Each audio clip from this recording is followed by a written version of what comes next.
It's Saturday. You know what that means? We are back here once again for the final watch-along event of 2025 for pay-per-view as we prepare for what is to begin in 2026 as we culminate tonight with AEW World's End, where we will find out the winner of this year's Continental Classic Tournament, and so many championships are on the line and rivals to come ahead. Welcome, everybody, to the pre-show discussion as we actually get ready for the 0 hour here. We have 4 matches on tap, of course, from Dave Paquette, RJ City, and Double J Jeff Jarrett will also be running down the action just like us. Hope you all enjoy the coverage. Of course, we prepare for what's ahead at the top of the next hour. Again, you can still be a part of the conversation and watch along with us exclusively if you choose to buy the pay-per-view. Of course, here in the States, you can buy it on HBO Max. Otherwise, you can always purchase it through your local pay-per-view provider. And thank you all again for tuning in, whether live or on demand. Please subscribe, comment, and tell a friend. And if you want to dictate the conversation, super chat. It is truly as simple as that. You can follow the Zero of Us live right now for free as we enter YouTube as the 0 hour is about to begin shortly.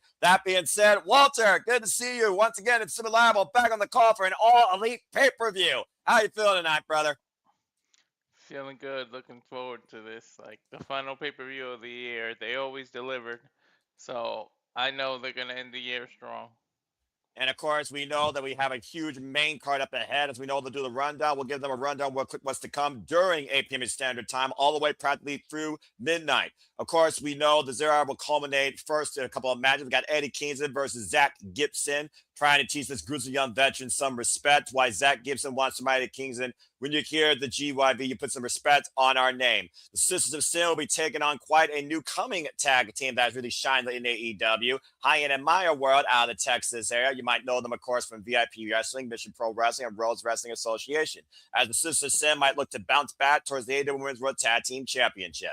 And then, of course, we go into the main card. Like I said, the culmination of the Continental Classic will include our semifinals. Semifinal 1, Protostar Kyle Fletcher, who won his block once again this year, will take on Death Rider John Moxley for the first time ever. We also have Gabe Kidd going one-on-one with Darby Allin as Darby Allin looks to be Gabe Kidd's end before Gabe Kidd heads to Wrestle Kingdom 20 to defend unaffiliated War Dogs against the United Empire. In a first-time ever Mixed Nuts Mayhem, we have the Death Riders, Marina, Shafir, Darren Garcia, Castagnoli, and Willow Yuta taking on the Conglomeration and Timeless Toni Storm. Of course, Fresh Squeeze, Orange Cassidy, Roderick Strong, and the TNT champion, Mark Briscoe.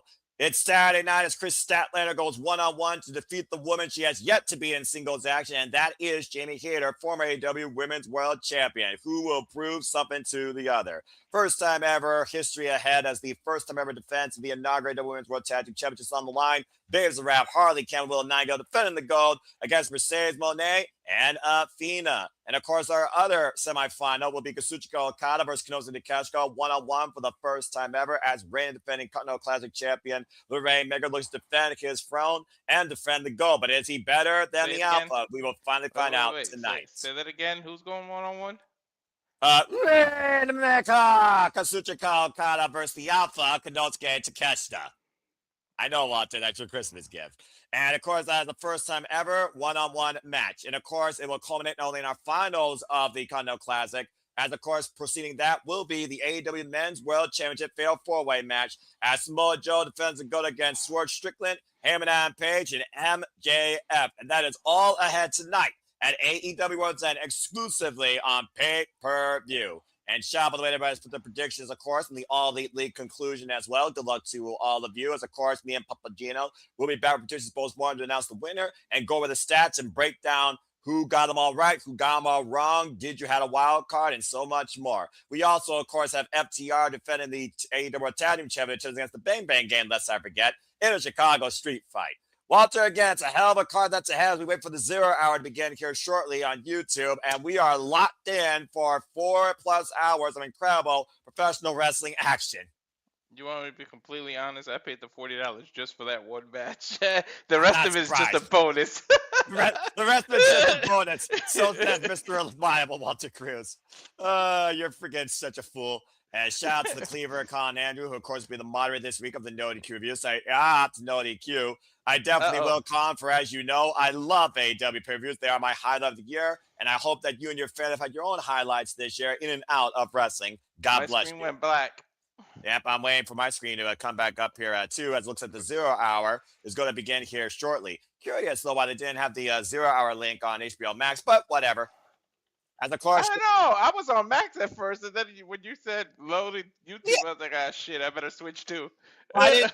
I was like, where the hell is it? It was on. Freaking been there, but I didn't see it. Me neither. There's a cold opener. I can see the AEW Championship.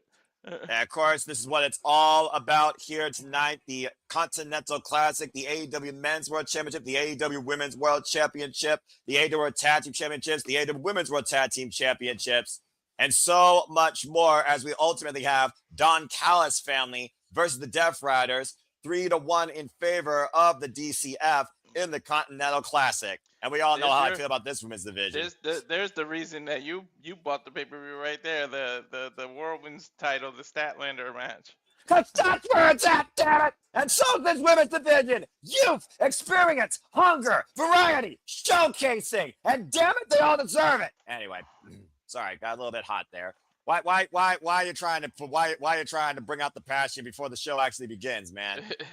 Volley Man, good to see you. Thank you so much for tuning in as we right now are looking at our cold opener. Again, folks, if you don't know what we do here, we cover all the biggest shows, previews, PLEs, and specials across AEW, WWE, NXT, TNA, ROH, Independent Motion, including the two, New Japan Pro Wrestling, HOG, GCW, JCW, and so much more. And I hope that you all continue to follow along with us after tonight into 2026 when I will be back here covering Wrestle Kingdom 20.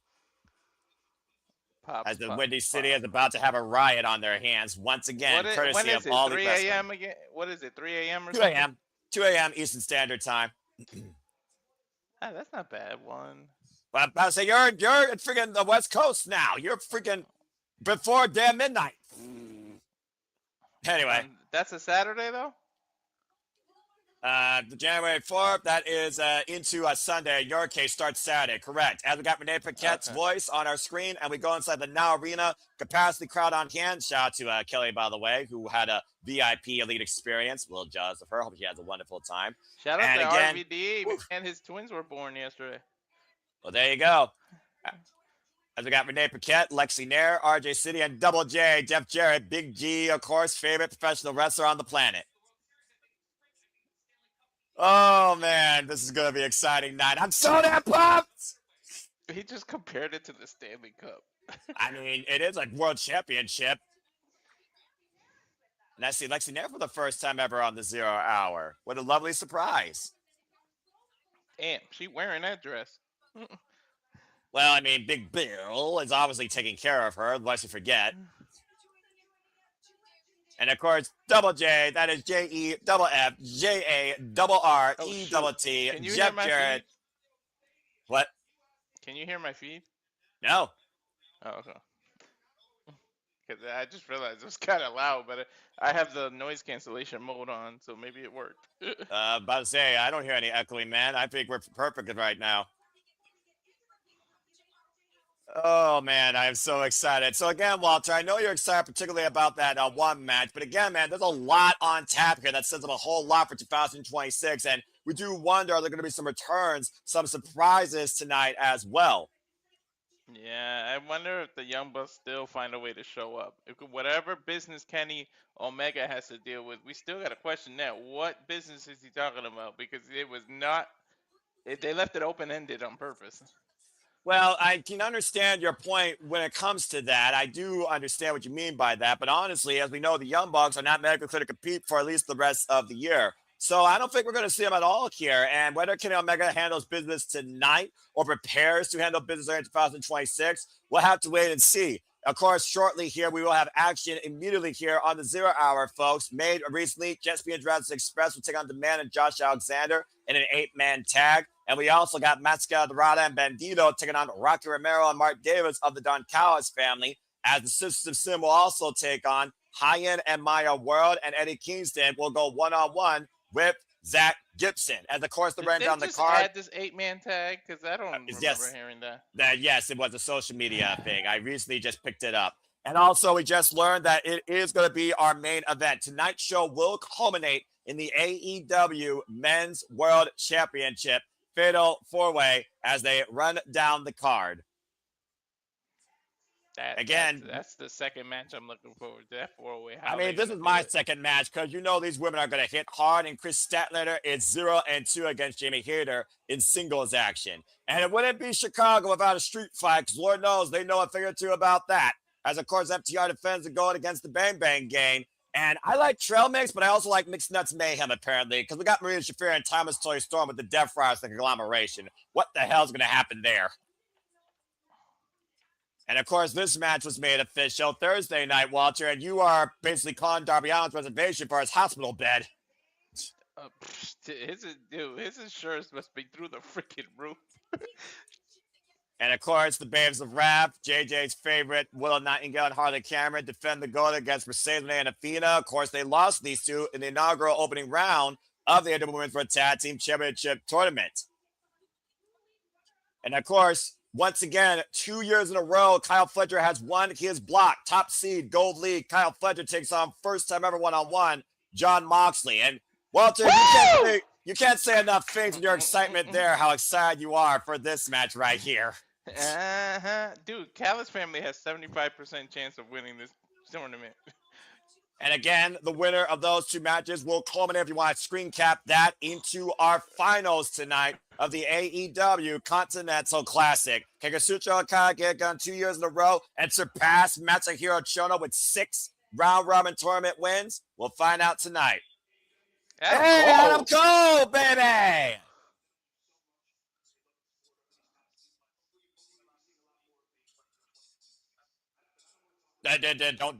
Don't get Ash's hopes up, all right? I'm just saying. And again, Darren G's with us as well. And it looks like Adam Cole is giving us a preview of the Continental Classic. What was his issue? Concussions, right?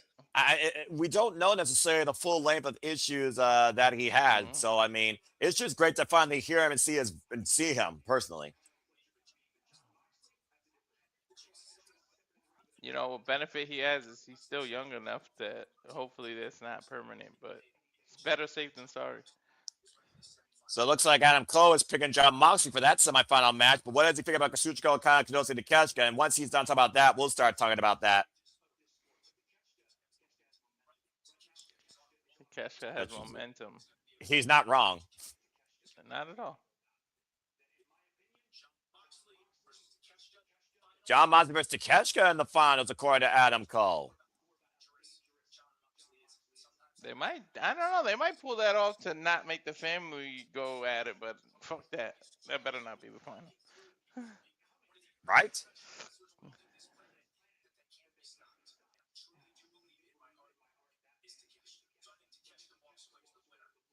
Ooh. He just jinxed him.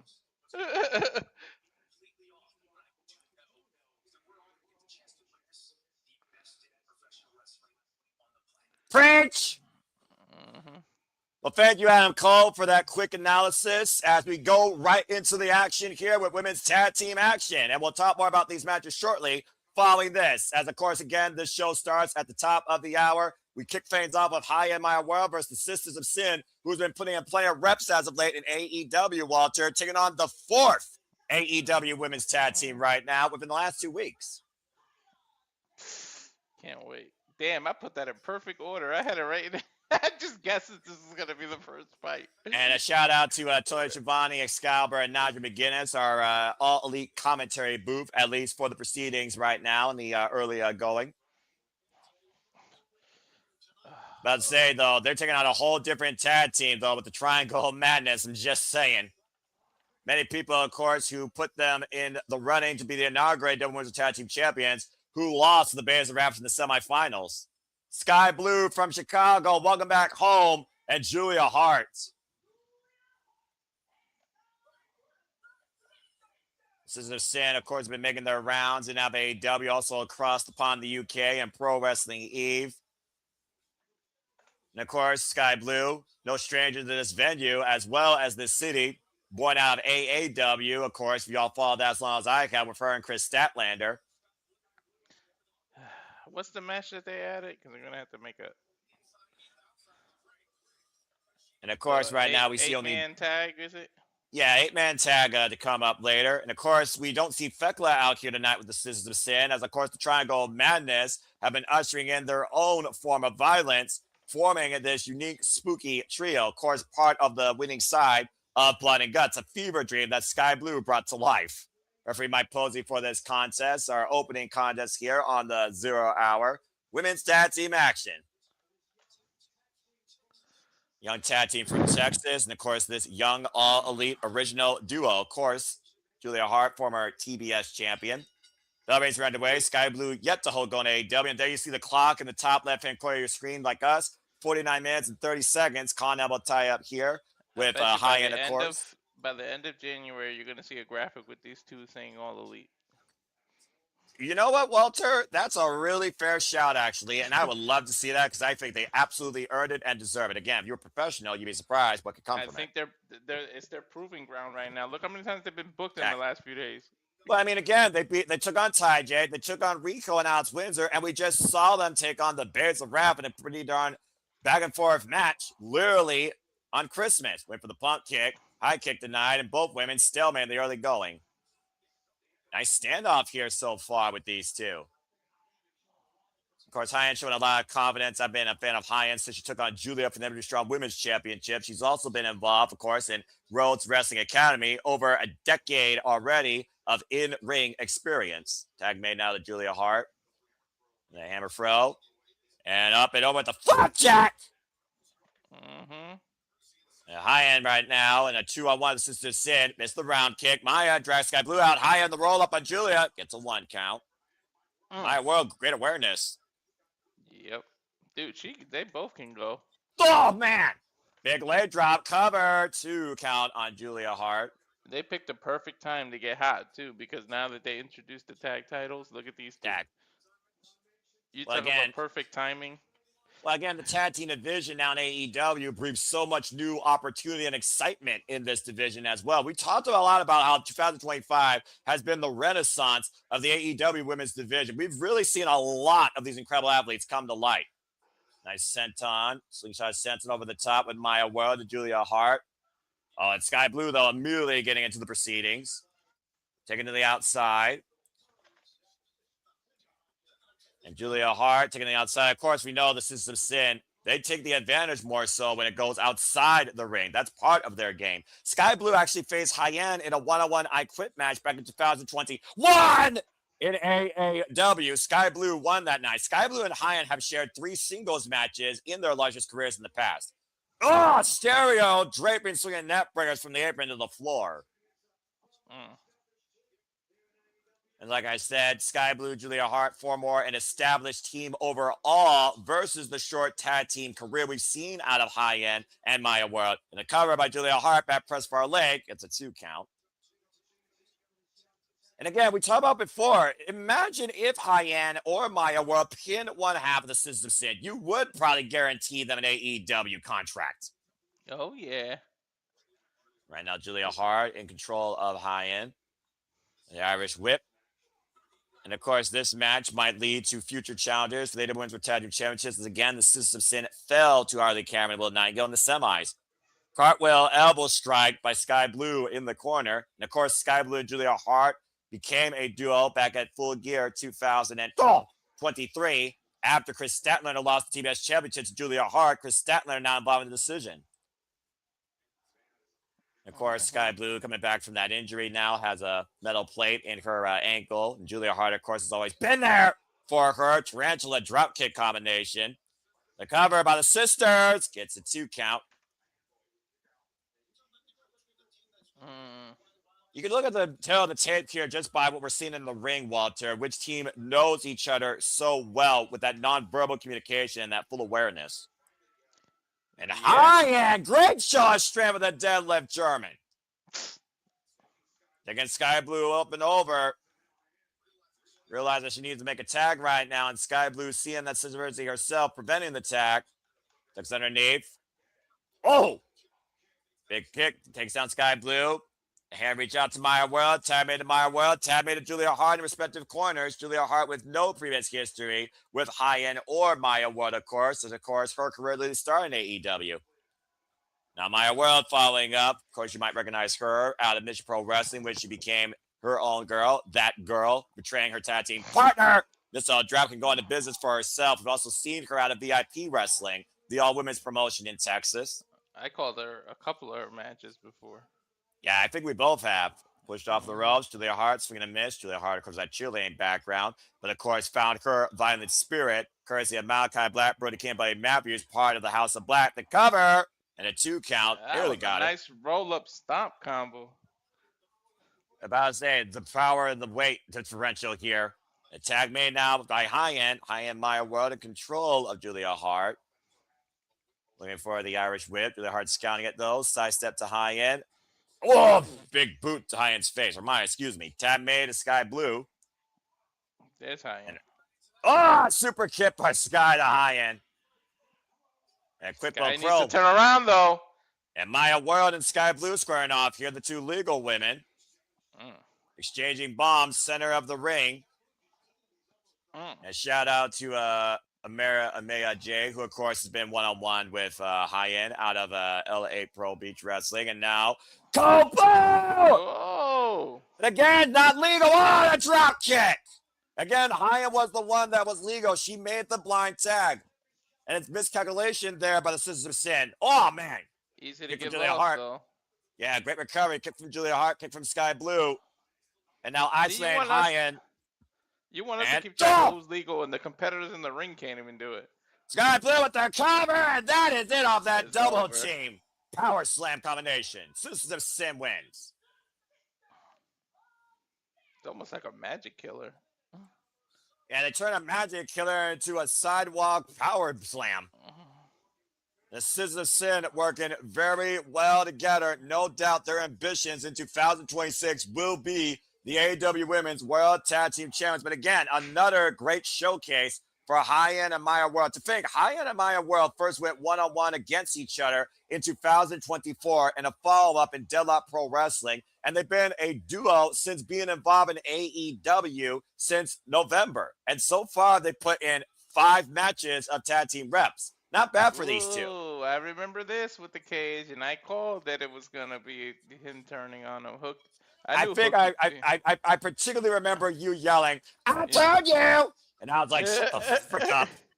So let's go ahead and bring people now a little bit more into what's ahead after that nice, fun little women's tag as we look towards this World Championship match. Again, we talk about how strong all 4 of these men are interwoven in the men's AEW World Championship, let alone each other. Ally or rival, Swerve and Hangman. Hangman and Samoa Joe, of course, have been fighting over the title of the fall season. MJF, who was Samoa Joe's first rise to the throne, and MJF's worlds ended because of him in 2023. MJF now back. Him and Heyman have been day one AEW locked into this championship scene. And of course, Swerve stricken MJF. MJF has never faced Swerve, but he faced Shane on the Independents. Yeah, but Shane and Strickland and Swerve are way two different people.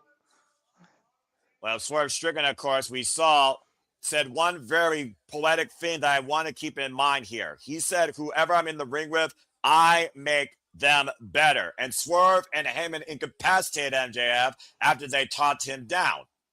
I almost wonder if the strategy is going to be Swerve and Hangman working together until it's down to them two, and then they just go at it. Well, we all know in a fatal four-way, the champion does not be involved in the decision. Not to mention, we know that there could be unique alliances that also come out of those type of matches. So I wouldn't rule it too far out of the possibility. Oh, crap. Someone gave Zach Gibson a mic. Oh, no. Even his voice is grizzled. About to say, that just goes without saying, dude. Young veterans. Oh, man. Liverpool's #1 and Chicago's most hated. And apparently Eddie Kingston got assaulted by these two last night. So Eddie Kingston has no mood tonight for words. He's here for a fight. And this all stems from the fact that Eddie Kingston beat Nip and Cruz during the holiday bash. But after Eddie Kingston, all I'm here to do was jaw jack and talk. And Kingston's like, nah, man. We ain't doing that shit tonight. And it's red hot, of course, after what happened at Ring of Honor Boxing Day Brawl. As James Drake stepping over to the outside. after Eddie Kingston beat James Drake last night with a DDT. King of the Bombs, of course, the inaugural Continental Classic champion, unless you forget, Walter. Mm-hmm. Back elbow strike by Eddie Kingston, of course, been out on injury for 18 months prior to returning to AEW, and previously challenged Samoa Joe for the AEW Men's World Championship. And of course, winter is coming. And Zach, oh boy. I'm about to say, if there was two jaw jackers and grizzled veterans of the squared circle, it's these two men on a whole different level. So Eddie's headbutt with that big ass hard head he got. About to say, James Drake getting involved here though, but Eddie Kingston, watch out! Oh, he landed on his neck. Did you see that? Yeah, that was messy, but effective as Zach Gibson takes advantage of the stretch by James Drake, wiping Eddie Kingston on the outside. It's the first ever one-on-one matchup, by the way. He landed on Eddie's neck. Yeah, take a look at the replay here. Yeah, about to say, literally his entire lower core on the top of Eddie Kingston's head and shoulders, compressing the spine. Dude probably weighs what, 235 too? Ugh. Liverpool's number one. We are 39 minutes away from the pay-per-view going live at the top of the hour, exclusively on HBO Max. I love how perfectly in sync we are finally. Well, we're on YouTube. That might be the difference. HBO Max, I mean, again, HBO Max, though, usually does not give us a flaw. But again, I also don't know what the weather's like out there in Chicago. Zach Gibson right now. Official get Eddie Kingston. Here's the cover. It's a 1 count. So it's referee Stephon Smith. Get the gear. About to say, buy the shirt. Buy the stuff. Support your wrestling fans. You could go to Amazon and buy their gear directly. You don't have to go to AEW shop no more. ShopAEW.com, by the way. But yeah, that is true. And it probably saves you on shipping, honestly, because, of course, you're a Prime member. 2 days free delivery. I see that Tony Storm shirt. I put on Twitter earlier. I want to see Dustin like as the Goldust character and Tony have an interaction. Are they not like the? Is Tony not the male version of Goldust, basically? I mean, female version. I mean, you're not too far off. And shout out again to one in the chat. Call in, Bollyman, Sandy. Good to see you as always. And of course, Darren G, who is joining us as well. Or you know what? Give me like a talk show of those two just reviewing movies together on directors' chairs. Oh God, I don't think the world can handle that much real talk. I know Rotten Tomatoes couldn't. And knife edge chop, Eddie Kingston disciplining the Kings row, and of course grizzled young veteran Zach Gibson, Liverpool's number one. Oh man, runs into a chop. Former, of course, Progress, NXT UK, Deadlock Pro Wrestling, NW Strong Openweight Tag Team Champion, and so much more. And of course, Eddie Kingston talks about again, he doesn't know if he's going to see tomorrow. This is all he has, but he feels alive in that squared circle. Kingston right now squaring up and scouting Zach Gibson in the corner, running in with the lariat. As of course, AEW World's End is the talk on the X. You'll be part of the conversation using hashtag AEW World's End. The knife edge machine gun chops right now by Eddie Kingston. Line up the chest of Zach Gibson. Shares with Satoshi Kojima. Rapid fire chops here. Kingston goes up with the side boot to the face. And of course, we're ending this year with an incredible AEW pay-per-view. No better way I can see the year ending for professional wrestling. Back elbow strike. James Drake again, though, taking advantage of Kingston from behind with that scarf. The referee again didn't see it. Can't call what you can't see. Well, that's true. But I do think Stephon Smith has a good sense to realize what might be going on here, the tomfoolery. And stay tuned, folks. Shenanigans will be tomorrow, 2 p.m. Standard Time with a Sunday brunch edition. The long blower out the corner, too. And Zach Gibson nearly gets it. I'm sorry. Wait, what are we doing? Tomorrow we'll be doing the Saturday Shenanigans as part of the Sunday Shenanigans brunch edition due to the fact this paper is going to go way beyond Olympia Standard Time. You know that, Walter. So stay tuned, folks, for more on that. Me and a gaggle full of the weekly Myrick Conversation Wrestling Madness tomorrow, 2 p.m. Eastern Standard Time, live here on YouTube at the Civil Level Studios. And yes, I'm hosting. Yeah, I knew that. Zach Gibson, of course, right now, judging in the Kingston setting, they can't help you. But we know how triple tough Eddie Kingston is. We've seen the toughest fight and the strongest heart out of this man since his entire professional wrestling career, since being part of AEW, Walter. There's no denying that.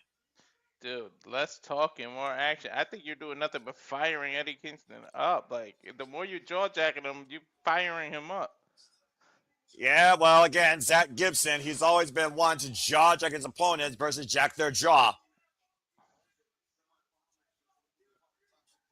An open palm strike, and then Kingston. Uh-oh. Oh, whoa! Kingston lining up Gibson here. Open palm strike. Yeah, it's the upper and lower part of the body. Zach Gibson unable to keep up. Now trying to get the better of the Mad King here. On strikes to the side of the head. Just slapping this man. A big elbow. Oh! Ends in with the enziguri. Zach Gibson on spaghetti legs. I was going to say, did Eddie hit a drop kick? Cover two, and Eddie Kingston does it again. Oh, but James Drake, though, trying to get the better of him. Again, it's exactly this is what happened exactly last night on Ring of Honor. Sudden DDT, Eddie Kingston wins, and James Drake and Zach Gibson with a 2-on-1 sudden attack. Now choking out Eddie Kingston again with that scarf might literally be the same thing that happened last night with a coast-to-coast that incapacitated this man. And at this point, the Grizzly Young veterans, they gotta feel embarrassed. They're 0-2 against this man. Yeah, but Kingston, can he have some backup? This looks like MJF at the end of the segment on Dynamite right now. I mean, Dynamite. Oh, wait a minute. You asked for backup. Ortiz! What the hell? Ortiz been out with injury. With a mat ball in hand, Ortiz comes back to assist Eddie Kingston. You talked about Eddie Kingston having backup. How about that backup? Okay. A timely intervention by a longtime running mate straight from the streets of New York. That was the most random comeback. Ortiz has not been on my brain. Yeah, I know that for a fact. If you say you called this, you're a fucking liar. Welcome back, Ortiz, and it looks like we might have a new tag feud on our hands, and maybe a new tag team as Ortiz is back in AEW. The reinforcements just in the nick of time for Eddie Kingston, as Eddie Kingston gets the win nonetheless. That Gibson finally shut up for once. The last time that we saw, of course, Ortiz, Ortiz, of course, has been like freelancing, but also out on injury. Of course, last time we saw Ortiz, though, in AEW was literally back in January last year. As, of course, we continue forward here at AEW World's End 0 Hour, preparing for what's ahead. Walter, let's just go ahead and get it out there right now. We got further to talk about, of course, the Continental Classic, our semifinals. We talked about all four of the intangibles with these men. We got nothing here but villains, vigilantes, dangerous bastards, and best tournament wrestlers on the planet when it comes to these four men that will be this year's winner of the Continental Classic. Again, you look at the combinations that could happen here. Fletcher versus Konosuke, previous match. Fletcher versus Okada, previous match. In fact, Fletcher owes 2 pinfall wins over Okada. Jon Moxley versus Kazuchika Okada has never happened yet. And of course, Jon Moxley just lost to Konosuke Takeshita during the Continental Classic, but the two men now are 1-1 against each other. And of course, we saw the journey of all four of these men. Kyle Fletcher coming back from a 0-2 deficit, winning his league once again. But last year, he lost in the semifinals to Will Ospreay. Jon Moxley was a finalist in the inaugural Continental Classic 2023. He lost to Eddie Kingston, and we know he's going in here right now with a very bad left leg. And while he might be doing a lot of mobility training, I do wonder if Jon Moxley is pushing himself beyond the means he needs to of his body. While Kyle Fletcher has youth, he also can be very reckless in the ring. And I think that might be his undoing. And Okada and Konosuke, the pride of these two strong fighting spirits to prove the best wrestler is. There has to be a winner, but again, these two, it's 1-1 considering their records this year and what they stand for. Okada chasing history, Konosuke chasing immortality. I can't. Oh my God, I can't wait. A lot to figure about here. And Darren G with some quick thoughts. Good to see Ortiz back. Sandy saying, what's it say? The Kingston has no one since Hook stabbed him last month. Ortiz showed up to help Eddie out. Hopefully this will last longer. Well, again, though, sometimes the streets can be your undoing. So again, Walter, let's go ahead and talk about this real quick. I mean, you look at the Continental Classic, look at the journey of all 12 men that has now been reduced to 4. You've been waiting for the implosion of the Don Callis family with Don Callis family member number 1 and the most, I would say, valuable player of the Don Callis family that just joined literally in July in Texas. We might literally see somebody walk out the door on the Don Callis family tonight based on who wins or loses this first time ever encounter. I just can't win. I don't care who wins. I'm telling you, I said it. The real winners. How many times I said it last night? The winners is going to be us. Yeah. And of course, you know, the Cavs got first member of the Don Callis family, as I alluded to. Kazuchika Okada, of course, reigning defending Continental Classic champion, has been Continental champion now for over 600 days. One of them has to lose. Dude, we're spoiled as wrestling fans. We get this week, and then let almost a little over 2 weeks to get Tokyo Dome. Not even. It's like 10 days, right? Yeah, about to say January 4th is literally next week, Sunday. Next week, yeah. Oh, man. All I know is whoever wins this truly will be defined as the best professional wrestler of the year, bar none. And Sandy, one final prediction real quick. Takeshita Moxley can't have the IWGP World Champion be pinned this close to Wrestle Kingdom. Also, Okada needs that medal for facing Tanahashi next Sunday. It's a fair shout-out, Sandy. It's a fair shout-out. Where the hell this match come from? Well, this is Mark Davis and Akizan taking on Bandito and Mascara Dorada. It was literally just made earlier today on the social medias. But if we want to talk more about the Continental Classic, I'm fine with that because I want to put this in perspective. Kazuchika Okada has only lost prior to the Continental Classic no singles matches since the beginning of the year in AEW. The last time Kazuchika Okada was pinned outside the Continental Classic was by Bandito in tag team action, as you know, Walter. Konosuke Takeshita, though, the last time he lost a singles match, period, in AEW was against Will Ospreay in the Owen Hart Foundation tournament. Meanwhile, Kyle Fletcher, who's trying to surpass what he did last year, of course, lost his TNT championship, came back to win his block, and Jon Moxley's coming off one of the strongest losing streaks of the fall season AEW with 3 submission losses to Kyle O'Reilly, and again, bum leg. 3 of them, dude. He's been freaking tapping out a lot lately. But I also look at this. Kazuchika Okada, again, has won 5 round-robin tournaments. He's going for his 6th. If he does that, he will surpass Mr. August, Masahiro Chono, for the most round-robin tournament wins. Not to mention, he will make history being a 2-time consecutive Continental Classic champion. Why could those in the cash guys say immortality? If he wins the Continental Classic, he also won the G1 Climax this year. That's unprecedented. I couldn't see that ever happen again, honestly. No, I don't think anybody would ever come that close to doing it. If they don't pull the trigger and he doesn't do it, I don't even think anyone would come as close as he did to do everything in 1 year. So, again, Walter, putting it on the spot, let's just go ahead and finalize it. The one name, say it. Who wins the Continental Classic this year? Your final pick. Takeshita. Yeah, I just can't. Takeshita has had the greatest year of any professional wrestler I've seen in AEW and in a long time across the world. Starting off in the Wrestle Kingdom Tokyo Dome January 4th to culminate the end of the year in AEW December 27th, winning the Continental Classic. You're not going to get this type of chance for history again. I got to go with Konosuke Takeshita. Again, folks, who is your pick for this year's Continental Classic winner? We'd love to know your final output before these matches get ahead at the top of the hour as we head back to the ring for 0-hour action. Tag team action underway with Mascara Dorada and Bandito versus Rocket Man Mark Davis. Bell rings are underway. Referee for this contest, Mike Posey. Oh, you got the graphic. Look at you. I mean, hey, what can I say? I'm always prepared, especially when it comes to AEW. I can't lie, I wasn't on social media today, so I didn't know. I literally put out the tweet, let's freaking go for AEW, and I saw, oh, look, another match.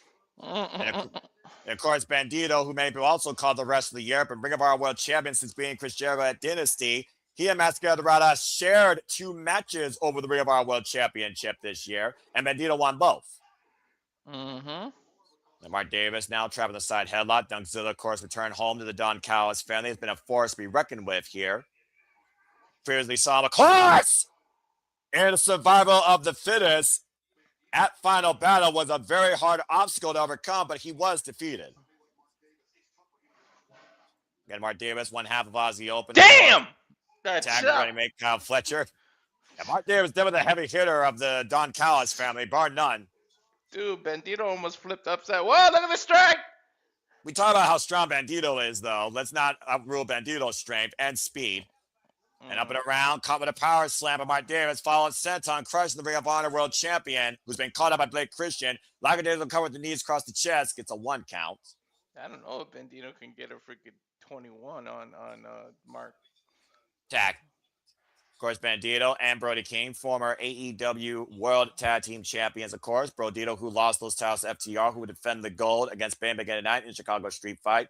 Tag made a Mascara, who's been impressing everybody here outside CMLL and AEW. High cross body. His performance at All Out. Like, why wasn't it Bandito versus these two? Well, I think it comes down to a level of mutual respect and pride. Rocky Romero instigating Mascara Doradas. Of course, Rocky Romero, no stranger to Mascara Dorada or CMLL, lest you forget, and the right-hand man of the Don Callis family.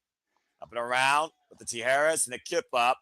Oh, a Tijeras. It wasn't an arm drag. Wow. He can do other things. I mean, to be fair, we've seen this luchador surprise the hell out of us, but you had to call the arm drag with the PK to Mark Davis as he walks across the corner of the rope, finds balance, springboard, double springboard, arm drag to Rocky Romero out of the corner. Word of this match, arm drag. I'm about to say, take a drink every time an arm drag happens, folks. Semi-final match, of course, to the come. Rocky like a spider, trapped in the ropes. Mascara Dorada looking to follow up. Tope, caught by Mark Davis. The strength of Dogzilla, though. Oh, jeez. Did he just PK kick him in the spine? Shit. That's exactly what he did. And Bandito now on the run-in, wiping Rocky out on the outside of barricade, catches a right from Mark Davis. And this tag match is breaking down.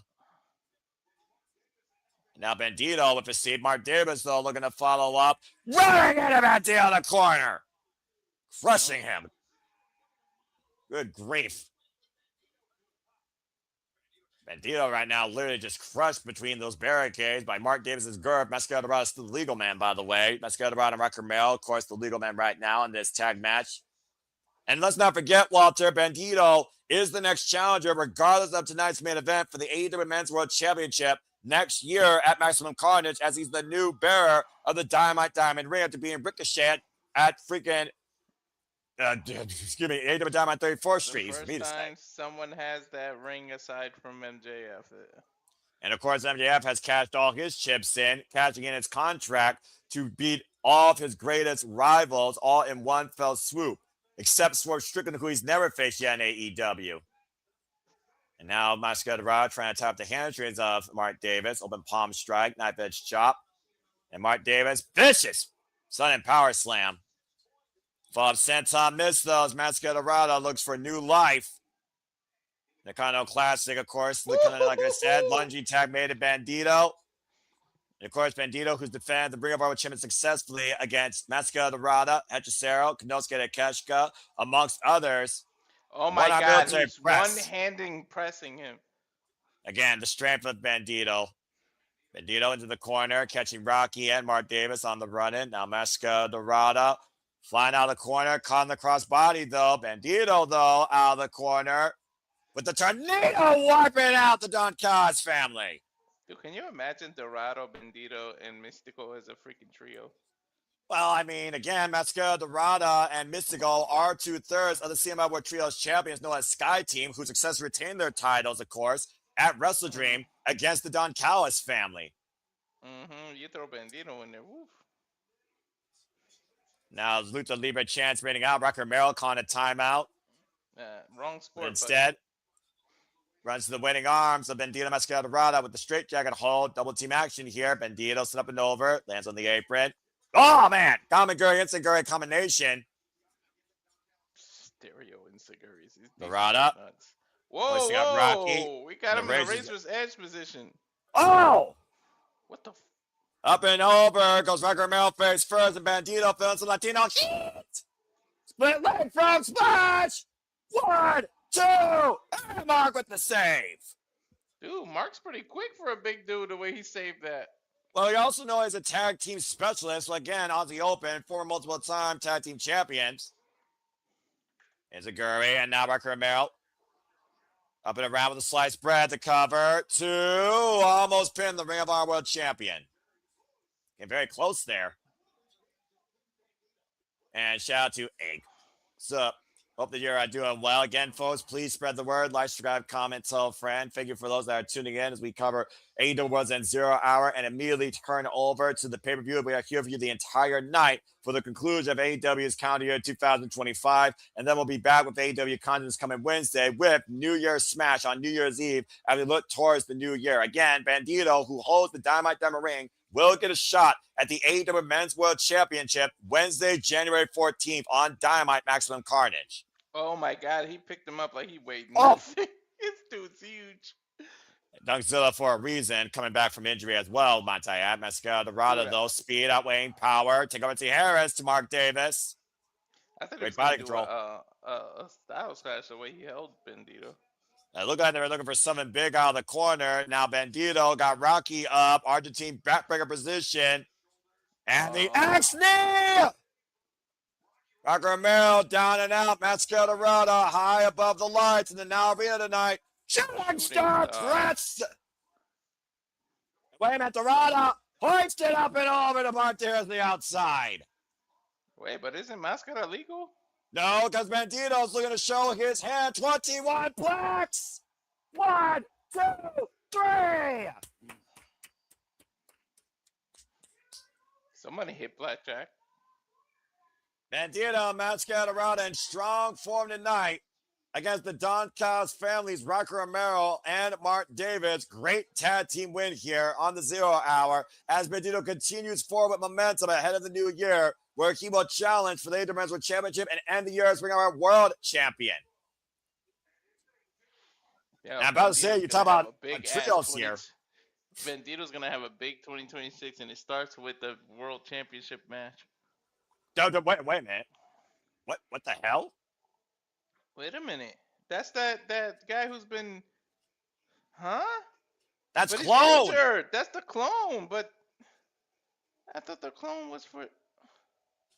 Well, the Clone is part of the Don Callis family. Let's forget. Uh-oh. Coming to Collision January 2026. Well, that's some food for thought.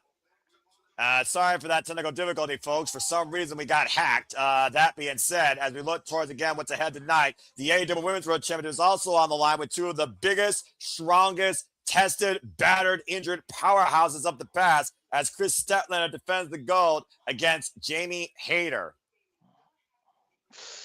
This is your match, bro. Talk about this. Chris Statlander, 600 days on injury, lost best friends, lost everything, disciplined herself, rebuilt herself, called this a year of reformation, was able to win the championship in fatal four-way action in AEW All Out, pinning Thomas Toni Storm and defeating her in a singles follow-up, proving her worth and value as champion, with a win over Mercedes Moné 1 year later in Redemption. But Jamie Hayter and Chris Statlander have shared the ring before on two separate singles encounters, and Jamie Hayter won each time. While Chris Statlander wants Jamie to prove why you deserve to be on the throne, because she knows what it means to lose everything. Of course, Jamie Hayter and Chris Statlander, the last time these two shared a singles loss this year was literally when Jamie Hayter beat Chris Statlander in the Owen, and Jamie Hayter lost to Mercedes Moné in the Owen Hart Foundation Tournament Finals. As Chris Statlander is looking to show Jamie Hayter why she is the champion of the world as she takes on the Cosmic Killer. But we saw that Hayter raid drop Chris Statlander as she didn't get back up. Will Jamie Hayter prove that she deserves to be AEW Women's World Champion, or will Statlander prove once again why Stat is where it's at? And the reign of Chris Statlander has been going on a course since AEW All Out in fine succession. Ready for a flight? Yep. Again, I'm ready for these two women to fight, but I'm also ready for Jet Speed to take flight and strike tonight as we continue action here on the 0 Hour. I said flight. Ready for a flight. Flight and a fight, as of course Jet Speed were involved in the Continental Classic. Kevin Knight getting one of the biggest wins of his career for Kazuchika Okada. Speedball might nearly stopping Kyle Fletcher's chances to enter the semifinals. And of course, Jet Speed came together in April. But let's look how we got here. As Don Callis made a deal with the Demand.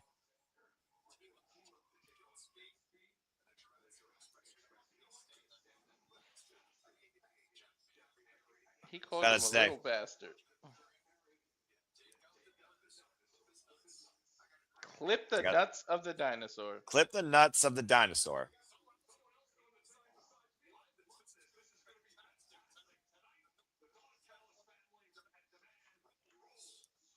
I guess the Don Callis family wanted to command the demand for a deal tonight to take out Luchasaurus and Jack Perry, as well as Jet Speed, as we get ready for 8-man tag team action to conclude tonight, 0-hour action.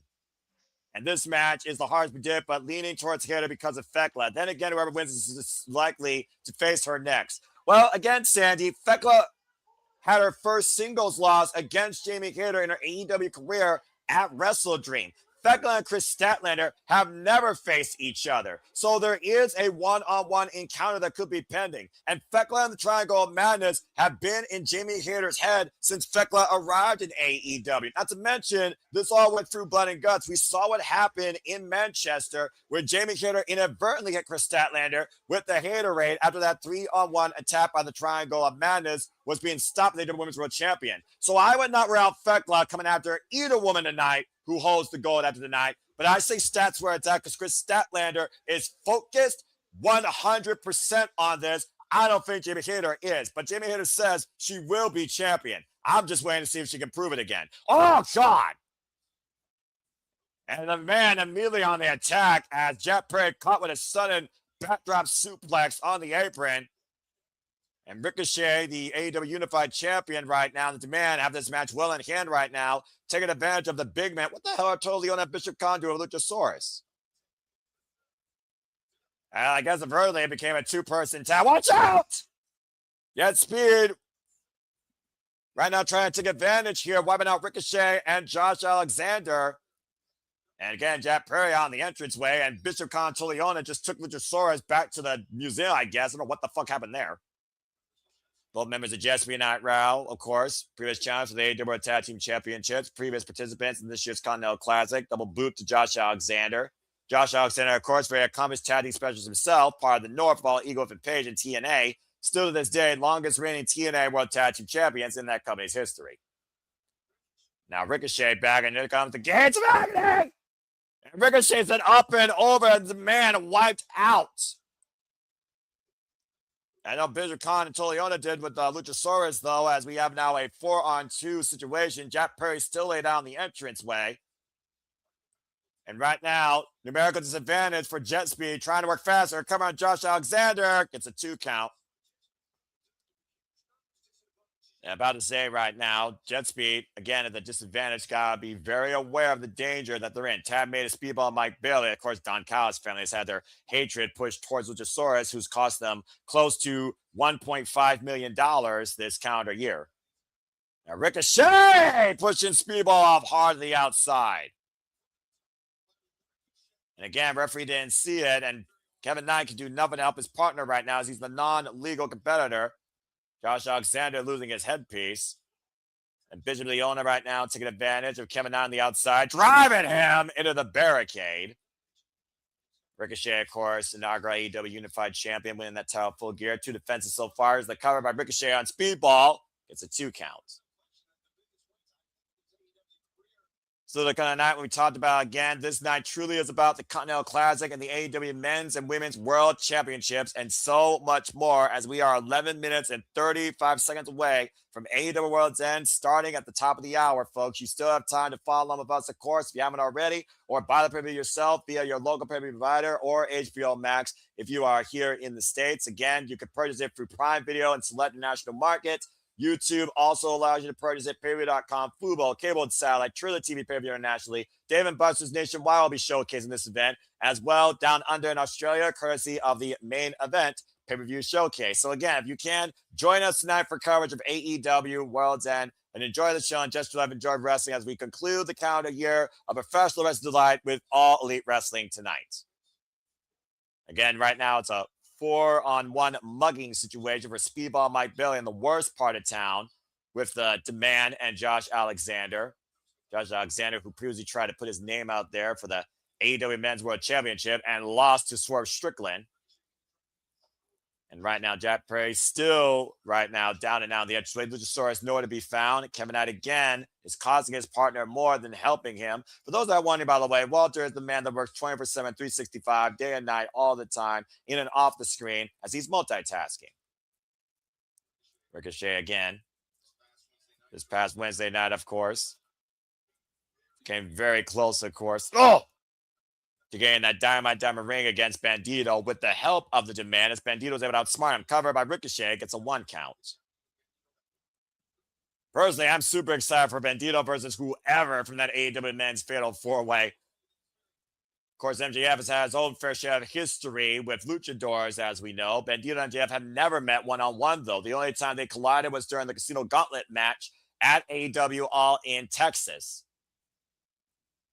And MJF, with wins and losses against him and Adam Page, and of course has never beaten Samoa Joe, nor has never faced Swerve Strickland, but does hold a pinfall win over Shane Strickland from the Independents. And Bishop Khan in the corner with Speedball Mike Bailey. Speedball preventing the Irish Whip. Bishop Khan trained out of the Ring of Honor dojo. And the boots being pressed towards the former TNA X Division champion. Again, Kevin Knight, though, and Ricochet instigating each other. Ricochet hiding behind his heavy, Leona. Think about the fact that Ricochet literally hired these two men to be underneath his wing of learning and mentorship. And it's led to big things for the Demand, even though they haven't won any gold yet. Clearly, that's on Ricochet's mind for these two behemoths in 2026. And Ricochet pulls Kevin Knight off the apron and drives him over the barricade into the audience front row. Speedball just meters away from the tag. Alexander, you went for after Speedball now. 8 minutes and 40 seconds, Noah. I know, man. The anticipation is building. And Speedball trying to get better Josh Alexander. Oh, wait a minute. Uh-oh. And Speedball breaks the ground. Oh, Revolution knees to Josh Alexander. And Jack Perry on the apron for the first time finally in this match. How the hell did Jungle Jack Perry come back? Jack Perry, there's the tag! And Perry, of course, who lost to Kyle Fletcher last night in his last chance to move forward in the Continental Classic. Now Perry, low bridge to Leona. First time that Jack Perry feels finally alive in a long time since Jungle Wrestling Express came back to life. The waist lock, Jack Perry puts on the rope. Rebound Lariat, wiping Ricochet out. Jack Perry fired up here. 115 wins in Jungle Jack Perry's career, by the way. Catching Josh Alexander with the jumping DDT. The cover, 2, broken up by Bishop Khan with a PK. Bishop Khan intervening in a very violent way. Good grief. Right.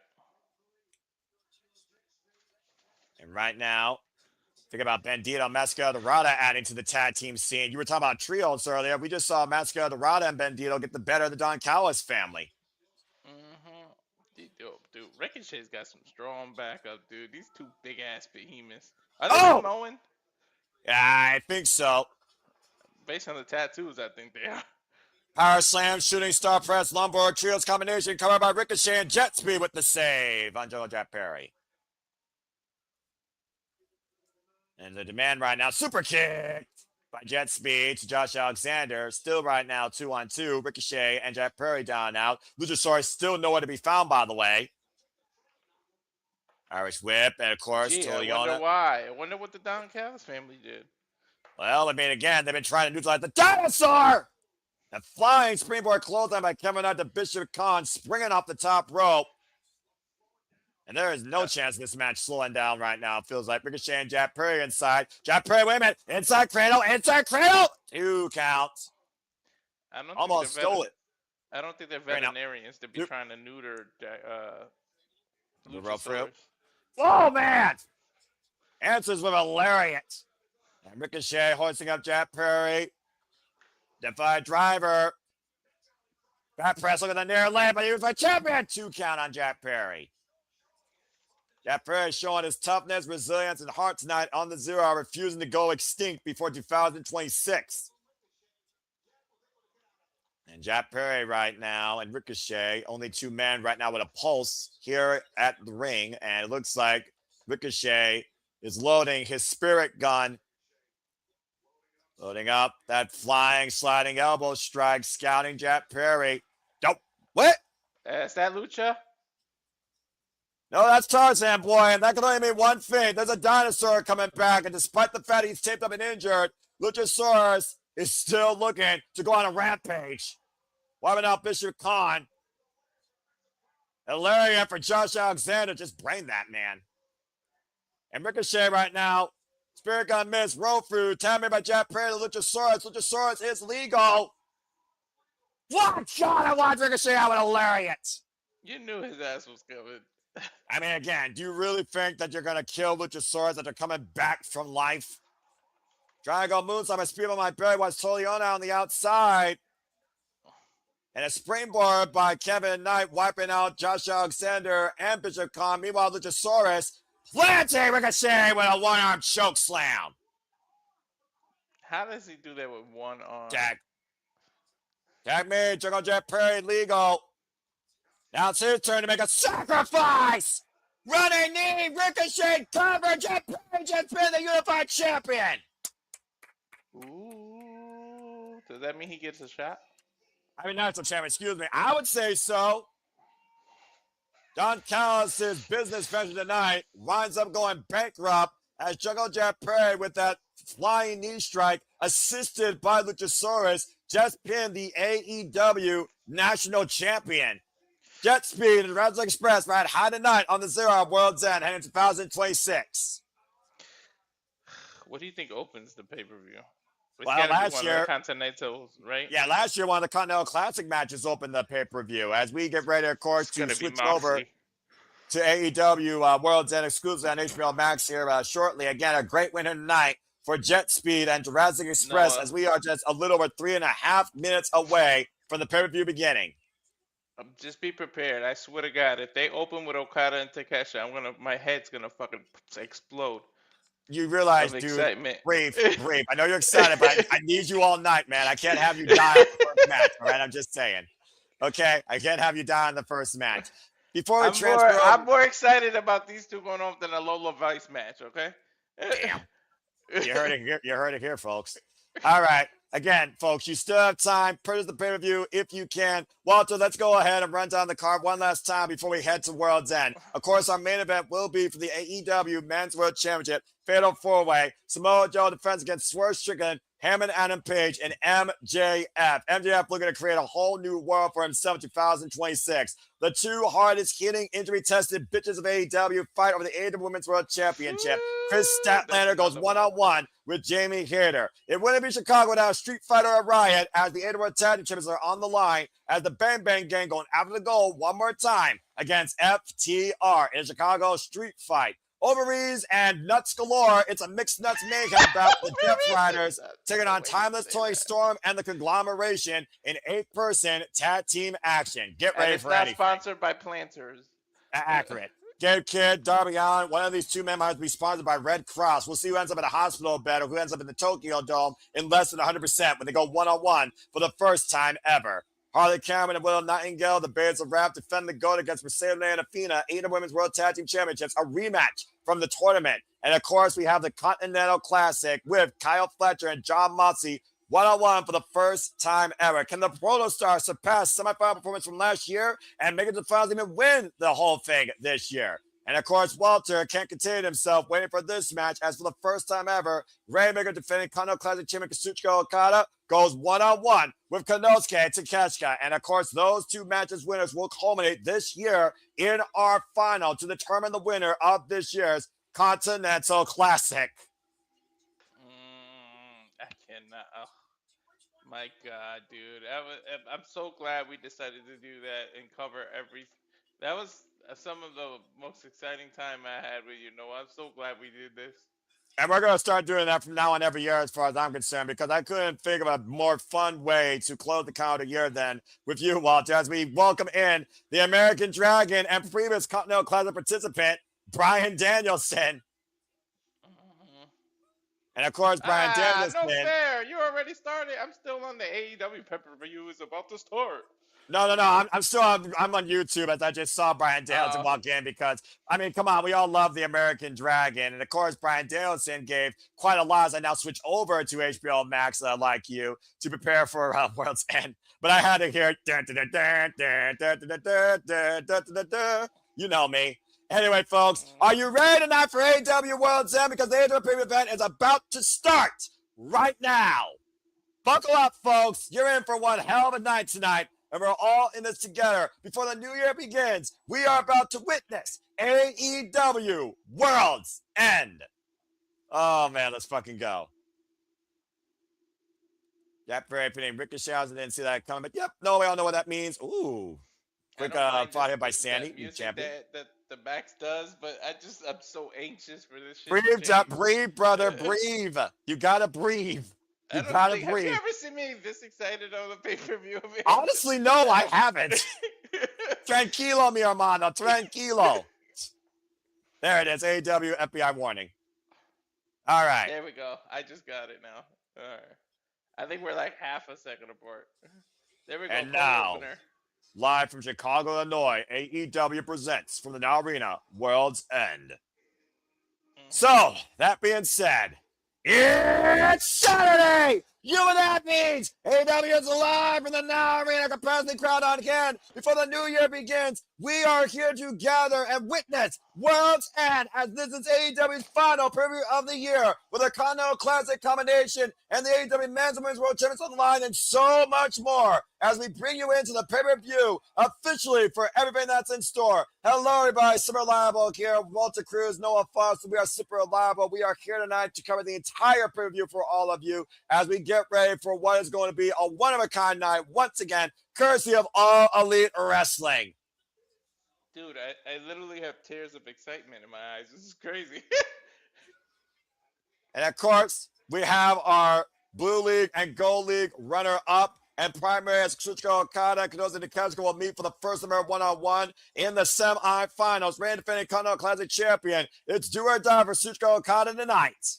If any pay-per-view, that's a main event, dude. Oh my God, this is going. Wait a minute, are they gonna start with it? They might, dude. They actually might.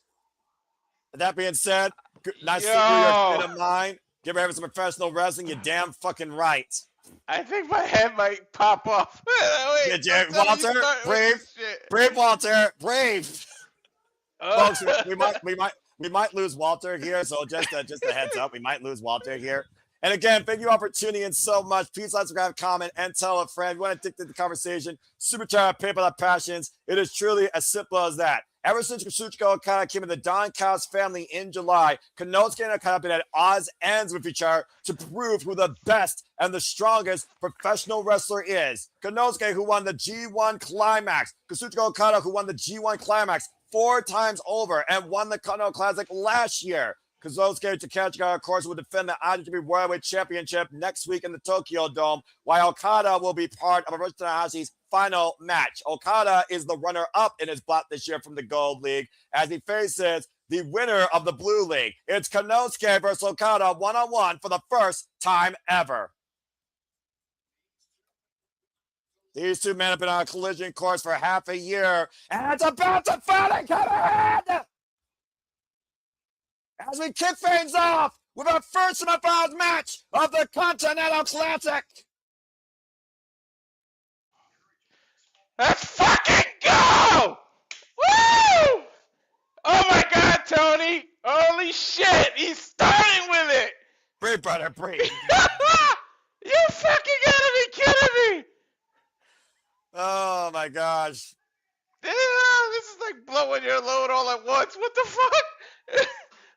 The Alpha Konosuke Takeshita, who won his block with 13 points, has not been pinned in AEW since Will Ospreay pinned him in the Owen Hart Foundation tournament in April. Reigning and defending IWGP Worldwide Champion, winning the G1 Climax this year against Evo, and defending the title against Roki Goto to be in Zack City Jr. Akira Pro Wrestling. Let's go over Nick Paquette with some cliff notes here real quick. I could die a happy man right now. Fuck these cliff notes. Oh, man. Dude, they're fucking... Are you kidding me? The bar is set so high for the rest of the night now, Noah.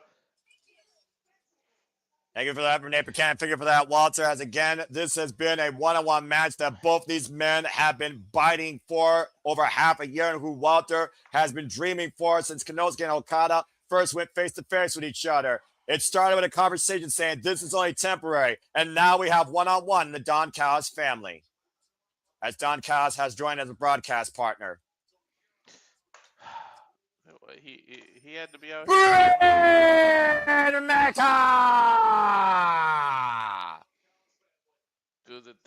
I want to see who he secretly is rooting for.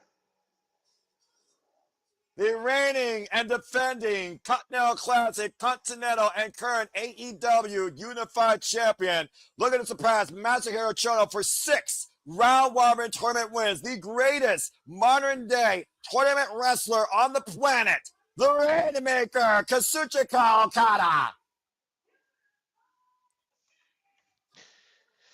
Essentially, literally, his title's on the line on this match. Everything's on the line. Yeah. The Rainmaker Kazuchika Okada, as we talked about, not only is reigning and defending Continental Classic Champion, but he is the Unified Champion. Of course, a culmination of the legacy of the AEW National Championship. You see one around his waist, as well as you see the Continental Championship at the podium. If Kazuchika Okada loses, the AEW Unified Championship is no longer clearly a thing with Kazuchika Okada.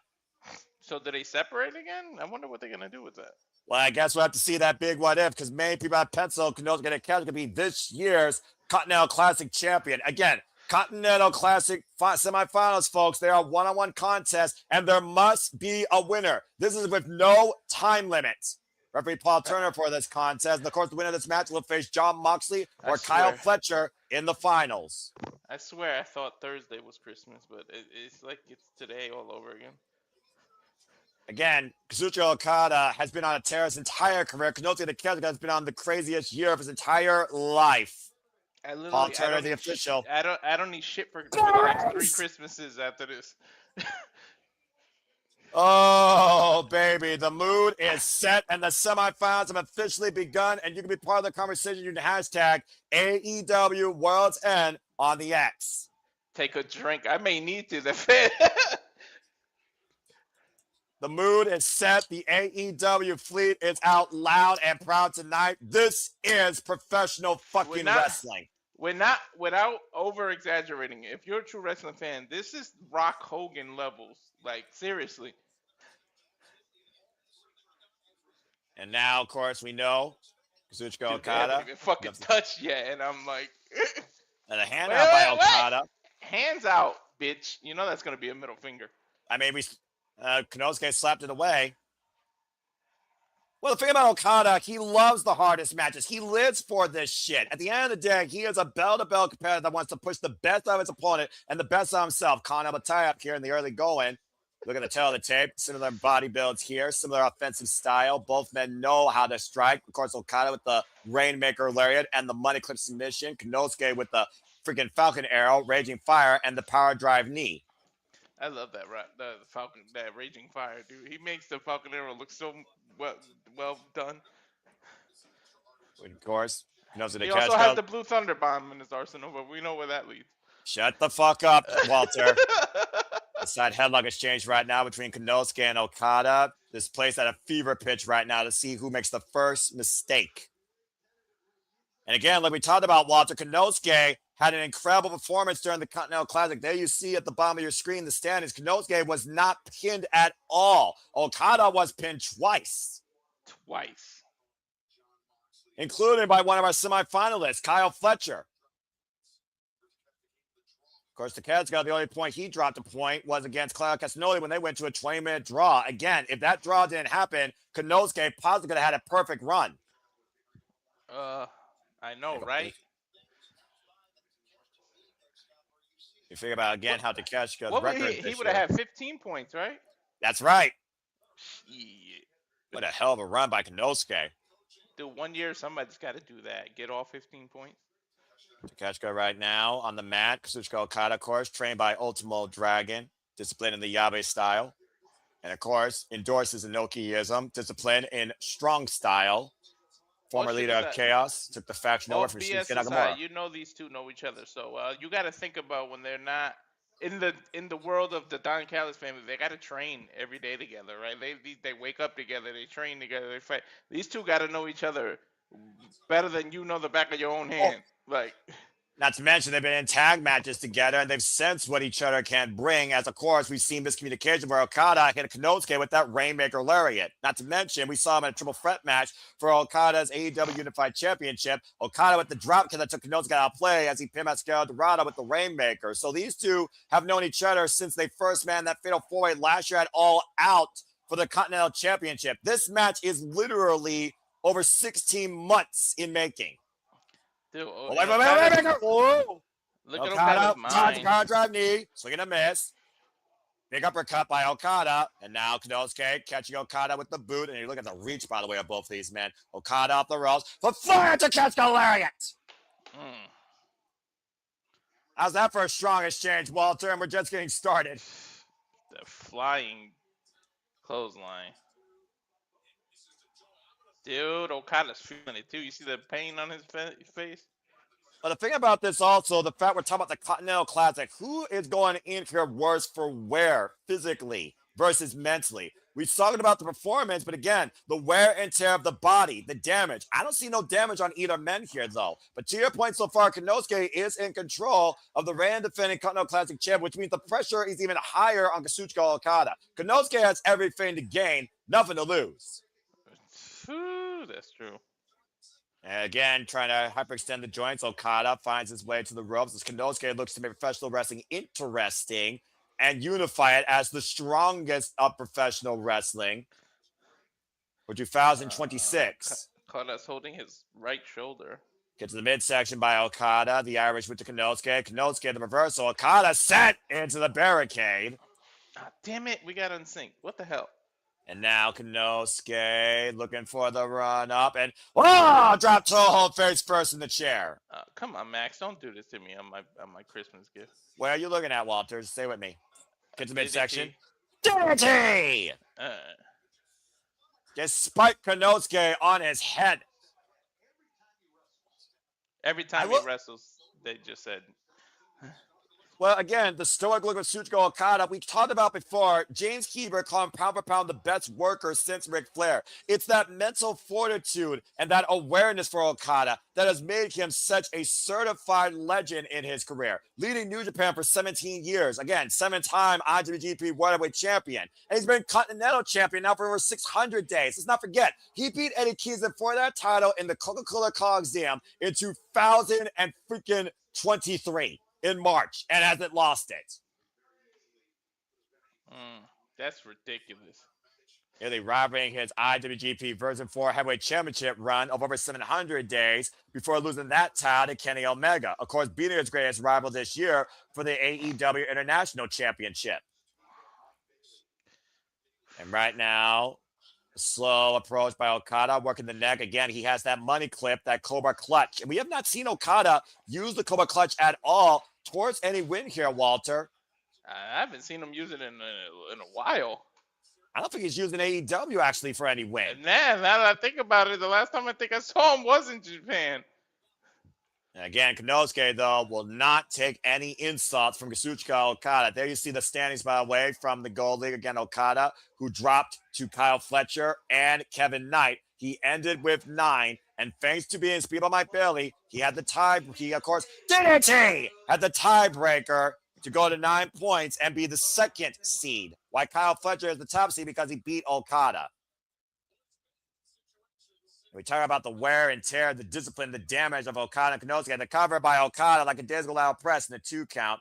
Kazuchika Okada, by the way, folks, is 6'2", 231 pounds, 30 years of, 30, I got that all screwed up. I'm all super excited.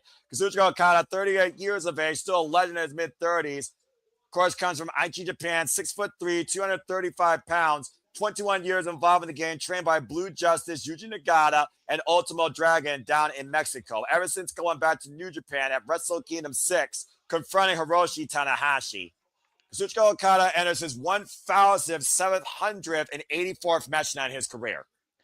I'll be right back. No, I gotta reset the computer. My computer's even excited that the freaking keyboard stopped working. Okay, that's fine, Walter. Konosuke Takeshita, 30 years of age, 13 years involved in the game, trained by Tiger Mask and Yasu Arano. Of course, stands 6'2", 231 pounds, ready to defend to be World Champion. And Konosuke hoisting up Okada. Konosuke now is in his 1,136th match of his career. The Brainbuster by the Alpha. And shout out to Nathan Baines. Good to see you, of course. And 2000 and you see the strength right now of Konosuke Takeshita on display. And again, you see the drop there, the big forearm smash. Takeshita, the swing and a miss, the Irish reverse win. Reverses, Takeshita. With that momentum, Takeshita with Hurricane Rana. Thank you, Sandy. I forgot because we're about to approach 2026. You're right, 2024. Botch. It's only so many years and stats I can keep up with. Again, Kazuchika Okada, though, the fact he's held onto this title for as long as he has is ridiculous. Now Konosuke looking to fly! Topic on heel on the outside! Clearing the top rope with ease. Man, people love Konosuke Takeshita here. Breakout star 2025 in spades.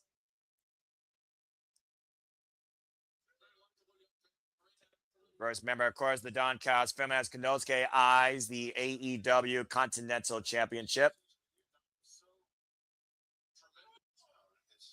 Oh my gosh. And now we got a moment to breathe, and Walter has a moment to get back on screen. That damn brainbuster, my goodness. And right now, Konosuke is scouting Okada back inside the ring as Sandy corrected me. 2024, Kazuchika Okada saw the title! Flying in with that boot.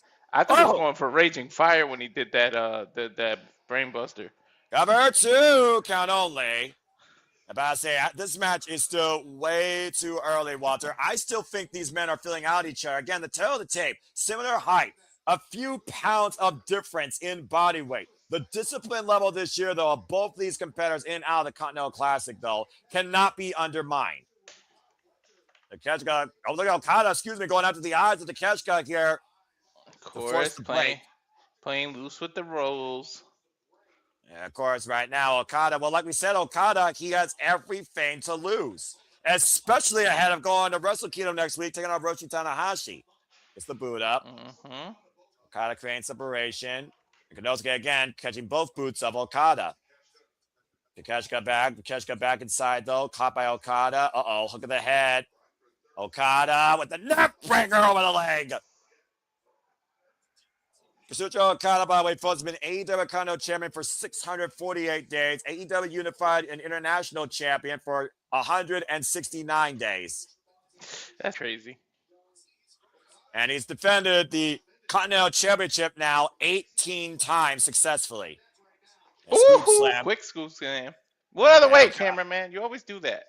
And Okada to the top rope, looking to drop the elbow to the heart of Konosuke. And the cheeky bastard elbow. You know what's next? Get the camera ready. Wait for it, Walter. And rip. Fuck you. Cheeky bastard. Every time he does an AEW. And Konosuke has seen that middle finger. He's got a tall middle finger, by the way. Seriously. Doesn't he? And look at Konosuke's face. Big elbow strike by the Alpha.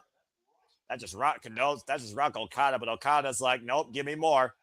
Again, this is what Okada does. This is the discipline that Okada has put himself through his entire career against a who's who of this business. Naito, Tanahashi, Suzuki, Zack Sabre Jr. Whoa, that staggered him. Oh, Okada staggered. Will Ospreay, Hiroki Goto, Tomohiro Ishii, and look at the cheeky smile. I think he's just being cheeky. Well, Okada lives for this shit. He loves this. He loves the big matches. It doesn't get bigger than this. He was doing a little Anderson Silva, messing around, acting like he was KO'd. And you think about how many people in Japan he disciplined that thought they could beat the Rainmaker. Kaito Kiyomiya, Kenta Miyahara, Shota Umino, Ren Narita. Perhaps looking for the tombstone. With the gut wrench, unable to hoist up the Alpha, Konosuke Takeshita. Konosuke Takeshita, of course, trained out of DDT Pro. Oh, wait a minute. He's making his weight. He's making himself have dead weight, so it's hard to pick him up. That's what it is. And Both of these men are in position right now. Konosuke in control of Okada. Got him hooked. Uh-oh. He's going to turn into that wheelbarrow suplex. He took a Nazi bastard driver to your point, Great Caldwell, to turn over into the wheelbarrow suplex. Cover! What are you doing? Cover him! And listen to the crowd right now, getting to their feet. Konosuke scouting Okada, looking for that power drive knee. Okada hooking him up, and explosion! And now a wrist control, looking for the ring. Okada caught. Bomb! I guarantee, Noah, I'm calling it now. I bet you Okada's going to hit the Rainmaker and Takeshi's going to kick out. Two of the absolute finest out of Japanese wrestling and here in All Elite Wrestling colliding for the first time ever in the semifinals of this year's Continental Classic. And Okada's probably going to kick out of one Raging Fire. Watch. Crowd chant, this is You're awesome. Damn right it is. And I absolutely agree. This is professional wrestling. Sandy with another fight here. Okada is facing somebody against DDT, and DDT tournament matches participants have not been good to the Rainmaker. He's never defeated a DDT alumni in a tournament competition. I don't think I can now Konosuke anymore, Noah. Power drive knee denied. I got you, Walter. And again, Konosuke fighting back against the Rainmaker. Front face like applied. Okada, though, with his control up and underneath. Rainmaker. And Konosuke doesn't budge. Oh, my God. He just took it. For the first time ever, Okada can't believe someone withstood the Rainmaker without even moving. Elbows now met by Konosuke. Wrist control. Rainmaker that time connects. Okada maintains wrist control. He's holding on wrist control, though. Yeah, he didn't get the full forward force with that Rainmaker, but he did drop the alpha. He didn't ripcord him, that's why. And now again, oh, world class! Again, that elbow. Okada drops his knees down. for the rolling elbow. Now the backslide by Okada, the roll through Okada. Rainmaker denied. Konosuke, though, hooking up Okada, roll through. Now Okada position, power drive knee sidestep. Okada with the waist lock, German suplex. He's holding on, though. Air. That was a high-angle German suplex, and that took a lot out of Okada, as you can see. The wear and tear of this battle is showing effect here. He's doing three amigos. No, he's looking for that Rainmaker. He's trying to he's trying to grab the arm. As you saw, Konosuke was trying to reach for the ropes, by the way. You see Konosuke trying to clutch his arms to his body. Wait, Cazadora, the roll through Konosuke. Cover, deep cover, two, and Konosuke. Oh, man, that was close. Yo, wow. But if you look at it, Takeshita had his own shoulders down. And powerful drop kick. Up and over goes Konosuke. Back up 2 feet. Whip of the lariat. Okada. Drop kick. Drops Konosuke. Boom. This is the opening match, by the way. Oh, boot. And I can't even stay seated right now. Oh, God. Poison Rana. And again, Okada in a prone spot. Okada. Okada landed on his neck bad. No! Yo, what the fuck? Okada able to escape. Paul Turner right there in position, counting the shoulders for only a 2 count after the power drive knee finally connected for the first time ever in this match. I don't think I've ever been like this, though.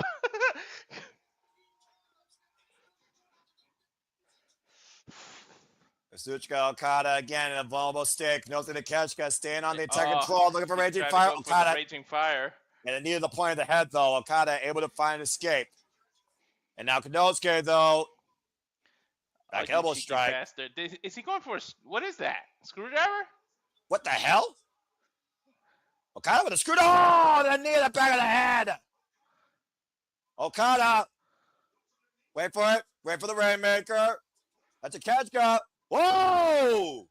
Whoa, he almost hit the ref, dude. Screwdriver! Oh! What the fuck? Okay, just breaking out a screwdriver! Not like that, too! Are you fucking kidding me? Yo! Fletcher's winning. Fletcher's winning the tournament. That's why they did that. I'm telling you, Fletcher's winning the tournament, Noah.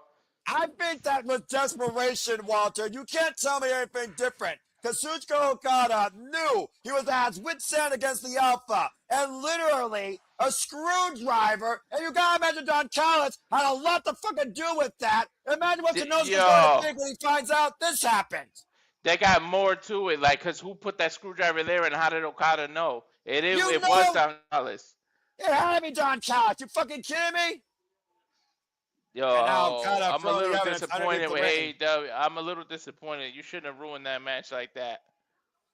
Don Callis, once again, the invisible hand shows his hand without being even involved as Konosuke Takeshita is coming back to light. And Konosuke was literally screwed, drivered tonight by the reigning defending Continental Classic champion. All that means is it ain't over. I'm telling you. Well, either way. I'm telling you now, Kyle Fletcher's winning. That's why they did that. Because either way, Okada was steals on fire. it. Konosuke is eliminated. Kazuchika Okada is officially one half of our finals. Damn, he literally got screwed by the family, man. Then coming up next, we're not going to waste any time to find out who's going to be on the other half of the marquee as Kyle Fletcher goes one-on-one with the Death Rider, Jon Moxley. Oh, shit aside, I don't even think you ever saw me like that. I couldn't even sit down. Yeah, I noticed that. You were literally on the verge of a heart attack, and so was I. Again, we saw Okada. I think the moment that Okada hit that first Rainmaker, Konosuke didn't budge, he knew he was in for some freaking trouble, and he had to do something. And I do think that we just got an idea who Don Callis chooses for his family to lead by example. He's pushing the Alpha aside because he's becoming a people's favorite. He's not working on a Don Callis family agenda. He's working on his own wrestling agenda. All Okada cares about is being the best. All Don Callis cares about is owning the best. And clearly these two are on the same sheet of fucking music. I'm a little pissed, man. That's like how Javon and Slater's match got ruined with Darkseid at the end. Like, it was such a great match, and in the end, just kind of, I don't know, man. It let the air out of my sails, the wind out of my sails. Seriously. Well, again, as we got a moment to breathe here, as again, we got our first half of the semifinals coming up next. We are going to find out who will be on the other half of the marquee in the Continental. Before y'all make fun of me, I know it's wrestling, but goddamn it, when I'm passionate and shit gets to me. Like, yeah, I don't blame you. I don't fucking blame you one bit. Anyway, really that being the air out of the room right there, the way they did that. But I get it. I'm telling you, it's so that like we said, it's chapter 1. And right now, the protostar Kyle Fletcher is looking to surpass his performance last year as we immediately go into the other half of our semifinals. Before we move any further, I actually have some breaking news to share that might be a very happy note for Walter and all of you. Ladies and gentlemen, Hyan and my world are officially all elites. Did I call it or did I call it? Congratulations to these two incredible young athletes. Welcome to the AEW Women's Division. Congratulations Didn't to I tell Hyan you? and my world. Didn't I tell you? It was their audition. I'm telling you.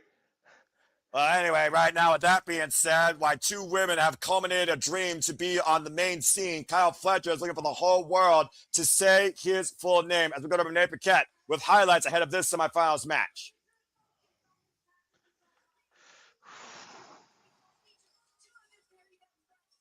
Damn. It was still a fucking great match. I don't care. Fuck it. I'm not gonna bar none. Yeah. That just shows how much Takeshita is that he got desperate like that. Okada had to cheat.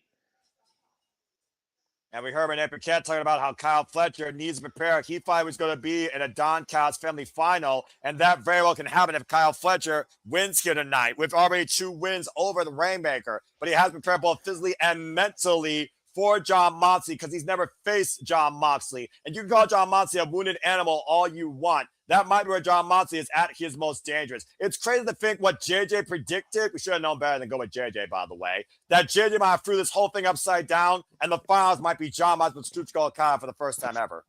I know. Dude, Toni, you gave me one gift. Now give me the rematch, and then do the third. Let New Japan borrow them. The third and final match, let it be in the Tokyo Dome. All I know is this, Walter. Next year, I sense a family is going to have a fallout. But I think tonight, the Death Riders are also going to have someone suffocated out. Jon Moxley, who literally is trying to live today to see tomorrow to outlast yesterday, finds himself somehow back in the Continental Classic semifinals.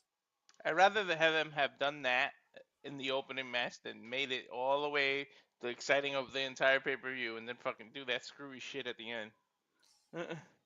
Kyle Fletcher, of course, who came back to win his league once again 2 years in a row after beating Jungle Jack Perry in his final block match after losing his previous two, while Jon Moxley on one leg practically has won his last 2 matches to make sure he has made it here to the semifinals after being freshly squeezed Orange Cassidy. Of course, former 4-time AEW Men's World Champion. The only time Jon Moxley and Kyle Fletcher ever shared a ring was 2024 in May when it was Blackpool Combat Club and Tag Team action against Jeff Cobb and Kyle Fletcher. Bryan Danielson and Jon Moxley won that night against the duo. He's never faced the Pro Star, though, and there's no denying this year Kyle Fletcher has truly broken out on his own.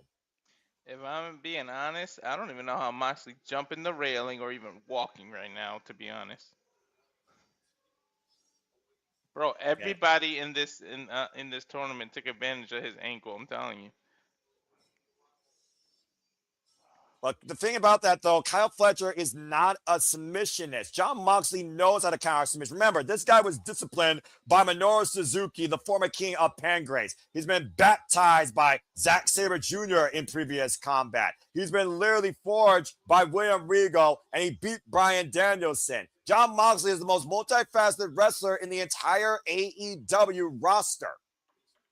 Yeah, Kyle Fletcher has youth on his side and a willingness to do whatever it takes to win. But that reckless abandonment might cost him here. But I said it before, that's how you can surprise him. Yes, he's not known as a submission wrestler, but if you study somebody, you knew you had to fight Fletcher in the final, so you start preparing for it. If he all of a sudden comes out of nowhere and starts being a submission wrestler rather than what he normally is, it might catch Moxley off guard. Semifinals here, the Continental Classic. Once again, as we talked about, the winner of this match will face Kazuchika Okada. Kyle Fletcher has 2 pinfall wins over the Rainmaker in back-to-back Continental Classics. It's the first time I won my matchup, though. Jon Moxley has never faced Kazuchika Okada at all in their illustrious careers. Greco-Roman knuckle lock here in the early going. We need to watch the footing of Jon Moxley, particularly on that left foot for the duration of this match. That's going to be a key factor here, no doubt. It's crazy that in 2025 we still got some matches that have never been. Carnival tie-up. When people are vets like that. I'm about to say, just go to show the potential of the wrestling business. Standing switch exchange here. Moxley switching around. And Fletcher trying to get the better here. The slow filling out process. Much different dynamic here with this match versus the other one. Grabbing the finger. Hyperextending the left arm. Kyle Fletcher, of course, uses that Protostar Brainbuster. Jon Moxley, of course, used the double underhook. High elevated DDT. The Death Rider. Knife edge chop. And also the rear naked bulldog choke. So do you think that Kyle Fletcher is the favorite in this match in general because of how driven he is to get to the finals? Remember, he lost in the semifinals last year against Will Ospreay. Obviously, he doesn't want to do that again. And Jon Moxley's not going into 100%. Do you think that considers Kyle Fletcher the favorite versus Jon Moxley's level of discipline experience? If I'm being honest, yes, he's the favorite. But can you really think about everything Moxley has done since the debut of AEW? You can never count that man out. I don't care if he tapped 12 times. You cannot count that man out. And Kyle Fletcher, though, has been so amazing in 2025, though, starting off that steel cage rivalry against freaking Will Ospreay at Revolution, forging forward to win the TNT Championship against the natural Dustin Rhodes, and nearly surpassing the record of defenses for that title. Mm-hmm. The finalists, of course, the semifinalists, of course, the Owen Hart Foundation tournament earlier this year. Of course, there you see the standings at the bottom of your screen. Kazuchika Okada was the first match Kyle Fletcher had, and he beat him.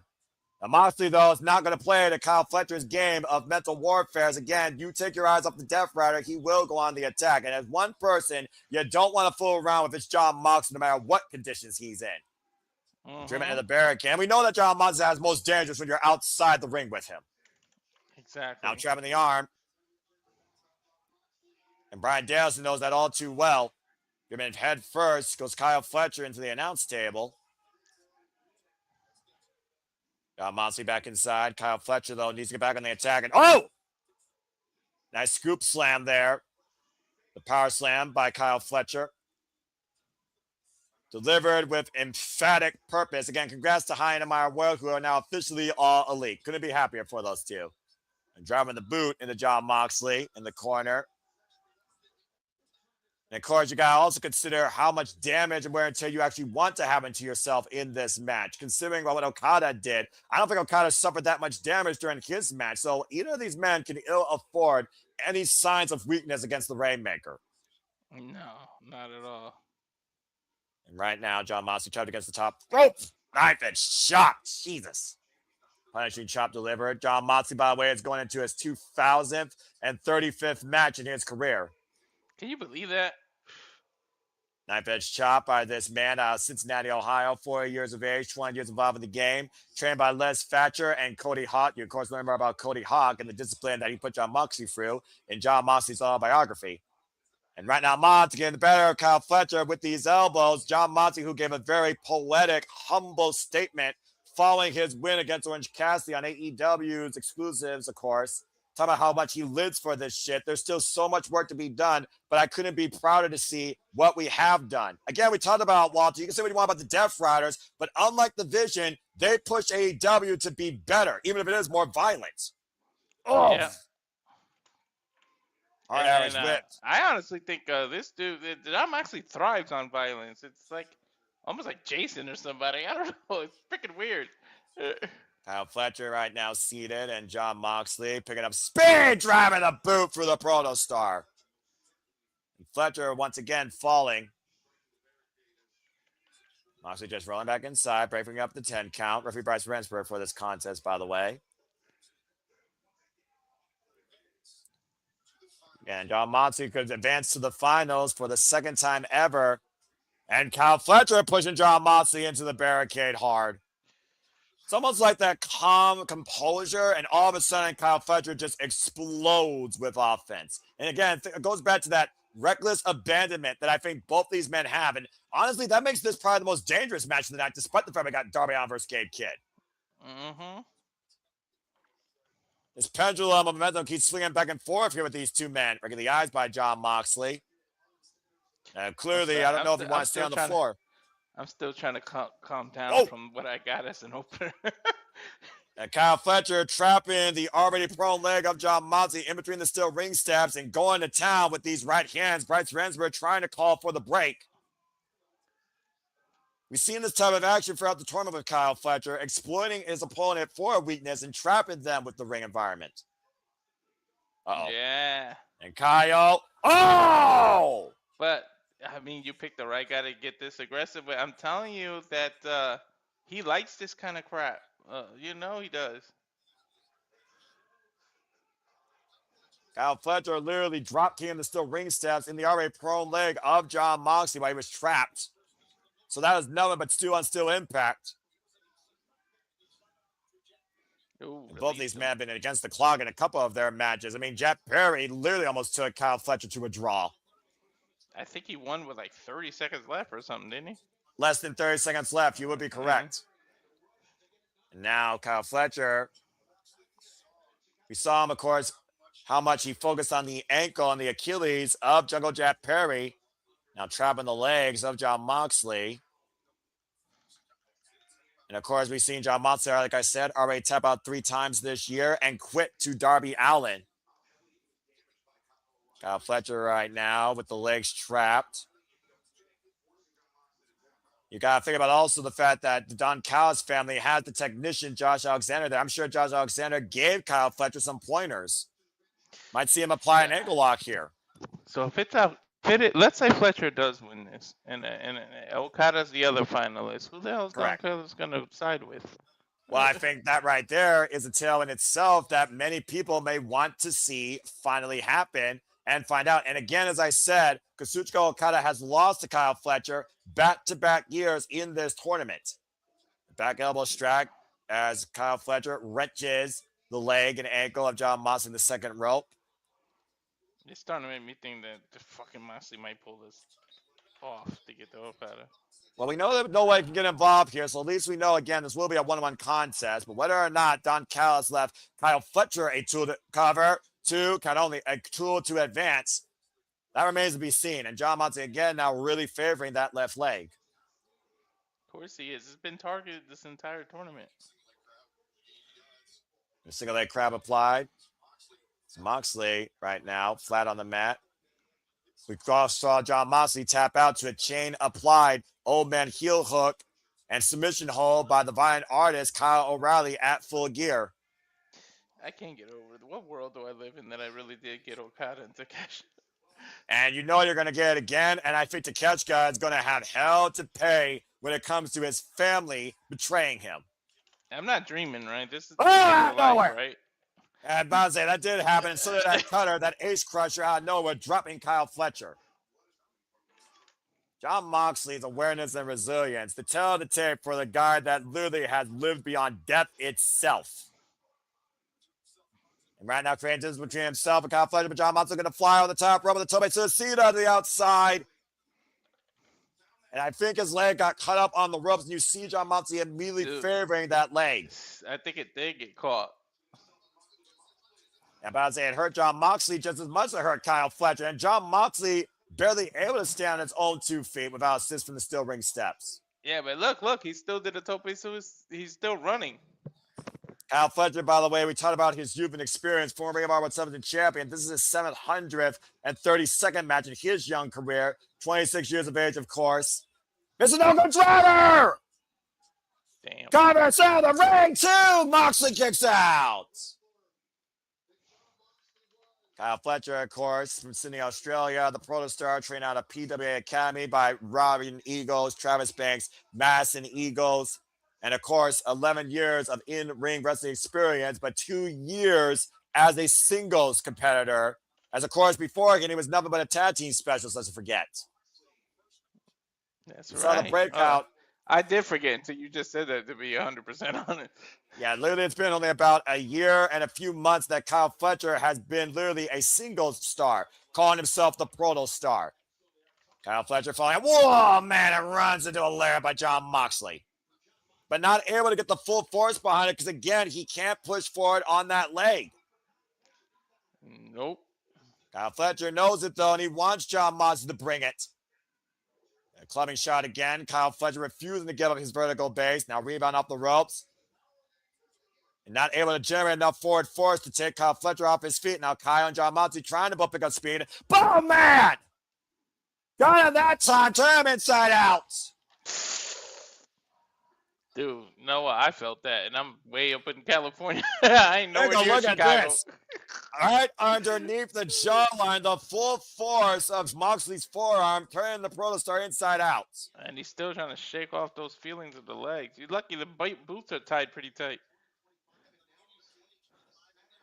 You think about, again, the beginning of 2025, John Moxley with a stranglehold over AEW. Kyle Fletcher looking to not be a Will Ospreay clone. And look at where these two men stand now. Bro, right? The evolution. Once he cut his hair, it was totally a different person.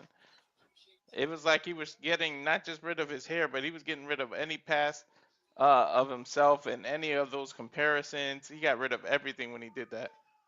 And Kyle Fletcher and John Moxley both meeting at center. Almost like a baptism when he cut his hair. You know what I mean? Yeah, basically, literally reborn was the proto star, and John Moxley revived AEW in a whole new violent image, but nobody's been complacent. Mm-hmm.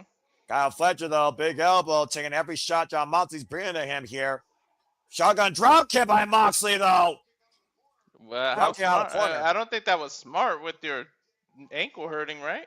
Well, bad leg be damned. John Moxley is going to literally fight. Remember what John Moxley says. No matter what, by the end of this, I will have given it my all. And hammering down against Kyle Fletcher in the corner here. Bird knuckles to the skull. So again, awkward landed over Moxley. That's Fletcher right now. Goes to the outside of the ring. Scotty Moxley from the apron. Look for the PK. Moxley scouting it. Oh! I swear, if Moxley can somehow get past Fletcher, you can't beat Okada on one wheel.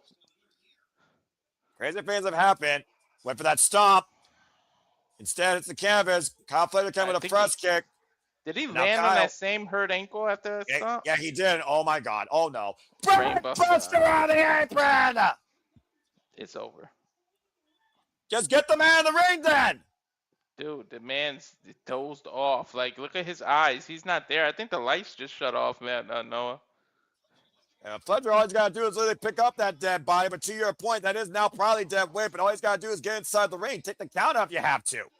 Take the count out. Yeah, Good man. replay here. High angle on the shoulder.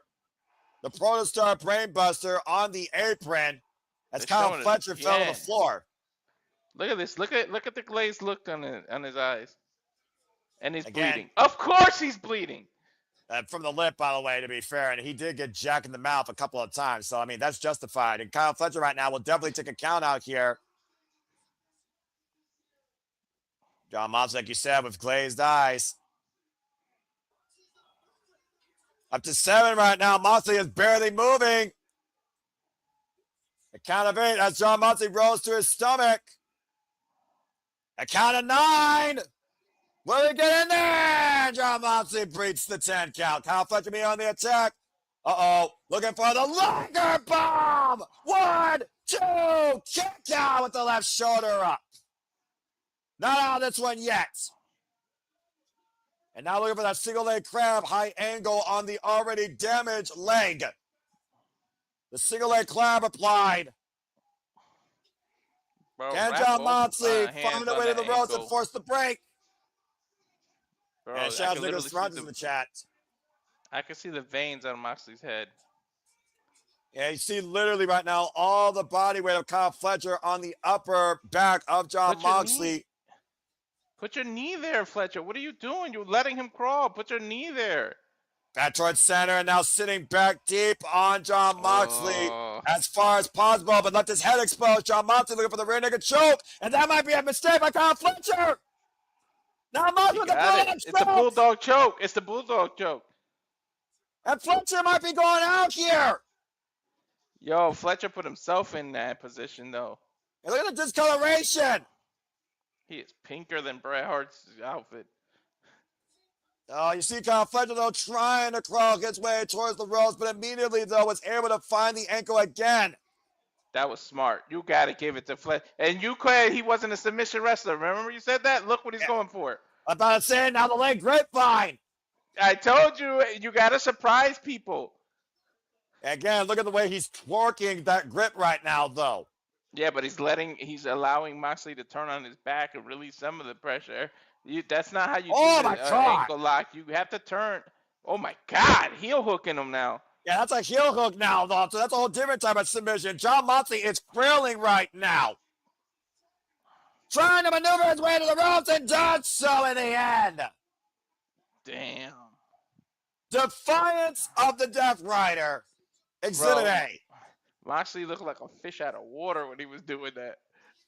A sense of panic and urgency for Jon Moxley, only to find saving grace for the time being with the ropes. And this audience showing tremendous respect for Jon Moxley's heart and resilience. The fact that we're hearing Jon Moxley chants here, Walter, I think is the tale of the tape. I never thought I'd hear the crowd chanting Jon Moxley.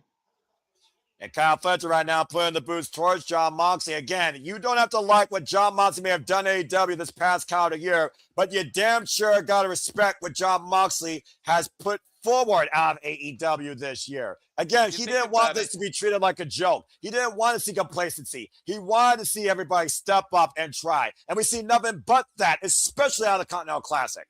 If you think about it, all he did was stand up for the company he worked for, wanted to make it better. That's really all his mission statement was for everybody to step up in competition and make it better. And Moxley, though, able to get the better of Kyle Fletcher, both men out of eye. And Jon Moxley, though, buying the head of the Protostar. Any sport you're in, you should want to leave it better than when you found it, right? And gets to his feet. I would say so. He's Fletcher right now. Awkward landing on the top turnbuckle. And Jon Moxley, that we talk about, has been the darkness and the light of AEW's existence since day one. He's the only 3-time champ, isn't he? 4 time. 4 times, And, yeah. and the choke again underneath the chin of Kyle Fletcher in the corner. Can only hold it for a 5 count, though. Maybe he's trying to weaken Kyle Fletcher, possibly something He's big gonna here. German suplex him off that man! isn't he? Up and over, head first goes Kyle Fletcher. Yeah, but Came down square on the top of his head. You did call it, by the way. That was an avalanche superplex, head captured. Yeah, but he can't capitalize, dude. He's so out of it. About to say, take a look at the replay here. Ooh. Bro, that was almost like a dragon sleeper suplex. Look. That's exactly what that almost was. And Kyle Fletcher again landed directly on his head. Maybe Brian Danielson cringe. He got spiked, Noah. Fletcher right now in a prone state. John Moxley once again trying to get up on his feet, picking up momentum. Might be looking to burn it down without curb stop. Why is everybody using this move all of a sudden? This match, by the way, folks, is now 19 minutes deep. How much was the first one? This is their first one-on-one encounter. No. How much was the opening match? Right, a little bit close to that. And you see John Moxley crawling his way for the cover. The back press, the hook in the near leg. 2, and Kyle reverse off the crucifix. 2, and Moxley able to escape. Oh! And Fletcher with the front kick. John Moxley, though, wheels it off. Wait for the clothesline. Block the lid. Head and shoulder capture. The knee strike to the head cover. 2, John Moxley kicks out at 1. You gotta be What the hell is John Moxley made of? You gotta be freaking kidding me. How much does it mean for John Moxley to win this? Fletcher with the flying leg kick in the corner, hoisting out John Moxley once again for the Proto Star. Brainbuster! 1, 2, no! What the fuck? Once again, John Moxley denied Fletcher a chance to ascend beyond last year's tournament. Yo, look at the look in Fletcher's eyes. Like, what the hell do I have to do? This is what it means when you face John Moxley. This is what it means to be with the best wrestle. And this is how hard you need to fight for the Continental Classic final. That's crazy, bro. We already know one half. We're trying to figure out the other half, but they won't let us. When you talked about before, Kyle Fletcher is prepared physically and mentally. How much is Kyle Fletcher's confidence shaken? He's never been in this type of situation before. Yeah, it's got to be shaken. Moxley's been here plenty of times. He's won the big one 4 times, you just said, so. Of course, we did see Kyle Fletcher try and do the top rope pro star brainbuster earlier. He was unable to do that. We've also seen him go to those lengths to win matches. Open palm strike, defiance by John Moxley with the bird. And how much of that was for Moxley to kick out, and how much of that was instinct? And I'm about to say, that right there was all heart, and that right there was all hatred by Kyle Fletcher. You think about what Kyle Fletcher did to be part of the Don Callis family when he faced Konosuke Takeshita on Rampage. He showed Don Callis that hate. That's that hate we need to see. Uh-oh. Is he looking for the screwdriver? I'm about to say, I believe that you are correct. Kyle Fletcher is looking right now for his own tool to a better means. But Okada put it under the ring, remember? Kyle Fletcher very confused right now. You wonder, oh, wait a minute, John Moxley inside cradle to capture too. Oh, Kyle Fletcher kicks out. The swing and a miss. Rear naked choke applied by John Moxley. Yeah, remember Okada threw it under the ring. He didn't put it back in the turnbuckle. So by Fletcher too. Moxley forced to escape. Up and around. Death Rider! Shit by Moxley! 1, 2! No! Kyle kicks out! What? This is only the second match, Noah. And this is determining the final here, and John Moxley might clearly be seeing his life flash before his eyes. High angle Death Rider! Oh, it's over now. 1, 2! No, it's not! What the fuck? Immediate transition. Rear naked, sleeper. And it's locked in. Kyle Fletcher right now literally gasping for air, frailing. It's in the middle of the ring too, Noah. It's over. Look Look at the face of Fletcher. Look at the defiance, though. And look at the grimace of Jon Moxley. Yo, it's in the middle of the ring, Noah. He ain't nowhere near ropes. But Jon Moxley's legs, though, unable to give him leverage. Kyle Fletcher is back up to his feet. Yo, but that makes it worse. If you stand up in that, you're making it worse, Noah. That might be the experience coming into play. To your point, Walter, Kyle Fletcher might be going out. But you see Kyle preventing Bryce. His hands drop. His hands drop. He might be out. Fletcher, it's fastly fading. He's being put on. That's it. That's it. That's it. Jon Moxley wins. Moxley and Okada. Holy shit. For the first time ever, we are going to witness Jon Moxley versus Kazuchika Okada as our Continental Classic Championship. So, file that under things I didn't see coming. And once again, JJ can shut the fuck up about predictability because our finals are set. I have never seen such a level of defiance, unlike what Jon Moxley showcased tonight. And you see Kyle Fletcher protesting the decision as Jon Moxley once again finds himself in the finals of the Continental Classic. And again, though, Walter, to your point, that screwdriver. Kyle Fletcher's looking for that screwdriver. Did Don Callis tell Okada and Kyle about it, but told Kyle about it first? There are more questions than answers. Oh!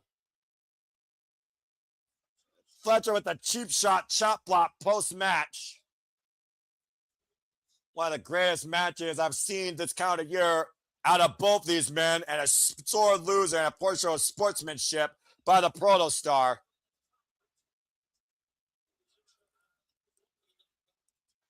And regardless, whether Kyle did not Fletcher, see this coming at all. I don't think no one saw this coming overall. You kidding me? Bro, my predictions are all screwed up. For the second time, we find Jon Moxley in the finals. For the second consecutive time, we find Kazuchika Okada in the finals. Oh, nobody can interfere either, so it's not like Takeshita can screw him. I think Okada's winning it then. About to say, Moxley with one more match to go, looking to win the Continental Classic for the first time in his career, proving once again why this Depth Rider shows defiance of AEW's work is never done. Sandy got a point. She screwed both of them by doing the screwdriver thing and then not putting it back for Kyle. He screwed Kyle. Okada screwed both his members. He was selfish. He wanted to be the only Don Callis representative. But again, did Don Callis want that as well? Truly, what is this family versus dictatorship? At the end of the day, Kazuchika Okada right now controls everything. Our finals are set. It will be Kazuchika Okada versus Jon Moxley for this year's Continental Classic Championship. Mm-hmm. But coming up next, we're going to shift gears to the AEW Tag Team Championships. It's all hell is about to break loose in Chicago. It's not a riot, but it's Chicago Street Fight. FTR versus the Bang Bang Gang. We could see Christian and Copeland back.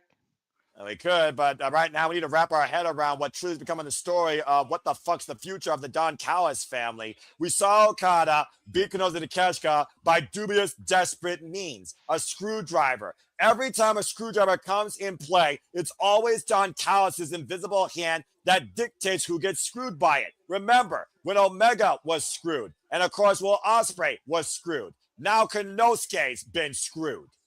And Kyle Fletcher inadvertently was screwed. We should have known, Noah. The entire Continental Classic has been unpredictable. We should have known that they would go some route that we wouldn't have thought of.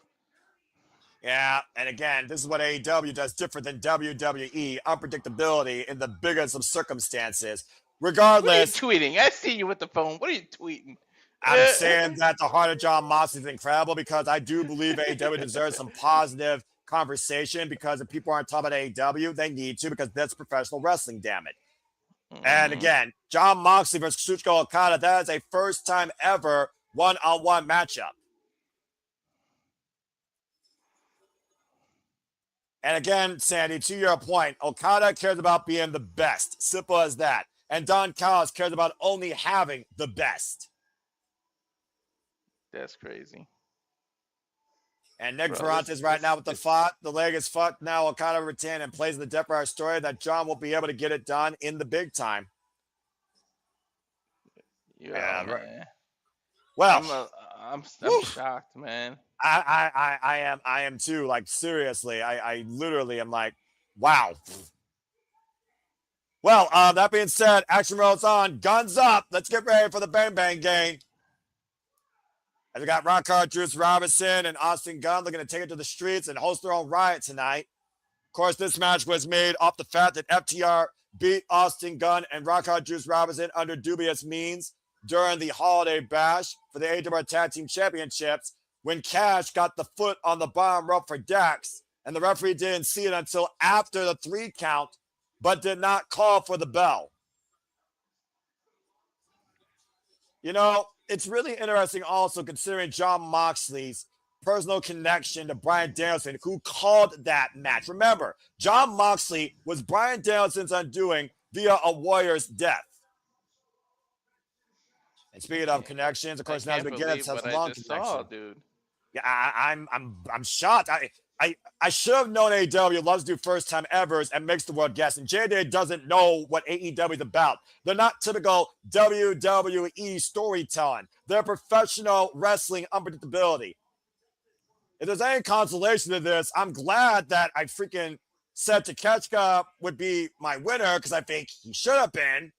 But part of me feels like Jon Moxley is the guy you can't say won't die. Jon Moxley does not need to win, but Jon Moxley was meant, in my opinion, to be a finalist. I look at Kyle Fletcher like Will Ospreay. To the point Will Ospreay, he makes it so close, but he never wins the big one. So at least I got one of those matches right. But still, I'm shocked that we're getting Moxley and Okada versus Moxley and Takeshita. I did. Because Kyle Fletcher is the future. But the future does not need to be defined by the Continental Classic. It needs to be defined by the AEW Men's World Championship. And what do you guys keep saying? Kyle Fletcher is a future AEW Men's World Champion. In order for that to happen, he can't hold the Continental Classic Championship as well. And you got to consider, Walter, whoever wins this will hold the Continental Championship. But anyway, we got to shift gears now to the tag team division. Holy hell. I'm watching AEW. Why would you throw Cody Rhodes at me? Well, I mean, 3 Stairs of Hell awaits him and Drew McIntyre as they overkill that storyline. But what else is new for WWE? There you see Paul Turner holding up the AEW Tag Team Championships. Of course, Dax Harwood, Cash Wheeler won those titles against Brodito at Full Gear. Won the civil defense so far against the Bang Bang Gang. And let's not count FTR on extreme circumstances, by the way. Let's not forget, they survived the Briscoes in a dog-color tag team match. So they can be just as extreme as they can be traditional. Bell rings around the way for this. And of course, anything goes, no tags, first pinfall submission inside the ring. We'll leave with the titles as, again, AEW is the conversation on the X. Good Lord, what a freaking night. I'm 0 for 2 already. I'm 1-1. Wow. The champion throne here. First time ever matchup in the finals, though, the Continental Classic, Walter. One of these days, it's going to be you that pops up, bro. One of your tweets right there. I don't care about being acknowledged for AEW. I care about loving AEW and bringing the passion that it exudes in me as a professional wrestling fan, because this is professional wrestling, and we're in a professional wrestling scene in Chicago. And snap suplex by Cash on the Brantway, and Dax ringing the eyes of Hart, Juice Robinson. I don't think we're going to see that. I put the wrong people in here. You should have yelled at me. Look at that. What are you talking about? It's Juice Robinson, not oh yeah, you did. And, I didn't see what you did with the banner. I'm pretty sure I'm the one that made the banner. Anyway, botch. You can go ahead and fix that if you want, and just go ahead and look at the chat. Austin and Juice Robinson. Austin Gunn and Hart, Juice Robinson. As of typing, Moxley winning the whole thing because they're in the same venue where he beat Tetsuya Naito to become IWGP World Champion in 2024. It's a fair shout out, Sandy. Actually, it's same city. Figuring that venue, he wanted this different one. It was a different venue, by the way. Nonetheless, Moxley winning, or many will ride if Okada wins in the same manner he won earlier on against Takeshita. I legitimately think this last match, Moxley and Okada, who's never faced her one-on-one, just might come down to which man wrestles stronger. Because what we saw in that last match was the definition of fighting spirit. And the spirit of Jon Moxley would not be killed by Kyle Fletcher. I think it's gonna come down to who can break whose will first. That's what I'm thinking. Oh! Well, we just saw Cash get brained with a trash can by Austin Gunn. Of course, Cody Gunn still out injured. What is Okada gonna do when there's no screwdriver there this time? That's how he beat Takeshita. What's he gonna do to Moxley? He's not gonna have that screw. You know, by as well as I do, Don Collins right now is smiling like a Cheshire cat. And he and Okada will have a game plan. Not to mention, we know that screwdriver, Walter, is underneath the ring. Don't think Okada won't go for it. And right now, a dash being thrown across the audience. Okada knows where it's at. Austin Gunn tumbling down the entranceway after Cash Wheeler branded with a trash can. Referee Paul Turner for this contest, by the way. And I think Dax Harwood is right now trying to brain Rockhard Juice Robinson as a riot might break out here in Chicago. Mm-hmm. Amongst all, again, AEW loves to be interacting with their fan base. That's for damn sure. And Juice Robinson right now. Oh! It's probably eye drink. Some liquid in the eyes of Rockhard Juice Robinson. And Austin Gunn set up and over the barricade here. Doesn't matter. Again. It's a Chicago street fight. They can do whatever they want.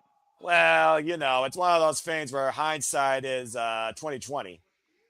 What are they? They only limited by their imagination, right? And Small Stoke, who can't get no holes. And right now,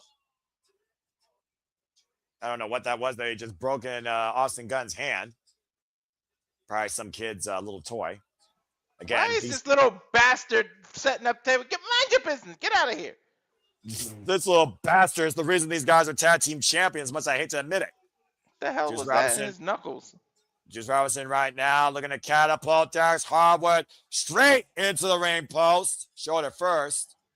Is he going to power drive him through the table? Well, Juice Robinson, let's not forget, this man does have a screw loose. He is married to Timeless Toni Storm. And Rockhard Juice Robinson might be looking to let the juice run loose as he goes up to the top rope. What the hell is Juice figuring here? Oh, and Cash splitting him at the uprights. Wouldn't that mean that she's the one with the screw loose? She married him. You know what? The jury is out, and we still got mixed nuts mayhem with ovaries when Thomas Toy Storm and Conglomeration take on Marina Shafir and the Death Riders. I'm just saying. Mm-hmm. Uh-oh. Hyan bad a back suplex. Avalanche, both men crashing. Rockhard Juice Robinson and Cash Wheeler. Good grief. Imagine this being a late Christmas gift for the Bang Bang Gang, seizing the tag team championships. And right now, FTR in firm control, banging on a trash can with the use of Austin Gunn's back. Just wailing away. And of course, Juice Robinson came back, folks, at AEW All In from an ankle injury. Batter up! Jesus. Better than the White Sox, damn. I mean, the jury is out. I'm hashtag non-wrestling sports. And right now, Austin Gunn, bell rung on the knee. And now Cash Wheeler, what the hell? Oh! Stare of the elbow, trash can at the face of Austin Gunn. Now FTR with the cover on Austin gets a 2 count here. You know, I think Chicago's seen their fair share of street fights and riots that they might be a little bit tranquilo considering the strong spirit affair we just saw with a man on one leg, defiant as ever. And Austin Gunn driven at first with that trash can in the corner. The Bang Bang Gang right now getting banged all over the place. Oh! And Juice Robinson getting brained as he was getting up. Of course, we've been talking about again how Adam Copeland and Christian Cage have not been seen since AEW All Out after FTR literally stuffed pile drive Beth Copeland and the matriarchy took out Christian Cage. And Juice Robinson, though, taking Cash out of the corner. And of course, last time Bang Bang Gang took on FTR prior to Holiday Bash, Bang Bang Gang won. And that's, of course, what led now to a score of 1-1. Juice Robinson with the splash. Cover on Dax 2 and gets the shoulder up. Damn. Woof. Big frog splash there by Rock Hard Juice Robinson. Of course, Switchblade Jay White has been out with injury for quite an indefinite period of time. And again, that injury was just over a year ago, by the way, in the Continental Classic. And of course, his first match took him out of the running. Doing? And right now, Juice Robinson trying to get the AEW Tag Championships, breaking the eyes as the Juice was stopped for a moment. Caught with a lariat, and shout out to Lily. Good to see you as well. Again, everyone's enjoying our coverage, conversation, reactions. Please don't subscribe, comment, and tell a friend. Nice spine buster on Dax Harwood. High step by Juice, too, and gets the left shoulder up. Woof. Austin Gunn right now with Cash on the outside driving. Austin Gunn shoulder first and the still ring steps. That took a lot of Dax byway to kick out as all the forward byway to Juice was stacked up on Dax Harwood in the cover. And right now, what the hell is freaking Small Stoke doing? Thinking he's a Sith or a Jedi?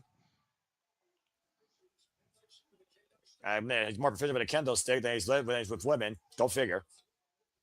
Juice Robinson sidestepping Cash. Went for the leg lariat. Dax with a duck underneath. Oh, the child braiding Juice! And a belt behind the referee's back. But again, it's legal here in Chicago street fight. It doesn't matter. Yeah, I did see it. I'm all good, though. And right now, this could be the end of the Bang Bang Gang's hope to win the AEW World Tag Team Championships. There's a reason why I don't listen to JJ for wrestling, because JJ doesn't understand how AEW works. Now, Austin Gunn. Whoa! Blocking the kendo stick with a trash can shield. Hello! And banging Cash Wheeler's brains in. Now, saying, look at this. Austin Gunn with his own armor on. And Austin Gunn throwing that trash can lid on his back and into Cash's head against the ring post. Literally turning his body into a weapon. And Austin Gunn flying up again. Oh, Jesus! A sidestep over the Spanish announce table. Watch out, Carlos Cabrera! Good grief. I don't think Carlos Cabrera can take this physical mayhem. Nope. I don't think so. I mean, he's seen fairly more than enough of it. And Rock Hard Juice Robinson has been busted open and faced that AEW Tag Team Championship straight to the skull. And proverbially right now, Juice is in a one-on-one situation. We got Dax. Now Juice Robinson. Oh, and a chop block by Cash from behind. The clip of the back of the knee. And again, we're talking about, Juice Robinson coming back from that ankle injury, and you see Small Stoke and Cash Wheeler exploiting it. The clip of the back of the knee right now, and Juice Robinson might be a one-legged man. Doing everything it takes to retain the titles and injure their opponents. And oh no. The leg trap now by Cash Wheeler. And the blood in the eyes of Juice Robinson. Oh God, the play of the chair. Being driven down into that leg. I'm not sure how Juice Robinson is going to be able to walk after this. Oh no, oh no. Oh, that might have shattered it. At this point, though, FTR are doing everything it takes to retain the titles, and it's 100% legal, so you can't argue against it. You see right now, Dax, again, showing what it means to lead by poor example as a father figure. Mm-hmm. And look at this, FTR taking a breather here, thinking it's an easy day at the office. And maybe Cash right now. Oh!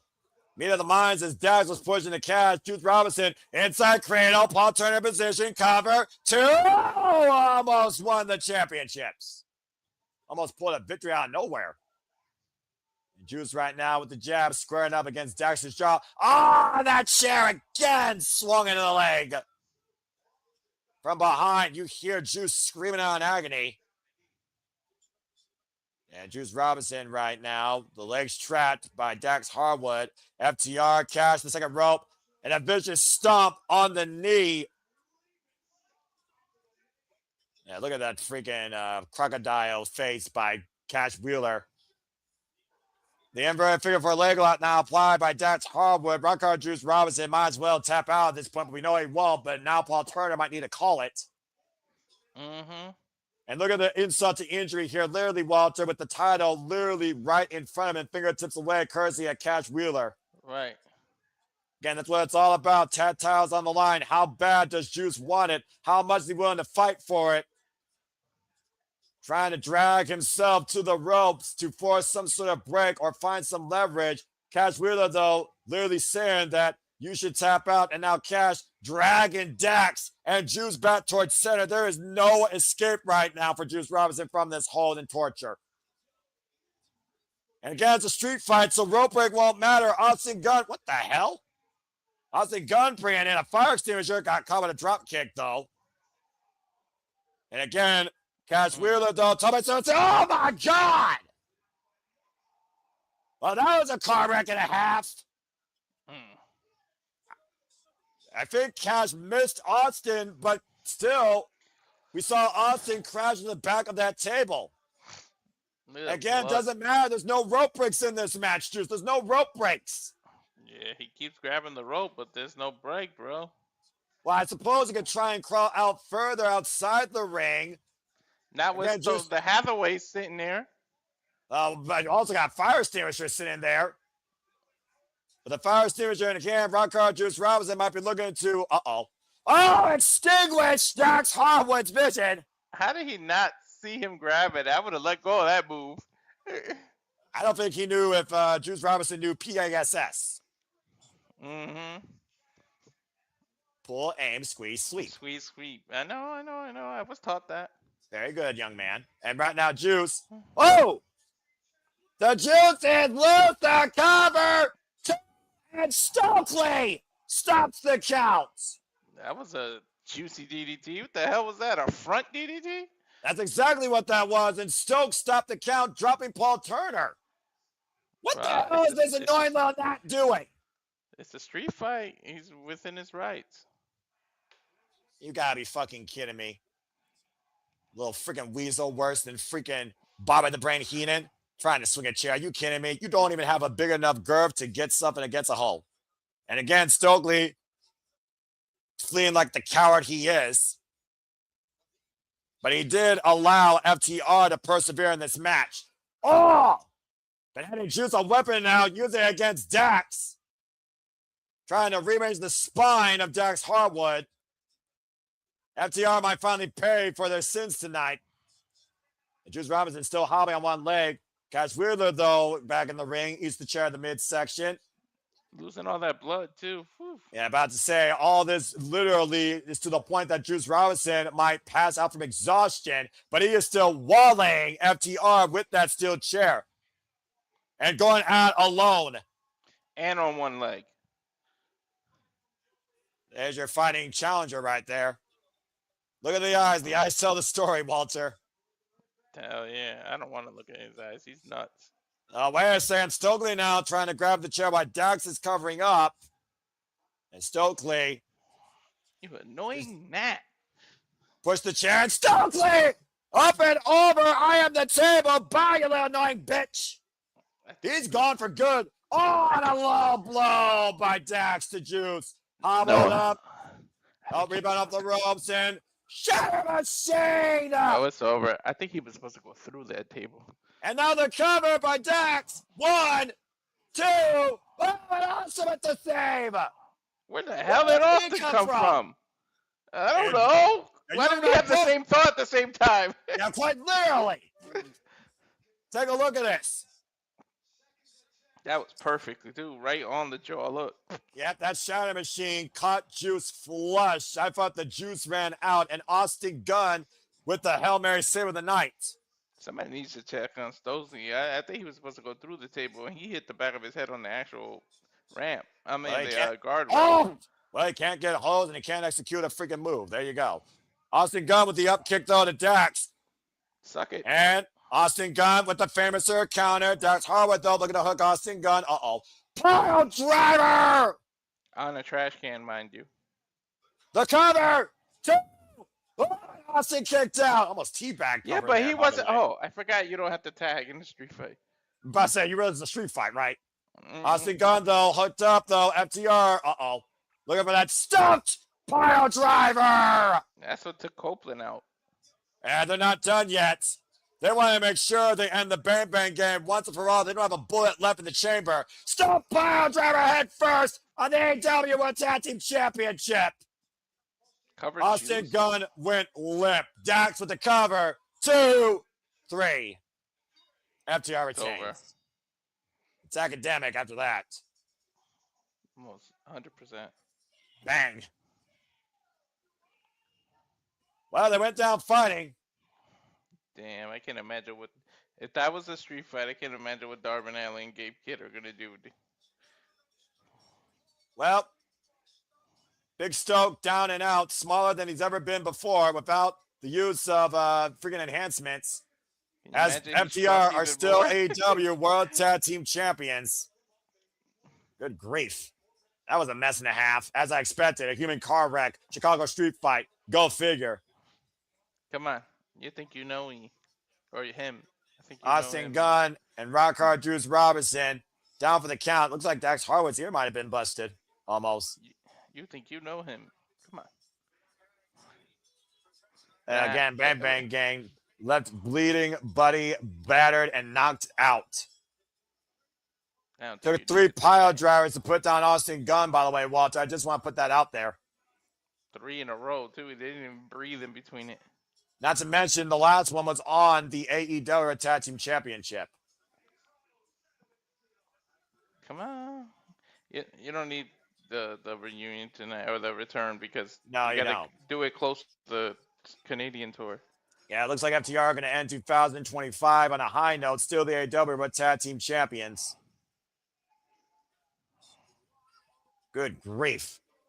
And of course, now the score stands 2-1 against the Bang Bang Gang for FTR. You don't have to like them, but you can't doubt that they're one of the greatest tag teams in the history of this company. I will never deny how FTR have been a revival to tag team wrestling at its most traditional roots. They were meant for tag team wrestling in this business. There's a reason why they're 11-time tag team champions and 3-time AEW World Tag Team champions. Well, they're as tag team wrestling as tag team wrestling can get. No kidding. Well, as we got a moment here again, just to bring up the speed, FTR State AEW Tag Team Champions. Our finals are set. After Kazuchika Okada screwdriver Konosuke Takeshita, Kyle Fletcher was looking to screwdriver John Moxley. John Moxley's heart resilience let him go on. And our finals are now Kazuchika Okada versus John Moxley for the first time ever. And of course, it's been a historic year in 2025 for AEW Wrestling Business. Again, also congratulations to Hyan and Maya World, who are now officially All Elite. Welcome to AEW, ladies. I wish you nothing but the best, the continued ventures of your further wrestling careers. Couldn't be happier for these two, especially Hyan. I've followed Hyan for a long time. I told you. I said by the end of January. Look, it was by the end of the 0 hour. Yeah, I'm about to say, I mean, again, and of course, we've seen so many incredible moments here. Of course, Toni Storm, record-setting AEW Women's World Champion. Of course, losing to Chris Statlander. We've had Will Ospreay versus so many incredible greats. Ospreay and Swerve free in AEW from the Young Bucks. Tyranny. We, of course, had so many incredible, hilarious times like Double or Nothing, bringing back the bodies hit the floor. You think about those that have brought fire to the mic, like Thomas Toy Storm, like Will Ospreay, like him and Adam Page. Him and Adam Page are on a 2-year road to hell, back to light, to seize the AEW Men's World Championship. All Elite Wrestling truly has been revived this year in 2025, and I only see a brighter 2026 for them after the night. And again, we thank everybody that's been following us the entire year for AEW and wrestling coverage. You all make this possible for the passion to continue to persist and pursue across all things wrestling. For everyone knows how much I love AEW as well. And again, please subscribe, comment, and tell a friend. As we turn our smiles the right way, it is time for the AEW Women's World Tag Team Championship match. As the Babes of Rap make history, defending the gold for the first time ever against Mercedes Moné and Athena. Dang. Talk about a 180 from the match we just saw to this. Well, From let's the go violence ahead. of a street fight to the bubbling personality of Willow. Well, I'm about to say, you figure about again how Willow Nightingale was able to hit the power bomb on Mina Shiragawa, as of course they were to beat the Timeless Love Bombs in the finals, and Harley Cameron, who faced Willow Nightingale in her second professional wrestling match in her young 3-year career. Willow and Harley Cameron, the Bears of Ref, are the inaugural AEW Women's World Tag Team Champions. And of course, their tournament started with Athena Mercedes Moné, with Harley Cameron pinning Athena. However, at Holiday Bash, these party crashers crashed the celebration, and Mercedes Moné invested in Athena one more time. And thanks to that, Athena and Moné got the better of the tag champs to earn this opportunity tonight. True. After Athena, of course, beat Harley Cameron for the Ring of Honor Women's World Championship, and Mercedes Moné has been on a 2-0-2 losing streak, losing 3 of her championships. The CEO looks to bounce back, adding the tag gold to her portfolio. Here we go, Walter. Babes, all right. As we welcome in our forever Ring of Honor Women's World Champion, Athena, after being Persephone in her most recent defense at Final Battle, now over 1,000 plus days. The longest reigning Ring of Honor champion of any capacity in Ring of Honor history. Dude, she passed Roman Reigns. I don't see anybody on the cusp of beating her either. I mean, to be fair, she's on the cusp of surpassing Roman Reigns, and she wasn't part-time while doing it. That being said, Athena has beaten everybody from AEW, CMLL, Stardom, and Ring of Honor to hold on to this gold. But there's one person she hasn't beaten yet, and these two might look to work together one more time to seize more gold, and that is the Mercedes Moné. Of course, Mercedes Moné. B-O-O. All right, Walter. All right, Walter. Get it out of your system. All right, let's get back on track here. And Mercedes Moné, of course, the CEO, still reigning and defending TBS champion, calls herself Ultimo Moné. Of course, her count is now down to 10 after losing the Ring of Honor Women's World Television Championship to Red Velvet and losing the Red Pro Undisputed British Women's Heavyweight Championship to Alex Windsor. And it looks like Mercedes Moné lost about 30 pounds there, Walter. I know, right?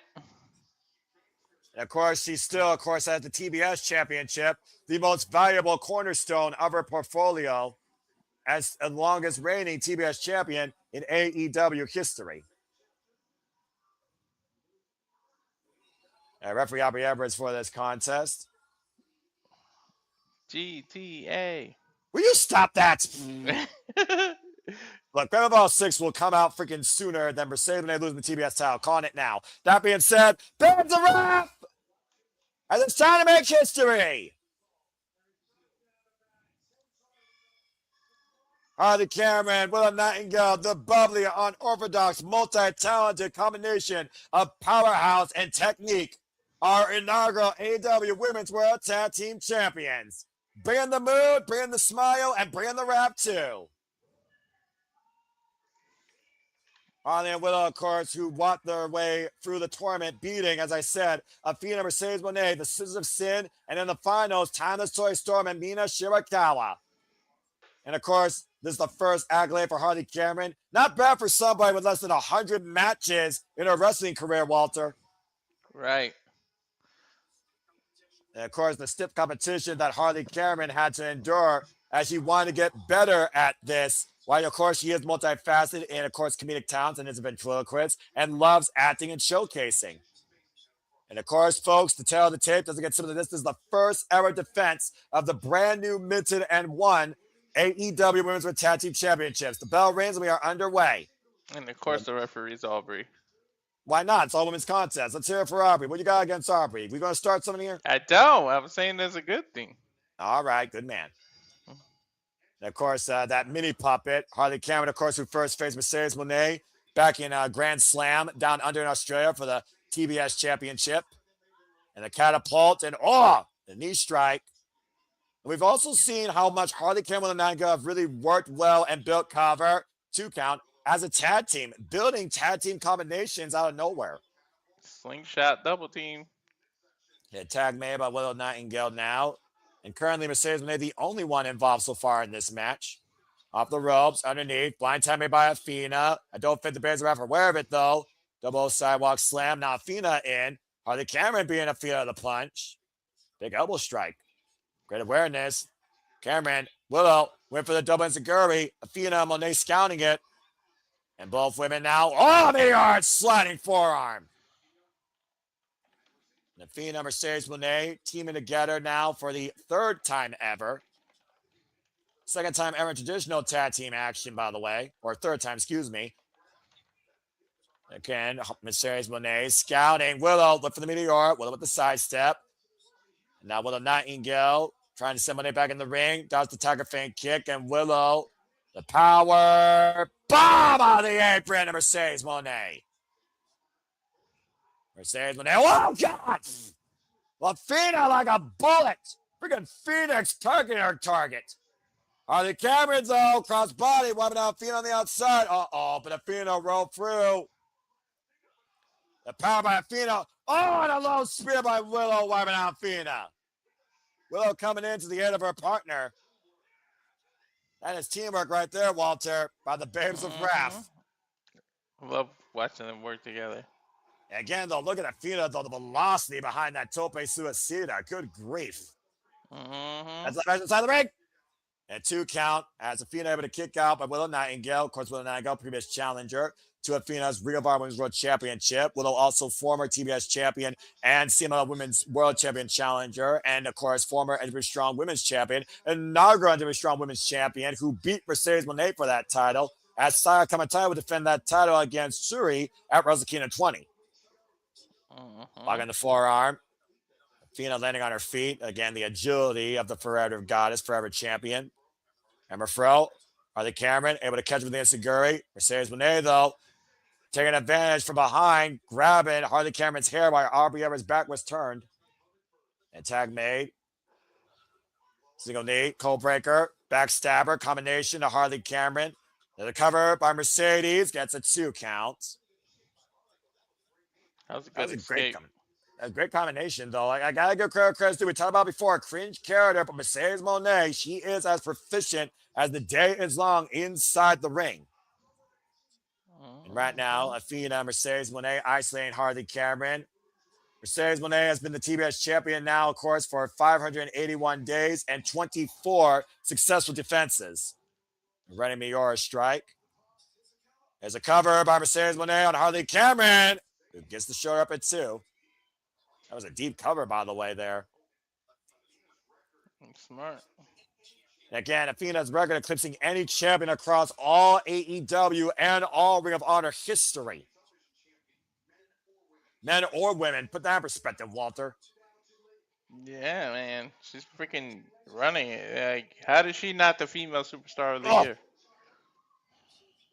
Yeah, we'll see if Athena can actually win some more gold here. Of course, Athena did previous challenge. Cover. 2 count only. That was a very her own partner. Cover. Well, and not only that, again, she lost to Mercedes Monet during the Owen Hart Foundation tournament, but she also lost to Thomas Toni Storm for the AEW Women's World Championship at Forbidden Door. Remember, she was the winner of this year's Women's Casino Gauntlet. The only blemishes on her record this year outside Ring of Honor. Ring of Honor, she's been absolutely undefeated. Ready Meteora by Mercedes Monet, the cover, single leg cover on Harley Cameron. Harley kicks out at 2 again. Once again, Harley Cameron able to escape. But again, these kickouts are happening closer and closer to the 3. So Willow Nightingale has to be aware of a sense of urgency at some point here. Every time you force somebody to kick out, they exert energy. So. And again, Harley Cameron is still very young and inexperienced. So she may not be used to these deep reps. Again, all great individual wrestlers, and Harley Cameron is on the rise, on the cusp.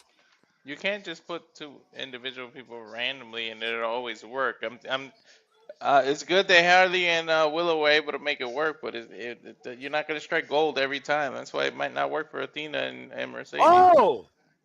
Great counter there. To your point, though, Harley Cameron able to get Athena with the DDT, but look how close Athena was to her corner. Harley Cameron, though, trying to make her way to Willow Nightingale. Fingertips away, and there's the tag! And Willow Nightingale legal now, and the crowd won't accept. And Mercedes Monet also legal for her side here. Again, Mercedes Monet, we call about the fall of the CEO. coming off 2 losses for 3 pieces of her gold, and also losing to Chris Statlander for the AEW Women's World Championship at Full Gear. Grabbing the boot, rising knee strap by Mercedes Moné, the blind tap made by Athena, and planted! But it's spine buster, but again, not legal. Athena is waistlock applied, back elbow strike, Willow Nightingale, Willow off the ropes again, and Athena now able to escape the takeover by T. Harris. That was beautiful, by the way. Caught in the fireman's carry by Willow Nightingale. Able to land on her feet out of the Deathfire driver attempt. The sidestep, Athena so well. Oh, rebound German. Using the added momentum of Willow Nightingale off the ropes. And now hoisting up Willow Nightingale. Knee. Shades of Bandito. That might be it. Cover. Willow gets the right shoulder up. Wow. How about that show of strength by Athena, hoisting her up on the shoulder into the X knee, shades of Bandito, and nearly pinning Willow Nightingale for the titles.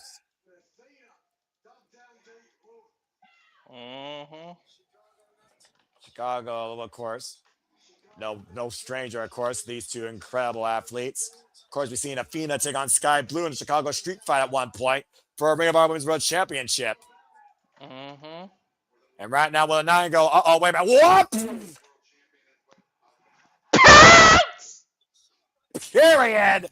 And 10 minutes to Harley Cameron. Mercedes Moné trying to come in play, swing a net breaker by Harley. Athena still legal, though, by the way. Remember, Harley Cameron pinned Athena in the tournament to eliminate Athena and Mercedes. Nice follow-up sling blade. And now, not sure she got all of it, but now the ground and pound, Athena covering up here, and Harley Cameron making her feel the wrath. The babe of wrath.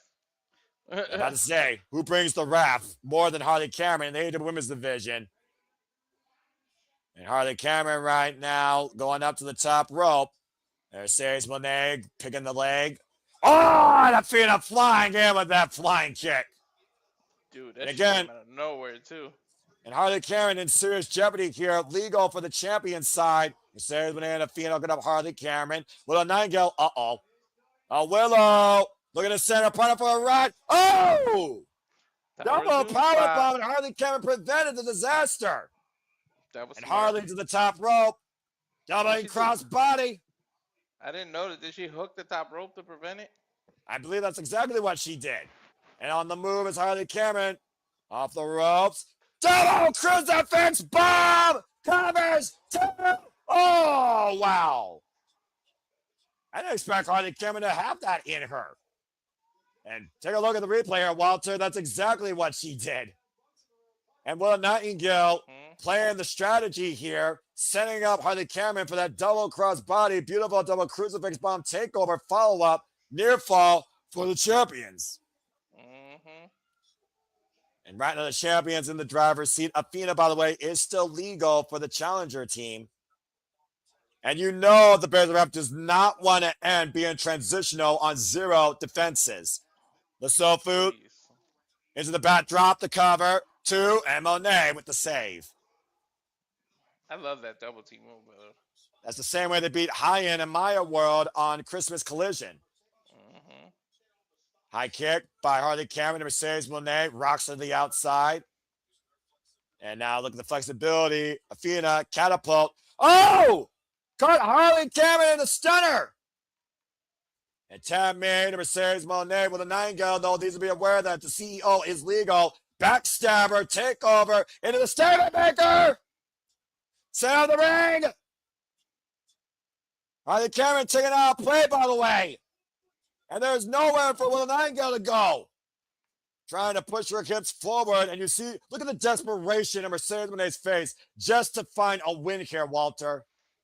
She's desperate. She's been on a skid lately. You see right now Willow Nightingale fingertips away from the ropes, and Mercedes Moné trying to pull Willow back as hard as she can by her neck, using the boot to kick her back and over towards center. But Willow, with the leverage, getting back up to her feet. CEO up on the shoulders. And a Death Valley driver. Cover 2. Oh, great skies. Athena crashed on her partner. Trying to break up the pain predicaments. A waist lock applied. Mercedes like, oh no! And Mercedes Moné clocks Athena. And now it's falling apart for the challengers here. Willow Nightingale getting the better of Athena and Mercedes Moné all on her own for the duration. Mercedes and Athena right now stacked up like cornwood in the corner. And Willow Nightingale follows in with the splash, crushing the challengers. Making them bump into each other again. Mercedes and Athena bumping into each other to your point. Double clothesline takes Athena and Moné down. And Willow Nightingale has been working on all fine cylinders here tonight. Dude, where is she going to the top rope? Damn, very rare we see Willow Nightingale go to the top rope, that's for sure. Athena, though, beating Willow on the ascent. And right now, Williams making the climb. Now hoisting up Mercedes Moné. And what the hell is this? Oh, that's good teamwork. Into a superplex powerbomb combination. Powerbombing old partner, but superplex Willow Nightingale. And now Athena, Mercedes Moné, gory bombed on a Willow. And the cover. Do we have new champions too? And Harley with the save. Yo, that was a nice double team move too. Some very creative offense here with Athena literally probably hurting her partner more in the process, but literally putting their own bodies into the work to seize the AEW Women's World Tag Team Championships. A near fall, though, thanks to Harley Cameron's interference. Athena's hurt, dude. You see the way she's holding her shoulder? All four of these women down right now in a very game women's tag team contest. And what is the genesis of this incredible women's tag team division in AEW? Highly competitive contest here right now. You see the drive of Harley Cameron here. Very quickly, Harley Cameron, though, scrambled against Athena. Went for the high kick. First kick, rising knee strike, combination by Athena. And Harley Cameron, wait a minute. Oh! The hell Just was got that? planted. It's a finishing move. Harley on the move again, but Mercedes Moné hooking up Harley Cameron. Drives her down to Moné Maker. The dog face DDT. But Willow Nightingale, the babe right now, hoists the Mercedes Moné, looking for the power bomb. Mercedes Moné hooking up Willow Nightingale, looking for the stair Moné Maker. Backslide, leg capture, two. There's a back retain. And Mercedes the one who took the loss.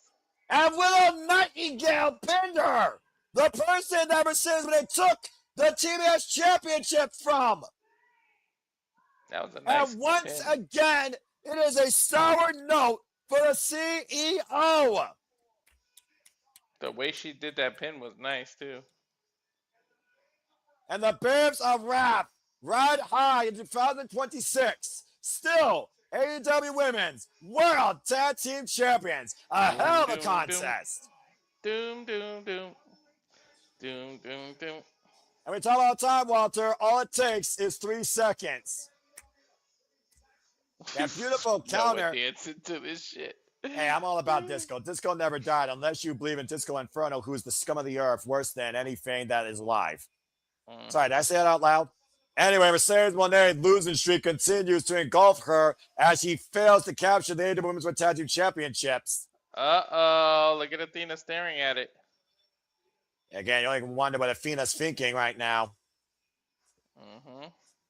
See if we get any words. Clearly, that's two champions that don't like losing. Congratulations. I love that sign.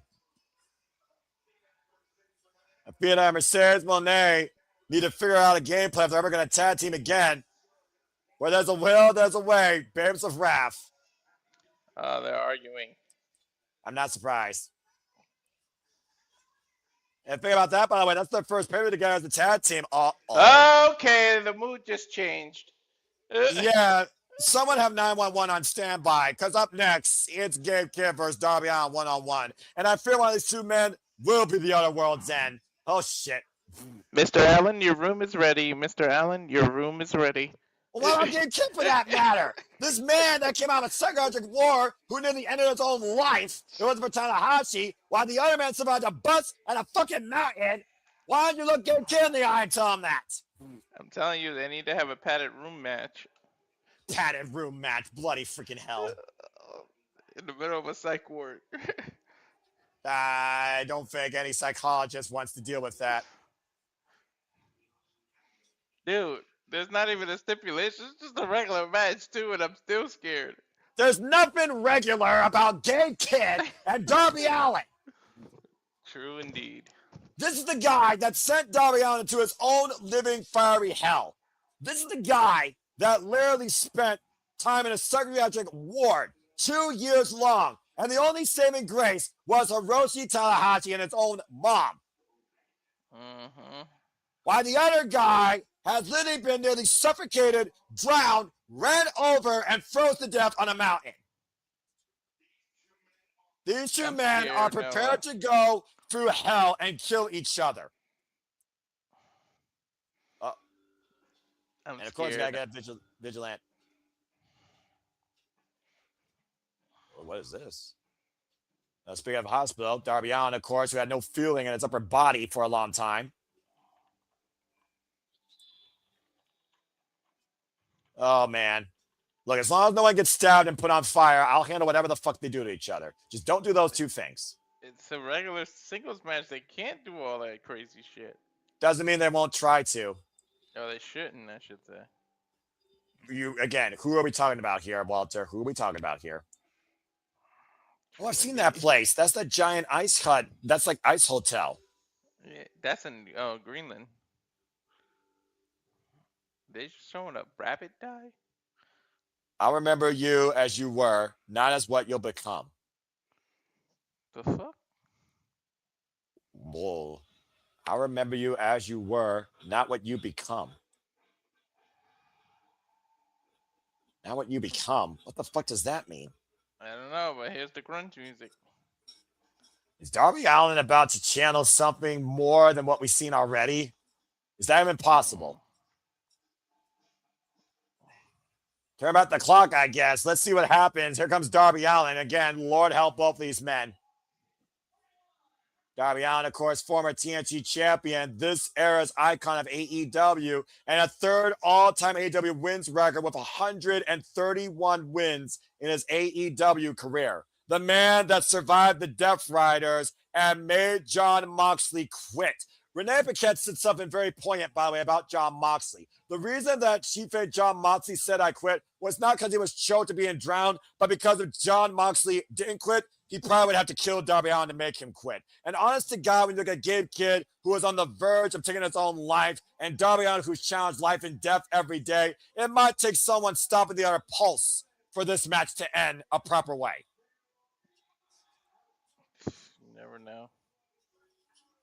And of course, we literally saw Gabe Kidd dragged off the streets of Philly in a body bag, chained to the back of a pickup truck, while Gabe Kidd sent Darby Allin through a fiery table off the stage through blood and guts. He wasn't injured. It could have been him here tonight in one of those Continental finals, semifinals. Yeah, well, how plans change. The definition of war is about to be brought to us at World's End. And here comes War Ready Gabe Kidd. This is very scary. The problem with Gabe Kidd is he's his own worst enemy. Gabe Kidd is literally his own worst Gabe Kidd. He lives for the fight. He talks about how AEW can fuck off. But this man will literally fight every type of match possible as if it's literally the last one in his life. Dude is literally smacking the shit out of himself on the way to the ring. Why do you think this guy aligned with Jon Moxley in his mission statement? And of course, a three-time champion in New Japan Pro Wrestling. Let's not forget, Gabe Kidd is a former global heavyweight champion, losing it to Yota Tsuji, and is a former never openweight champion, losing that title to Tomohiro Ishii.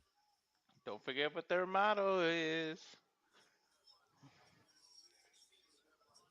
A man who seems to have an unhealthy obsession for violence, worse than Jon Moxley, if that's possible. But the violence is for the fight. Body bag? Yeah, about to say, Gabe Kidd almost foaming at the mouth, it looks like. Literally the new mercenary of Jon Moxley's Death Riders. What's the War Dogs motto? Belt or body bag? Bring gold or bring bodies. Bring bodies, yeah. Oh, and here we go. Oh, man! I'm an heavyweight same time. I remember Rick Knox for this contest. And Gabe Kidd immediately on the attack of the Darby Allin for the shotgun drop kick. Again, don't blink, folks. This is the first time ever won my matchup, by the way. I have 2 words for Rick Knox. Oh, God. Good luck. Again, literally, you figure out everything that Gabe Kidd put Darby Allin through during this Death Rider vendetta and everything Darby Allin's been through since January. Throwing Darby Allin down that same flight of steps. Oh, my. Dude, that was was just a thrown few down days in ago. Don't January. forget. You were And saying, you know Walter? the back of his head just hit the apron, right? When he did that. Darby Allin, of course, literally just got medically cleared this past Thursday, to your point. Or excuse me, Wednesday on AEW Dynamite 34th Street. Again, oh, Jesus, you're right. The head hit the apron on the way down. That was when nasty. He got thrown down them damn stairs. If there was a freaking doctor that examined Darby Allin's DNA, it would go beyond any mutation in genetics, I think.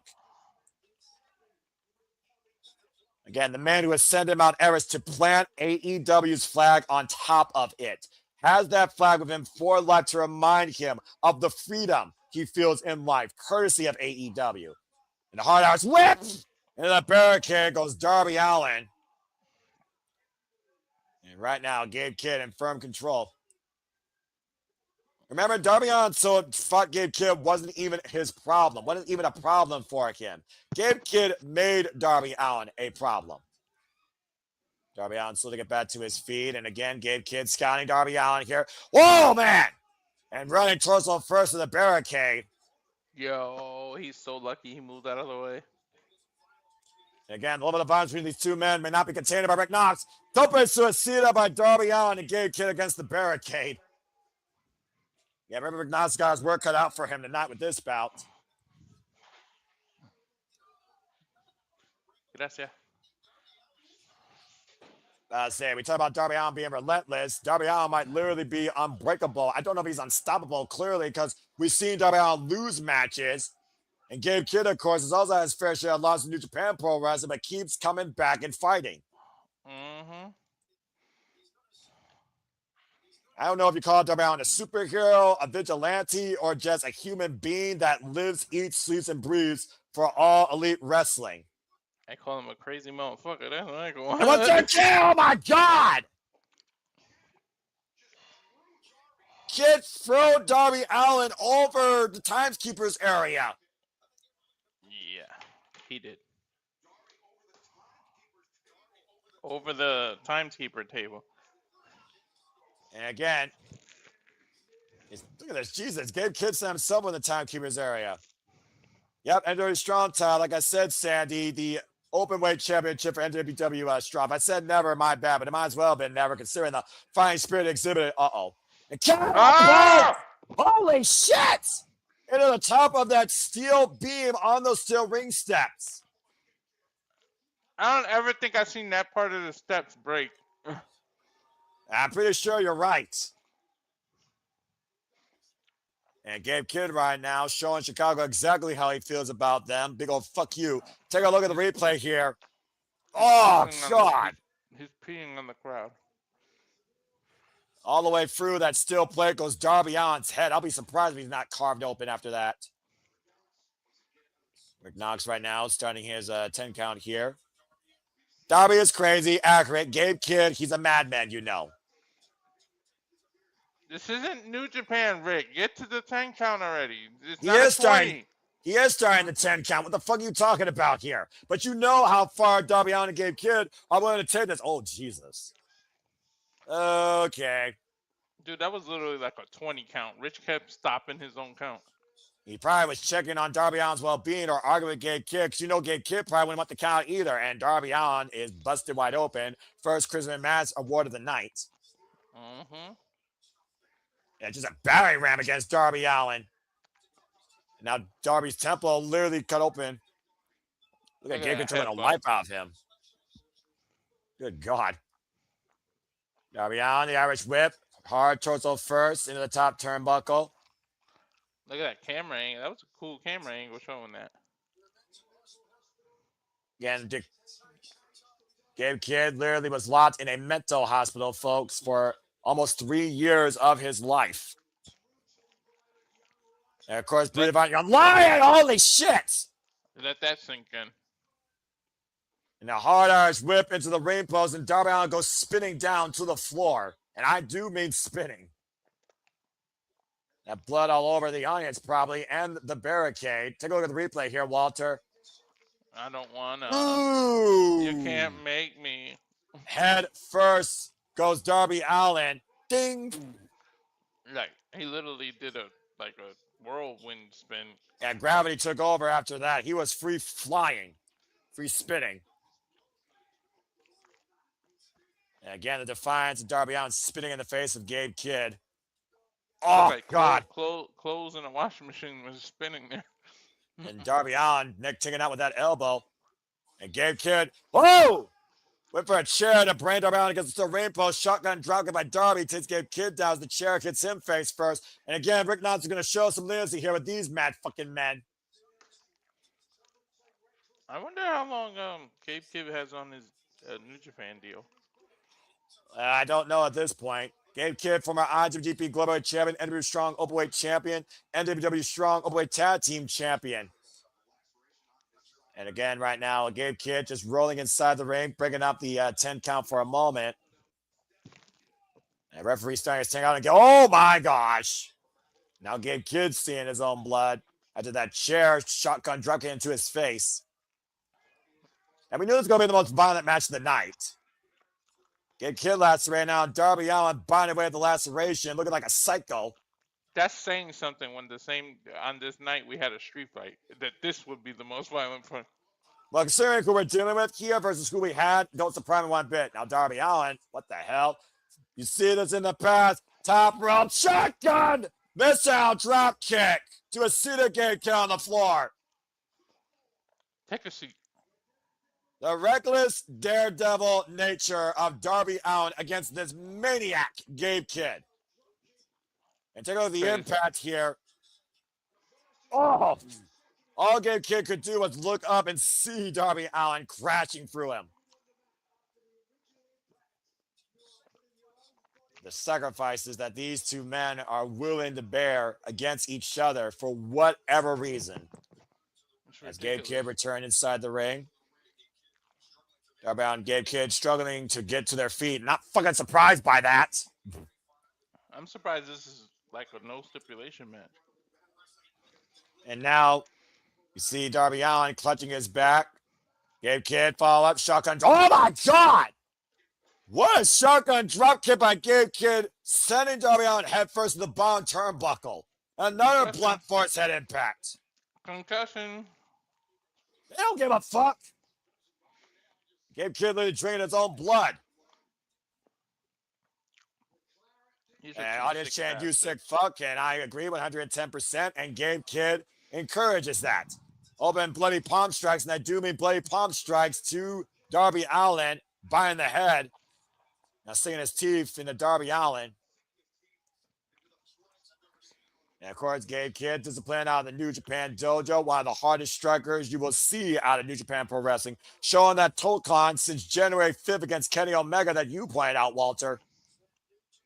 Yeah, man. I don't even think they know what goes in their own minds, these two. And Gabe Kidd, what the fuck is looking for here? Tombstone power driver out of the corner. I don't even think they think. They just do. And right now, Darby Allin's doing everything he can to avoid that driller kill power driver of sorts. Shout out to Drew Maloney, and Darby Allin now biting the face of Gabe Kidd and raking the back of this War Dog maniac. Uh-oh. Now going up and over. Kick out. No. By Gabe Kidd. When he slapped his back, did you see the amount of blood that flew off? Oh, absolutely. And Darby Allin, quick to follow up, out of the top rope, coffin drop! On target, but unable to capitalize. And you saw the lower back of Darby Allin wince as Gabe Kidd rolled to the outside. It allows Gabe Kidd now to regroup as the referee starts his 10 count here, and Darby Allin is crawling his way towards his fallen prey on the outside of the ring. We've seen how many wins with that coffin drop. I don't know if they met their match with who's crazier out of these two, honestly. I don't think there's enough psychiatric testing that could give you the answer to that, Walter. I don't know. It might turn into a weird respect thing when they work together. Imagine these two nuts on the same page. Coffin drop to the floor. Good Lord. Yeah, but he hurt himself, didn't he? Again, I don't think he gives a fuck, and Gabe Kidd is wincing. He hurt his Look at the own replay spine here. doing The that coffin shit. drop from the top, knocking the wind out of Gabe Kidd quite literally. And he knocked the wind out of himself. That when you do that move, you hit kidney first if you think about it.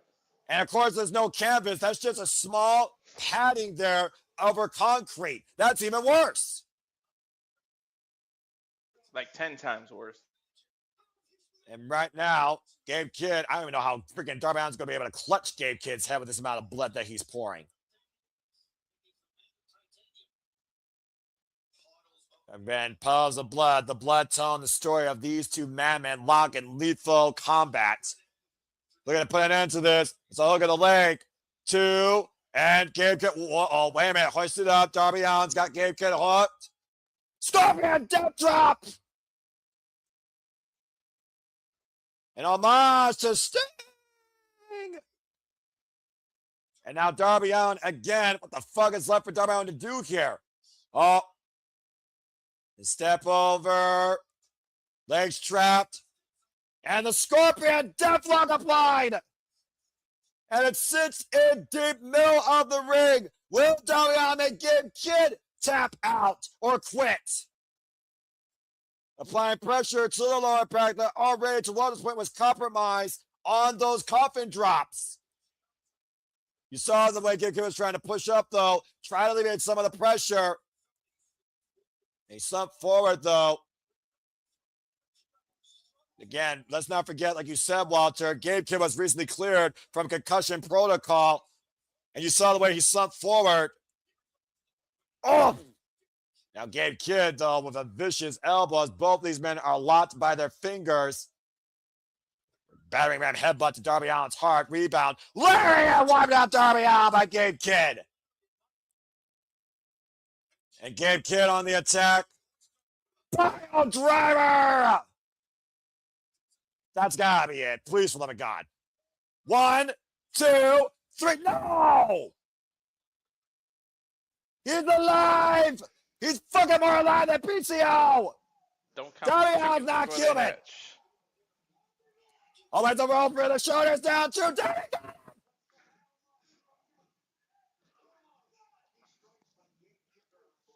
The hits that Gabe Kidd are given are freaking unbelievable, dude. And the resilience and awareness still of Darby Allin to counter that hold and pin the shoulders down of Gabe Kidd to get the win. Pulls it out again.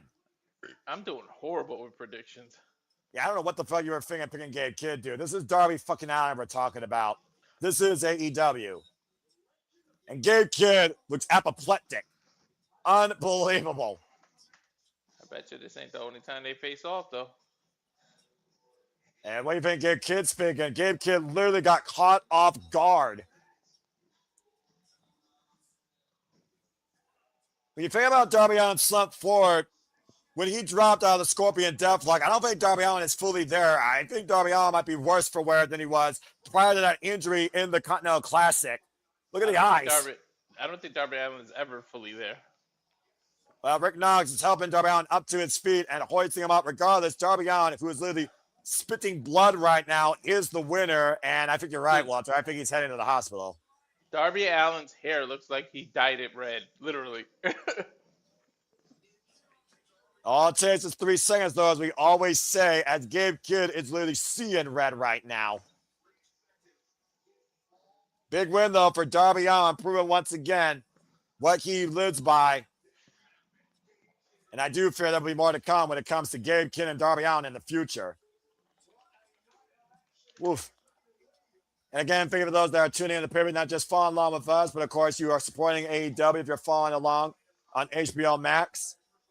But of course, coming up next year when the All Elite League resumes and we continue covering AEW, we will be hosting in the Revolution. AEW Revolution will be Sunday, March 18th from the Staples Center. That will be the kickoff, by the way, for the All Elite League, March 18th, as January and February sets up the initials for the calendar year. Again, AEW Revolution will be in March. Well, from someone that was bloody crazy to someone that even more crazy, it's time for some mixed warfare. Mixed nuts mayhem. Time for the Death Riders versus Timeless Toni Storm, Roderick Strong, and the Conglomeration. Salty or non-salty? I'm not even going to answer that.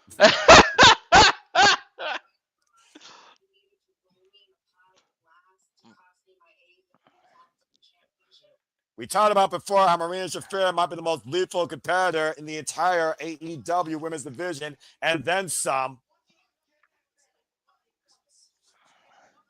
Oh, boy. Anyway, to bring up the people up to speed, this really comes down to Timeless Toni Storm and Marina Shafir, especially what happened with Mina Shirakawa. Remember, the last time Timeless Toni Storm and Mina got the better of Marina Shafir was with broken glass and a boot to the head. And of course, that caused them the AEW Women's World Tag Team Championships, even though the Mega Prominence won Blood and Guts. We saw this past Dynamite how Marina Shafir clutched Mina Shirakawa, apparently tighter than Timeless Toni Storm, in mother's milk, and incapacitated her forever lover. Afterwards, we saw Shafir literally knock Toni Storm the fuck out with a toe kick. And of course, the Death Riders have been at odds end since Roderick Strong beat Claudio Castagnoli and prevented him from getting to the semifinals of the Continental Classic.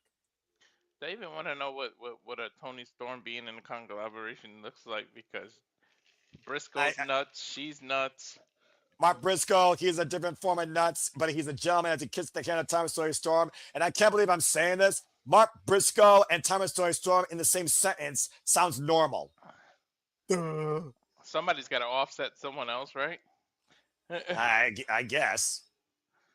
As here comes your first line of battle, led by Claudio Castagnoli, Daniel Garcia, Willow, Yuta, and Marina Shafir, the Death Riders, a united front of violence. Who still have a chance. Moxley's in the finals. Death Rider versus the family. You only can imagine if John Moxley had his Death Riders for the little pep talk, or knows that they're going to go to work and do what needs to be done. Let's not forget, Marina Shafir has a lot to do with the training and the discipline of the Death Riders. Remember, she is John Moxley's day one. And the absolute carnage and the difference the problem has been in the Death Riders this past calendar year cannot be undermined or understated.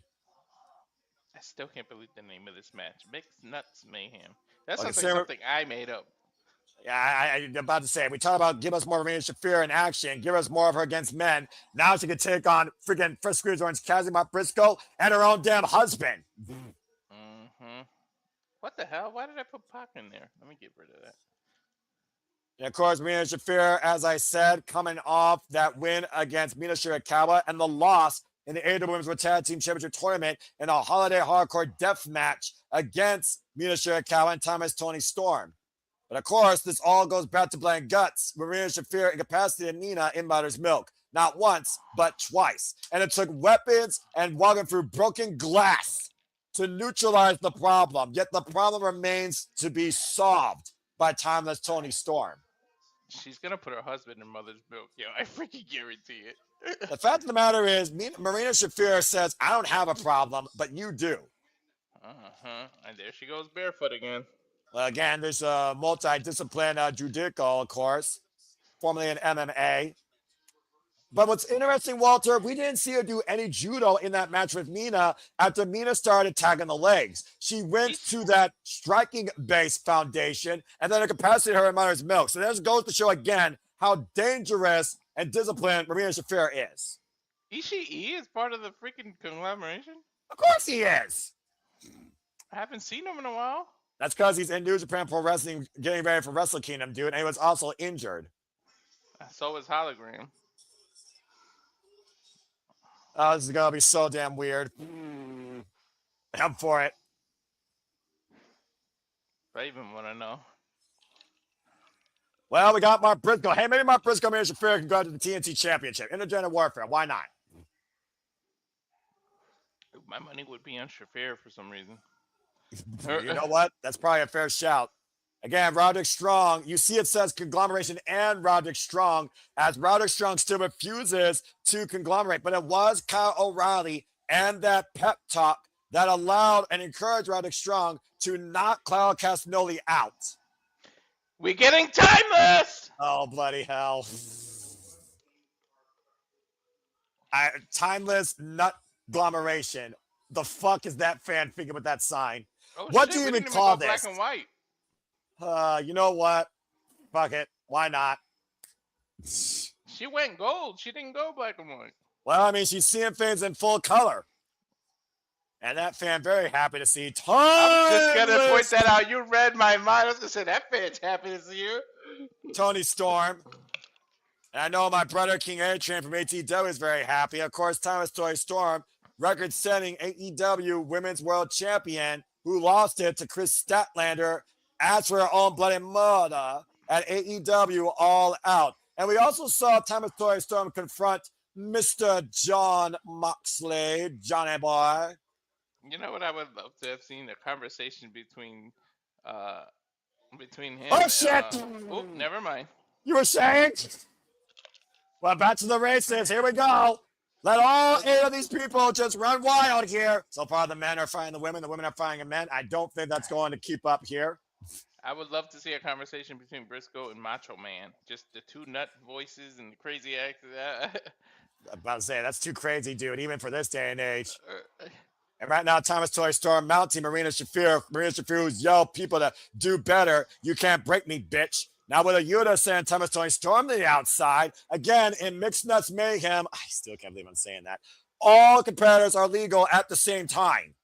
And right now on the outside, Mark Briscoe with a Yuta. Mark Briscoe recently defended the TNT Championship against Garcia. And with a Yuta right now. Are they cashews? Oh! Are they mixed? Are they Wait, honey roasted? stop that! What kind of nuts? What kind of nuts are we talking?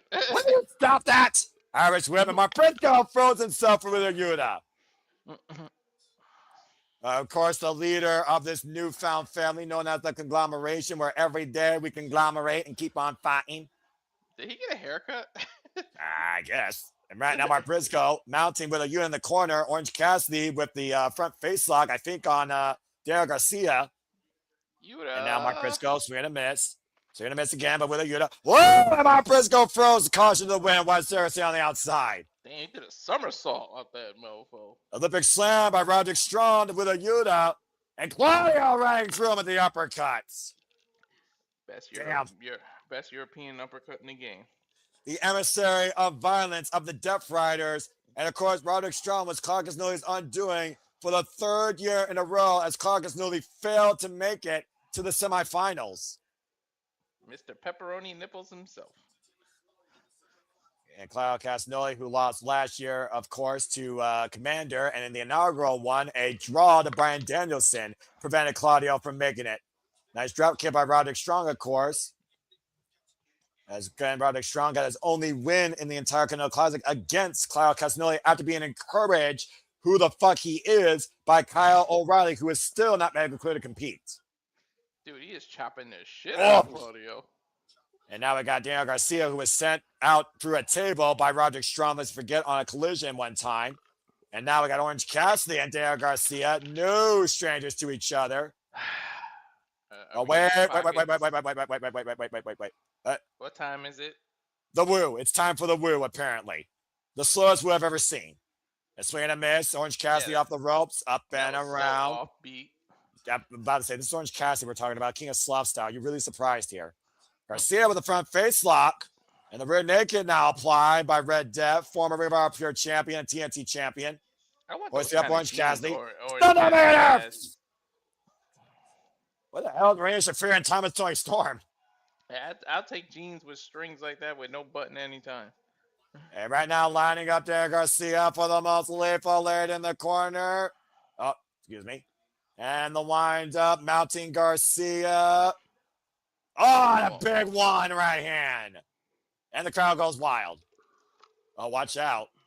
Here comes Marina Shafir, who is no nonsense.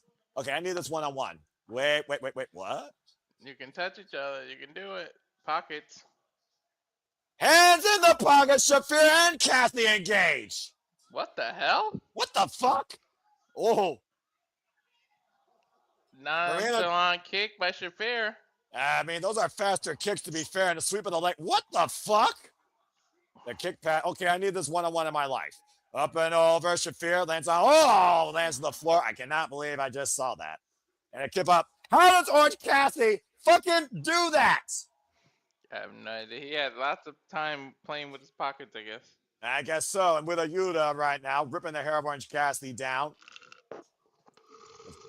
Betrayal, of course, against the best friends and against the man that literally trained him, by the way. Also was the first man to literally be part of Bryan Danielson's end last year at Wrestle Dream. Joining the Death Riders, of course. And Claudio Castagnoli, who joined. They need 2 referees for this kind of match. Yeah, I think. I need Orange versus Shafir in a pockets match. What the fuck is that? Where you literally wrestle with your hands in your pockets. You're disqualified if your hands come out of your pockets. Pocket watch.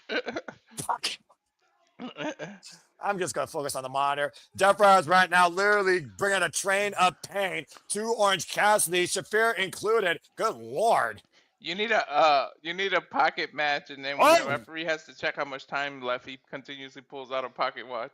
Roderick Strong confronting Claudio Castagnoli with a Yuta and Garcia. Look who is not confronting Roderick Strong for the time being, Marina Shafir. The Death Riders with a 4-on-1 assault, though, right now on the Messiah of the Backbreaker. Oh, wait a second. You spoke too soon. Hi, husband. Oh! Did they let it be known? I mean, I know we know. I'm pretty sure they don't. Let it be known on TV? No, dude. This is business. Strict business, all right? Now, whether or not they do that in the bedroom is a whole different conversation. Comes in with the lariat, jumping elbow, clothesline, uppercut, repeat. And Roderick Strong on the train of pain now by the Death Riders. Look at this synergy, by the way, by all 4 of these competitors. I kind of like this. Triple boot by Shafir and Garcia with a Yuta. And so far, the Death Riders have been in full control. Now, Mark Briscoe wants part of the fray. Every time a freaking Conglomeration member enters, they get screwed by... Wait. Oh! Did not want to hit a woman, and the Death Riders capitalized on it. Did you go Death Rider, or did you go... About to say, Shafir literally the problem for everybody not a Death Rider. I don't even know who I picked. I think I picked Death Riders. I forgot. Open palm strike by Shafir to Mark Briscoe. I'm not sure who's coaching. I'm not sure who's coaching Mark here. Claudio Castagnoli and Marina Shafir. And look at this extra elevated camel clutch. How is he not submitting? We're talking about Mark Briscoe here in the Brazilians that he, of course, shows. Hey, and right now, here comes the train of pain to Mark Briscoe. Uppercut, jumping elbow, clothesline by Shafir. All 4 Death Riders getting up on the TNT champion. This is just pure synergy here by the Death Riders. If somebody pins or defeats Briscoe, do they get a TNT title shot? I mean, if Shafir pins Briscoe, does she get a TNT title shot? Orange Cassidy just booted off. A swift boot right now, and the Death Riders have literally isolated only 1 person. That was the most nonchalant boot they Castagnoli just hit him with. Shafir right now with that kick to the spine. Shafir again teeing off against Mark Briscoe. And now Shafir, Toni Storm. Saving Mark Briscoe. Oh, here we go. They're about to do the train to Toni. Well, right now, Toni Storm and Shafir in the ring, and Toni Storm hooking Shafir for possibly a German suplex. Shafir fine back though, back elbow strike applied. This is the match I want to see here. And a hammer lock. Possibly looking for that judo takeover. Again, Toni Storm taking Shafir to the outside, finding up after a forever lover. Looking for the running hip attack, driving Shafir down to the floor. She's still holding on, though. Toni Storm now. Oh, well, Claudio, come on, man. You're a gentleman. Don't do this. Now, Mark Briscoe now teeing off against Claudio Castagnoli. Lining up. What the hell? Toni and Mark Briscoe working against Claudio. Double shoulder block. And Toni and Mark just took down Claudio Castagnoli. Walter, don't you get any ideas about these 2 working together? I told you. To be fair, if Claudio did anything, I mean, he's just following the rules. I mean, there are no rules. First position inside the ring. Garcia looking for possibly a powerbomb. Sunset flip by Orange Cassidy, though. Same as Thomas Toni Storm. Are they dancing? I mean, takes 2 to tango. And Orange Cassidy sending Toni Storm back elbow first into Shafir. And now Toni Storm and Orange Cassidy taking center. Swing and a miss, double hip toss. This is the most bizarre fucking thing I've ever seen, and I love it. She dipped him with the boot. Dun, dun, dun, dun, dun, dun, dun. Takes two to the tango indeed. Is she gonna kiss him? Oh Hell my no. God. I've seen everything now. I just saw Orange Cassidy and Toni Storm tangle. Oh, and a high kick and a clothesline just wiped that out. That's some movie shit. That's Beauty and the Orange. Irish whip reversal. Waist lock. German suplex connects to Shafir. I did not expect to get this crazy tonight. The orange and the peel. Let's camera action cut. And Claudio Castagnoli for the ending upper. Fuck you, Walter. I break no every time. Mongolian. Fuck me. Fuck. I can't. Tornado DT by Cassidy. Took Cassidy. And Briscoe looking for the Pokeball. To Claudio. Cover. Two. Oh, the Death Rise breaking up. Oh, fuck you, Walter. Are you okay? I'm fine. I'm freaking fine. I'm fine. Oh, God. Next nuts mayhem, right? Oh, my gosh. Oh, Lord. German suplex by Yuta and Garcia and Orange Cassidy. Ay. Ooh, I'm going to need a cold shower after this. Right. Hey, man. Conglomeration looks strong right now. Uh-oh. And Toni Storm not backing down, looking to square up against Willow, Yuta, and Derek Garcia. Emmy in the mines, Garcia sent for a German suplex. Holy shit. Toni Storm with a suplex to Willow Yuta. I knew she was non-binary. Mm-hmm. Uh-oh. Here comes Shafir. Shafir now sends Toni Storm into the corner. This is the most damnedest match I've ever seen. I thought she and was hammer going to throw. the corner. Head clap. Mother milk. Their front face lock, actually. Wait, the biggest package, too. Claudio hoisting out Toni Storm. And he picked her up. Just like scoops a her baby. up. Oh! Toni Storm just slapped Claudio and take him over to TNT. Now Toni Storm looking to follow up Claudio, though. Oh, Toni Storm going swinging. Dude, look how high up in the air she is. Look how high up in the air Toni she is. Storm. Oh, man.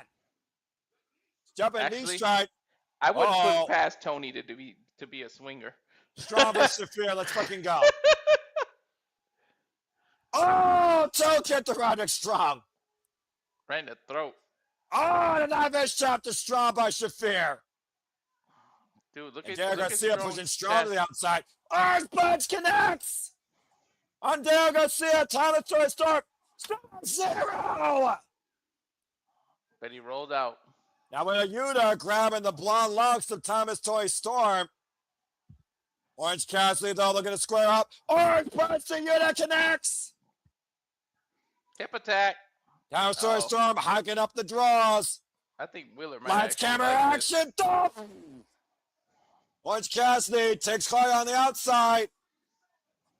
And Briscoe with a Yuta. Double underhook. Reach for the Skye. Jay Driller. 1, 2, 3.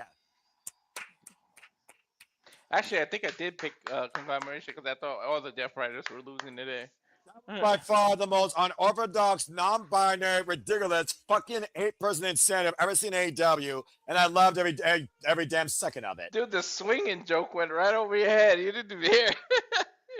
I was focusing on the match. I'm trying to do my job here while you already broke me one night, you fucking idiot. I said I wouldn't put it past Toni Storm to be down with the swinging. And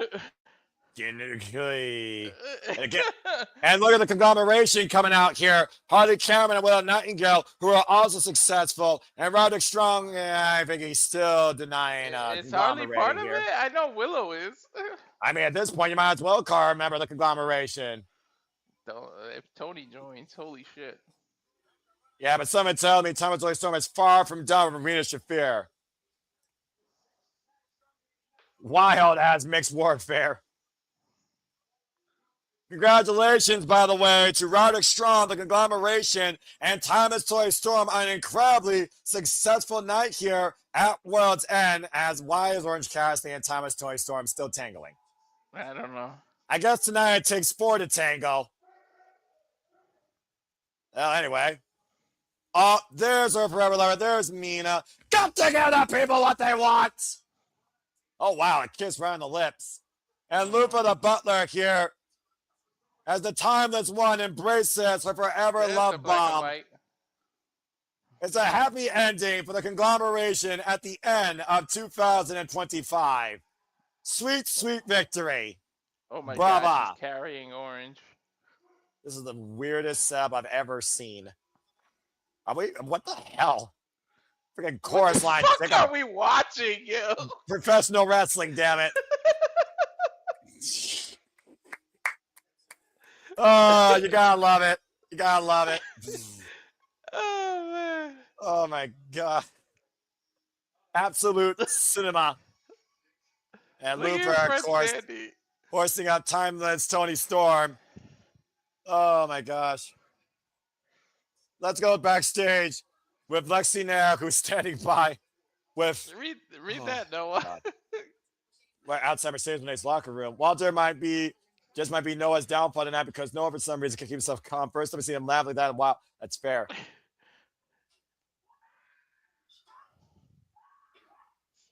This is reminiscent of Jericho or Christian when he used to throw those hissy fits, remember?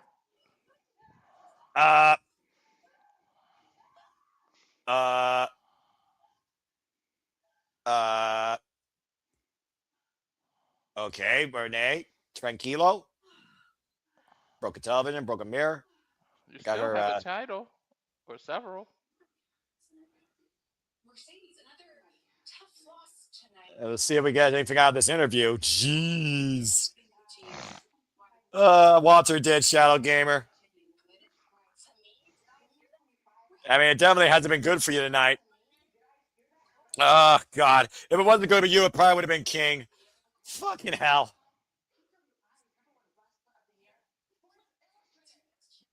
Yeah, the greatest TBS champion of all time. Is she trying to convince us or herself, Noah? I think more so it's herself. Doesn't want to hear about the Nightingale. This week on New Year's Smash. I will beat your fucking ass. Whoa! Did she just say fucking head? Fucking ass. As Mercedes Moné. Oh. Hey, it is pay-per-view. And Mercedes Moné is still throwing a hissy fit like a banshee. So it sounds like Mercedes Moné just challenged with a Nightingale for a match who wants to beat her ass. But speaking of beating ass and throwing fists and lariats, it's now time to get real serious as this women's division continues to be the forefront of the wrestling business for me. It's time for the AEW Women's World Championship match. Chris Statlander and Jamie Hayter.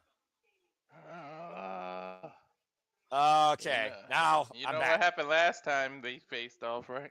Exactly. It was during the Owen Hart Foundation tournament.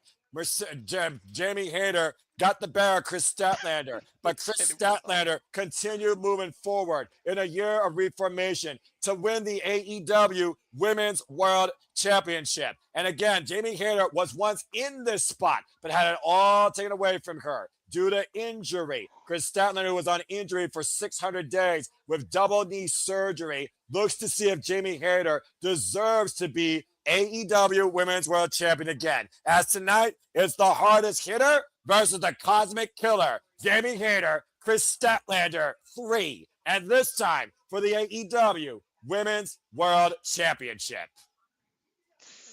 If she hits Haterade, that's what's going to be interesting. From the Galaxy's greatest to more than woman, to the face of the AEW Women's Division, to the Cosmic Killer. It's Saturday night, but tonight we're all haters. Haters gonna hate, but I'm gonna appreciate as we see who deserves to be the AEW Women's World Champion. This is gonna be good. Let's fucking go! Oh, this is the only Women's Championship match you need to care about. Things just got serious. Damn fucking right they did. Jamie Hayter, who came back, of course, last year at AEW All In after losing the AEW Women's World Championship at Double or Nothing 2023, of course, against Outcast Toni Storm. And of course, Chris Statlander says that Jamie Hayter was unjustly robbed of her title run due to injury. I love Jamie Hayter's style, by the way, just saying. You got a point, though. And of course, like I said, the last time these two shared a ring together, Jamie Hayter won. But Chris Statlander has not lost a match since that night. She's on a streak and a half. As here comes the Cosmic Killer and the AEW Women's World Champion crashing down in Chicago, Chris Statlander. Stat is where it's at. Damn fucking right. Bryan Danielson on commentary, of course, is again Chris Statlander with wins over both Timeless Toni Storm and Mercedes Moné, all within the span of literally 2 months. You think about the journey Chris Statlander has gone through, betrayed her friends, betrayed by friends, left alone, lost small stoke. Actually, that might have been an improvement. And of course, the most surprising thing about Chris Statlander, she's pretty much shared the ring with everyone in this women's division except Thekla and Mina Shirakawa. Those are coming up soon. I need both of those matches during this title ring. And the fact that Chris Statlander is a standard of the women's division, she's at 150 matches despite 600 days of injury. And there you see, of course, Aubrey Everett holding up the title, the cornerstone of the AEW Women's Division, the prestigious AEW Women's World Championship. Imagine 600 days of your career, though, defined by injury. Bell reigns are underway. Hey, man. Show how tough you really are to recover from that. Not to mention modify your offense, as we, of course, seen Chris Statlander still come off the top rope. Dueling chance here for Jamie Hayter and Chris Statlander. I wonder how much that last match is in her head. Going back all the way to April, not to mention the last time Jamie Hayter lost a match, of course, was against Mercedes Moné in the Owen Hart Foundation tournament.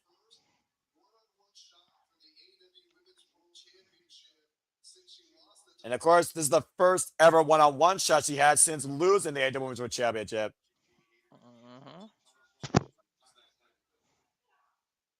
And right now, Steph Continental tie-up.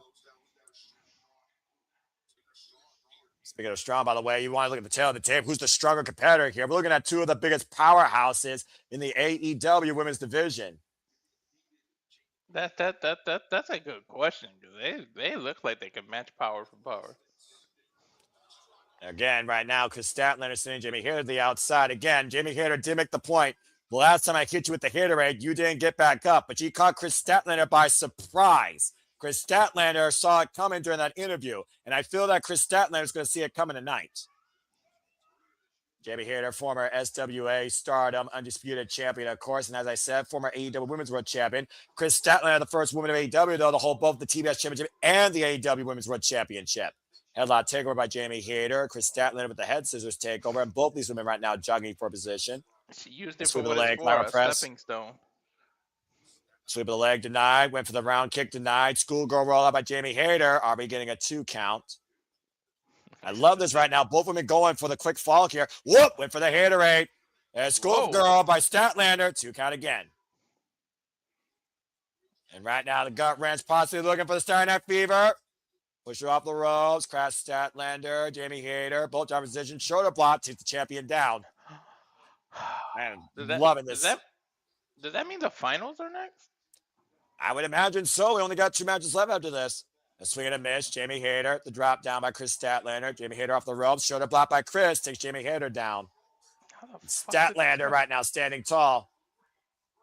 You know, they can bitch about how long AEW pay-per-views are, but I didn't even realize how much time passed. And this shit. When you actually enjoy professional wrestling, you don't give a fuck about a clock when it's affordable and engaging. Learn something, wrestling business. Shoulder block. I said what I said, and I stand by what I said. These 2 brick walls just ran into each other. Nobody gave. Oh, I gave that time. And both of the kip up, but Chris Statlander more vertical. That's I am dangerous to do loving that. I am loving how dead even this women's match is right now. I'm afraid when she do kick-ups and stuff after her knees, man. Well, again, we talked about before innovation in her offense. Chris Statlander has still been taking it when needed to the high risk district, but now it's often. Ooh, high kick rocks Jimmy Hitter against the ropes. Great battle right now of exchange here of power and technique. Statlander set up and over, lands on the apron. We saw Chris Statlander literally do it on one leg at Full Gear against Mercedes Monet, lest you forget, Walter. That's true. That's true. Oh, man. Scissors into a DDT on the apron. Head first goes Jimmy Hayter. Great offense there by Chris Statlander. And Chris Statlander right now able to scout Jamie Hayter now on the apron. Statlander got Jamie Hayter up, looking for that pendulum. Whoa! Lands on her feet. Great quickness by Jamie Hayter. And Hayter went for the drop kick. Statlander got her though. The steel ring steps and catapult. Face first in the steel goes Jamie. Got her hands up but still collided though. Chris Statlander, 30 years of age, 9 years involved in the game, trained out of Korea Pro Wrestling Academy by Pat Buck. Heavily known out of Chicago, though, during her time in AEW, much like Skye Blue. Former AEW Women's Champion, by the way. And also, Chris Statlander is still the current Pro Wrestling Eve International Champion. The cover now by Chris Statlander gets a 2 count, who will defend that title against Dakota Kai next year. About that. And let's not forget, she will defend that title next year at Eve Queendom against Dakota Kai. And Chris Statlander right now hoisting up Jamie Hayter. Jamie Hayter trying to fight back. Clemmy shot, though, takes her down to her knees. Jamie Hayter, of course, coming off that win against Isla Dawn and the fallout with the Triangle of Madness. Of course, this really picked up. Backdrop suplex out of Chris Statlander. Jimmy Hayter beat the Scissor Sin in tag team action, sending a message to Thekla. And right now, Chris Statlander, Vader bomb to Hayter, cover, lateral press, the confidence being shown tonight out of Chris Statlander. I have not seen Chris Statlander this comfortable or focused in a long damn time, Walter. Nah, she is hella focused, dude. You hear the fans, though, still split. You hear the fans, though, still split, though, for these 2 AEW originals and favorites. Irish Whip, Jamie Hayter in the corner. Of course, Jamie Hayter, who's always been a crowd pleaser. How can you not be split with these 2 incredible athletes? Exactly. Back elbow, mutual respect. Again, both have shared injuries. Both have been to the top. Both have lost everything. And now Chris Statlander is at the top. Jamie Hayter said with Denise Salcedo back then, she didn't feel ready. But now Jamie Hayter, who's literally just channeling her own style, her own personality, she does feel comfortable and feels ready. And says she will be the champion. And Chris Statlander wants her to prove it. Again, Jamie Hayter taken down with the power slam, and Chris Statlander looking for the Vader bomb. Oh, it's none of a canvas. Press kick by Jamie Hayter. Gets the better stat there. It's Hayter's chance to take advantage. Jamie Hayter, also former Red Pro Undisputed British Women's Champion 2 times over, and even a national champion. Clothesline sends the champion to the outside. Almost makes you wonder if Jamie Hayter doesn't win this, could she go after Chris Statlander's even national championship? Statlander pulling Hayter to the outside. And driving her lower spine first in the announce table. Could she go after Mercedes TBS title? Can you imagine a world for you where Chris Statlander is the world champion and Jamie Hayter is the TBS champion? I said it earlier during our 0 hour. We don't need double champions here, Walter. And Chris Statlander said it best. She's focused, 100% focused on being the best she can as AEW Women's World Champion and taking this title to new heights. And considering who held it last and who she's beaten for it, that's a high bar to set. Oh my God! No, that wouldn't be double. I'm saying Hayter is the TBS and Statlander is the world champion. You would be in your like a kid in a toy store. Okay, you do bring a smile to my face, by the way. I love that. The shout out, by the way, to Safet and Sandy and Remnant Team Job 4002, by the way, and everyone that is still tuning in. Thank you so much. Shadow Gamer, Kieran G, Nicholas Ferrantes, and King Adrian and Sandy, you all make this possible. If I didn't name you, I apologize. I can only remember so much on the top of my head as I call the action. But you continue to allow the passion to pursue and the content to continue. And I thank all of you for us. We are here tonight to enjoy professional wrestling here at AEW. Out of the corner, this old drop kick goes Jimmy Hayter up and over. Sending Chris Statlander hard into the opposite turnbuckle. Great And move. looking to follow up with a running clothesline in the corner. Now hooking her up. She put some stank in that clothesline. Yeah, Fisherman Exploder by Jamie Hayter. Now goes in the cover. Lyra press with the far leg and a 2 count. She actually kicked out. I was going to say that's too close to the ropes, but she kicked out. I thought she was going to grab the bottom rope. Jamie Hayter in firm control here right now of the champion. Jamie Hayter, by the way, 30 years of age, also 10 years involved in this game. So it's not just the power and the height and the weight that's very similar, Walter. It's the level of in-ring experience and discipline. A single leg boot. Chris Statlander down. Jamie in the cover, and Chris gets the shoulder up at 2. Nice 2. You almost think about Jamie Hayter's mindset here, considering all she's been dealing with since post Double or Nothing is the Triangle of Madness and Thekla. And it feels like to me that Jamie Hayter is not even thinking about those 3 right now. She is just focused on getting the title back against somebody she knows she can beat. She needs to be focused. You can't think about your past right now. Well, that's what Chris Statlander encouraged Jamie Hayter to do. Oh, jeez. Face down goes Jamie Hayter. That was almost like a rose plant. Well, considering the legacy of legacy and history that Chris Statlander barely shares, doesn't surprise me she encourages moves from the hugger. And knee strike off the side of the head. Now the inside leg hook. Drives her down. Michinoku driver. Chris Statlander to the cover. And Jamie gets the left shoulder up at 2. Ooh, that was almost her version of Rage of Fire. I like how she did that. Again, the left shoulder, though, had nothing on the cover, so that might play to the disadvantage of the champion there with Jamie Hayter kicking out of that maneuver. Don't get discouraged, though. Just keep on the attack. And now Jamie Hayter trying to avoid Saturday Night Fever.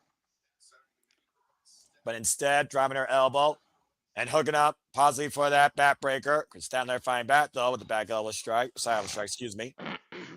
The jawline right now with these forearms.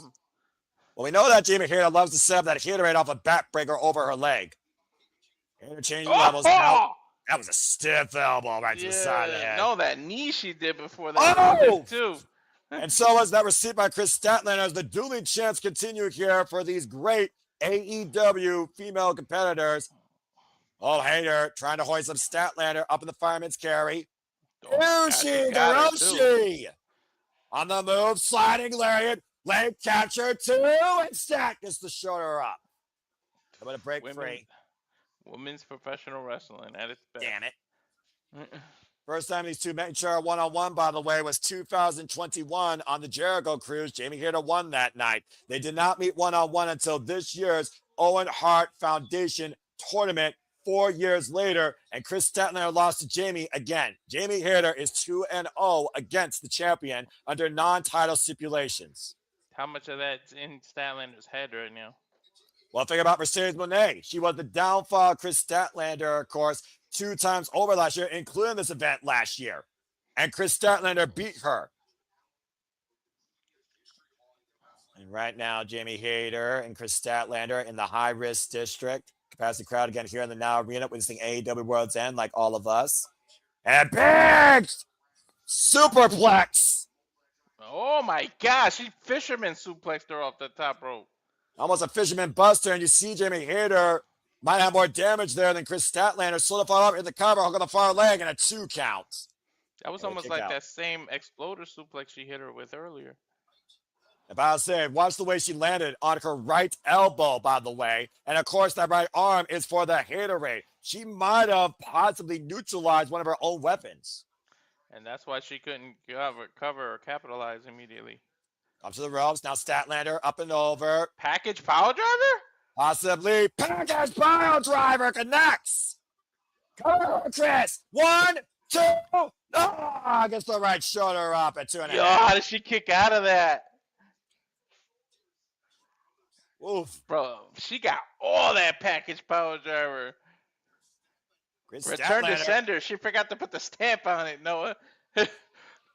Yeah, some strong power delivered there by Chris Statlander against Jamie Hayter there, and you see the defiance in the champion, and Jamie Hayter's not moving. Oh, she's dragging her to the corner.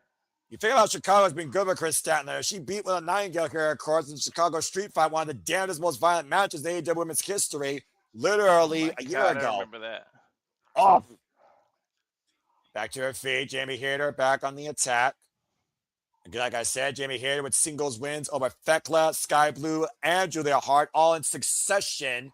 And Chris Statlander and Jamie Hayter with a tag win over the Scissor Sin prior to this one-on-one encounter. Neither woman have eaten a loss since freaking May. Jamie Hayter powerbomb him out of the corner. Jamie Hayter was looking for something, and Chris Statlander was trying possibly a powerbomb. Jamie Hayter, though, now trying to get her position. Knife edge chop by the champion. Open palm strike here. Overhand shot, excuse me. Aubrey's reactions to these moves are fucking hilarious. Chris Statlander and Jamie Hayter. I sense disaster up in the ropes. Statlander looking to send Jamie Hayter for a ride. Oh my God! Avalanche. Michinoku driver planting Jamie Hayter on her fucking head. Damn. What the fuck?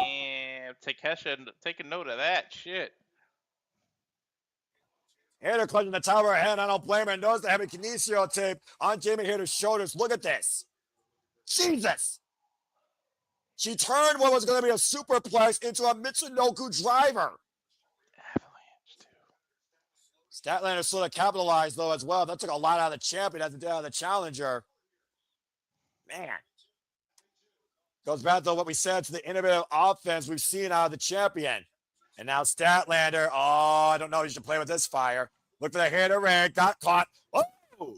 Statlander coming Saito to try to pull her own Hayter raid. And Hayter now is fired up with rage. Running kick, cover. Two, and Stat gets the shoulder up. Whoa, that was freaking close, bro. Explosive resilience by the challenger. And again, we have not seen the Hayter raid hit yet or Saturday Night Fever. But I say, I do wonder how much of Jamie Hayter's hair actually cushioned on that Michinoku impact. Now setting up Chris Statlander, Hayter, and Stat falls, rolls through, kicks up, catches Jamie Hayter with a super kick, blocks the boot. Oh, here's a boot though. Parallel kick. It's a Guri of sorts, and now Hayter, break over the knee to Chris Statlander. Uh-oh. What's up, Matt Helms? And one the good buster by Statlander. Both women down. Damn, the strength it takes to get somebody up for that. This is women's professional wrestling. And good to see Matt in the chat as well. Chris Statlander, Jamie Hayter fighting for the richest prize in the AEW Women's Division. Their third ever singles encounter. 2-0 in favor of the challenger for the AEW Women's World Championship. And both these juggernauts are putting out all the stops. If I say, I do wonder which one's settling in on more fatigue at this point, Walter. We've really gone deep here. Yeah, we have. I think it's been at least 15 minutes. Statlander and Jamie Hayter fighting on their knees right now, duking it out in an elbow exchange. And this is what it means to fight like a champion, have worthy challengers that are youthful for the future and not just relics of the past. And Statlander, wrist control by Jamie Hayter. Oh! Was ready for it. Medical with open palm strike. Oh! The Spirit of Defiance. Catch the Hayter right. Back to Statlander! Holy shit! And now Statlander hooking up Jamie Hayter. In position. Hayter, though, hooking up the champion. What night is it? You gotta be kidding me. Jamie Hayter, pocket pile driver. Home version of Saturday Night Fever. What's tonight? Holy hell. Definition of a back and forth battle as it should be when you fight for the world title. Pure one-on-one, absolute level of highest competition to see who deserves it more. That's what this is about. Statlander had the Hayter raid, and Jamie Hayter did the Saturday night. This is crazy. Well, again, it goes to show the level of respect, but also the level of awareness that both competitors have for one another. We talked about the similarities. What are the differences? The only difference right now, one holds the gold, the other doesn't. I think the Statlander. fact that she released it and let it go before she covered, that with hesitation is probably why Oh, she God! get her. Hater just clocked Statlander, stopping her on the discount lariat running. Up in the fireman's carry. Statlander, though, able to cook Jamie Hater in position. Pile driver, cover two, and Statlander returns on Starry Night Fever.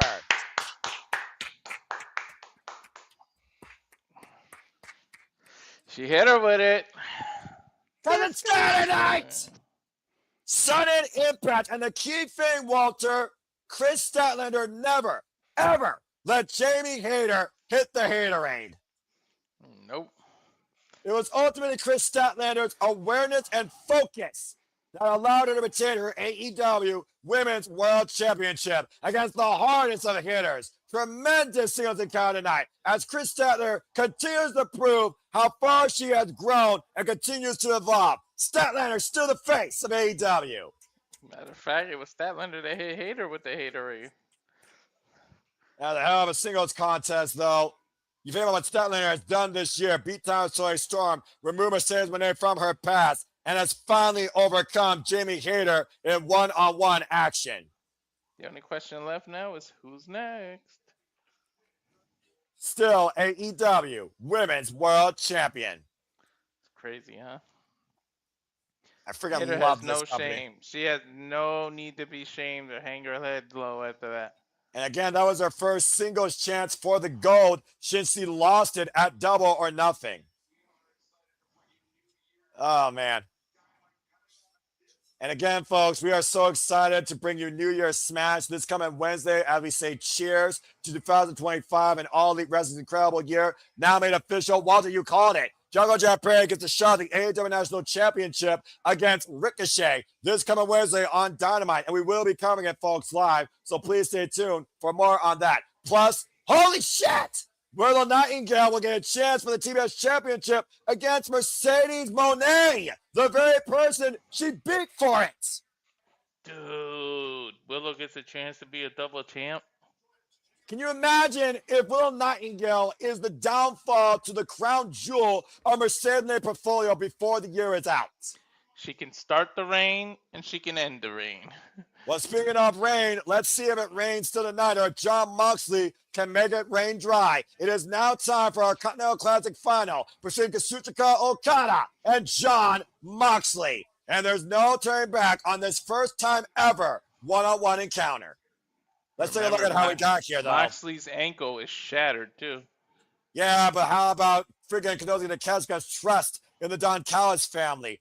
Friggin' Kazuchika Okada used a screwdriver to literally knock out Konosuke and win this bout. Desperate means by the Continental Classic champion who hid the evidence. As of course, Kazuchika Okada is looking to win the Continental Classic for the second time ever and surpass Mr. August Masahiro Chono. As we go backstage. It all comes down to this. I'll let you take the transcript here. Be tense.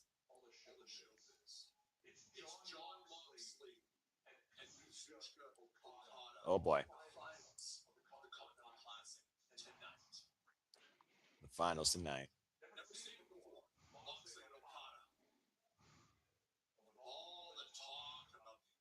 I'm trying to get my championship.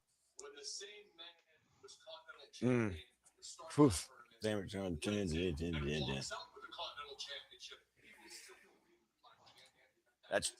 That's true. I mean, if Okada wins, the unified championship stays intact. If not, they got to separate it again, huh? Well, technically, I would say they probably would retire one of those titles and not both of them. Where? Oh, it's underneath the ring. Where's the screw?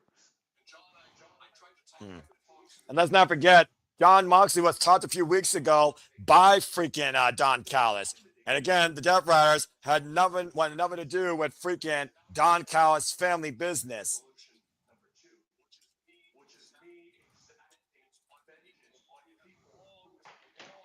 Of course, he talks about exacting revenge of people that wronged him. I could think of nothing better. Nothing better. Oh boy. Dude, how is John getting the face reactions? This is doing weird. I mean, again, time makes the heart grow fonder. 3.5 years. Oh, that's right. Remember, they literally carved his skull open. He still has that wound, of course.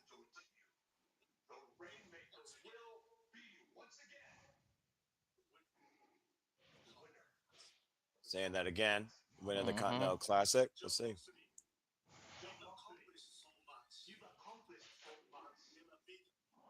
Well, he's never faced you. Call him a bitch. I'm pretty sure he will. Beach. There it is.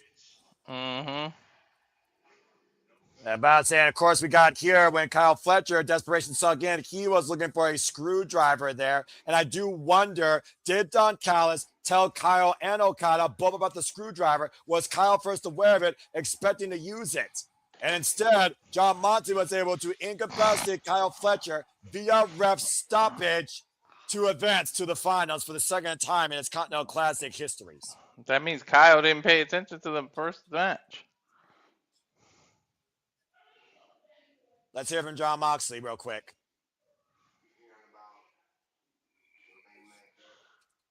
For years.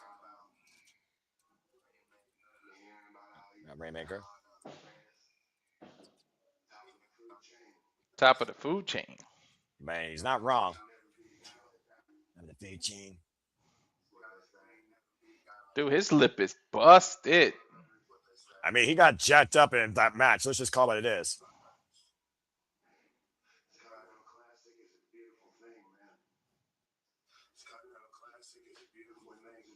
It really is a beautiful thing. It's a beautiful thing for pro wrestling. It's also a beautiful thing that I can actually rest my voice for a moment, too. Christ almighty.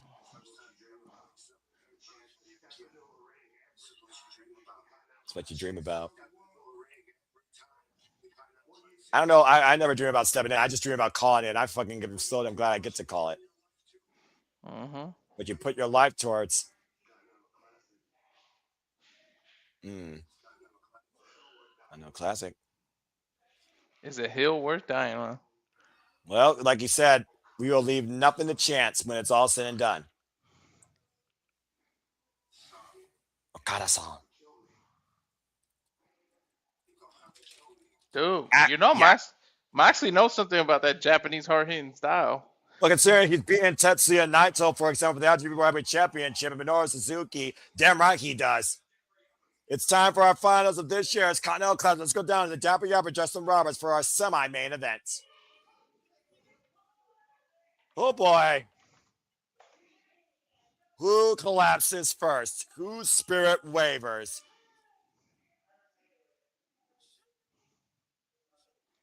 Oh, boy. And an unprecedented first time ever one-on-one encounter. This is John Moxley's last stand. And it's first time ever encounter with the best tournament wrestler in modern day wrestling business, the Rainmaker. This is going to be a war and a half of attrition. You heard what John Moxley said, by the way, Walter. If you're going to beat me, you're going to have to kill me. Why do I believe him? Now let's go. Let's check with Renee Paquette.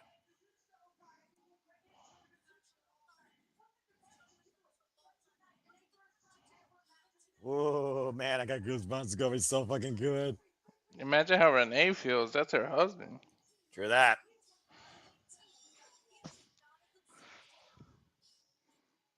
There's no time limits either. That's right. There has to be a winner. And the key thing I heard there is obsession. Who is more obsessed with this business right now than John Moxley? Who is more obsessed with what the Continental Classic represents, what AEW needs to be, what AEW was meant to be? Who is more driven and desired to be the winner of this year's tournament. Kazuchika Okada seemed very calm and composed, but he's got to be sweating bullets knowing that if he loses out on history. He loses out on immortality, and he loses his AEW Continental Championship that is held since almost day one here in AEW. Mm-hmm. So, was he the second? What was he, the second champion? Because Jericho was the first. no, Eddie King, we got the AEW World Champion, yes. Yeah. Rainmaker!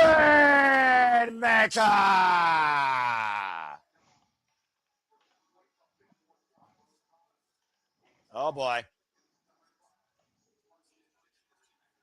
Again, we talked about before, John Moxley beat Kyle Fletcher. Kazuchika Okada screwed quite literally Konosuke Takeshita to punch his ticket. We talked about the tail of the tape when it comes to both these men drive, history, and pedigree and standard that they set. Again, John Moxley and Kazuchika Okada have never met one-on-one. The first time they met each other was as a tag team together as Norisuke and Chaiji in 2020. The last time these two shared a ring on opposite sides, as a team, it was literally at New Year's Dash 2024. Again, Kazuchika Okada, though, as we talked about, has only been pinned or submitted by a handful of professional wrestlers in AEW, let alone this calendar year. Bryan Danielson, Kyle Fletcher, not once but twice, 2 years in a row. And as we saw during the Continental Classic, Kevin Knight. But since that point, Kazuchika Okada has not lost a singles match outside those men in his illustrious AEW career. Can you imagine if Fletcher made the finals? That he just recently lost to him. Imagine how that would have been in Okada's head. Yeah, well, how does Okada feel knowing that he's facing somebody he's never faced before, even if he may have a prone leg? Justin Roberts, take it away with the introductions. Let's fucking get ready to do this. John Moxley, 231 pounds, 40 years of age, 21 years involved in this game. Record-setting four-time AEW Men's World Champion, 2,030 plus matches in an illustrious career.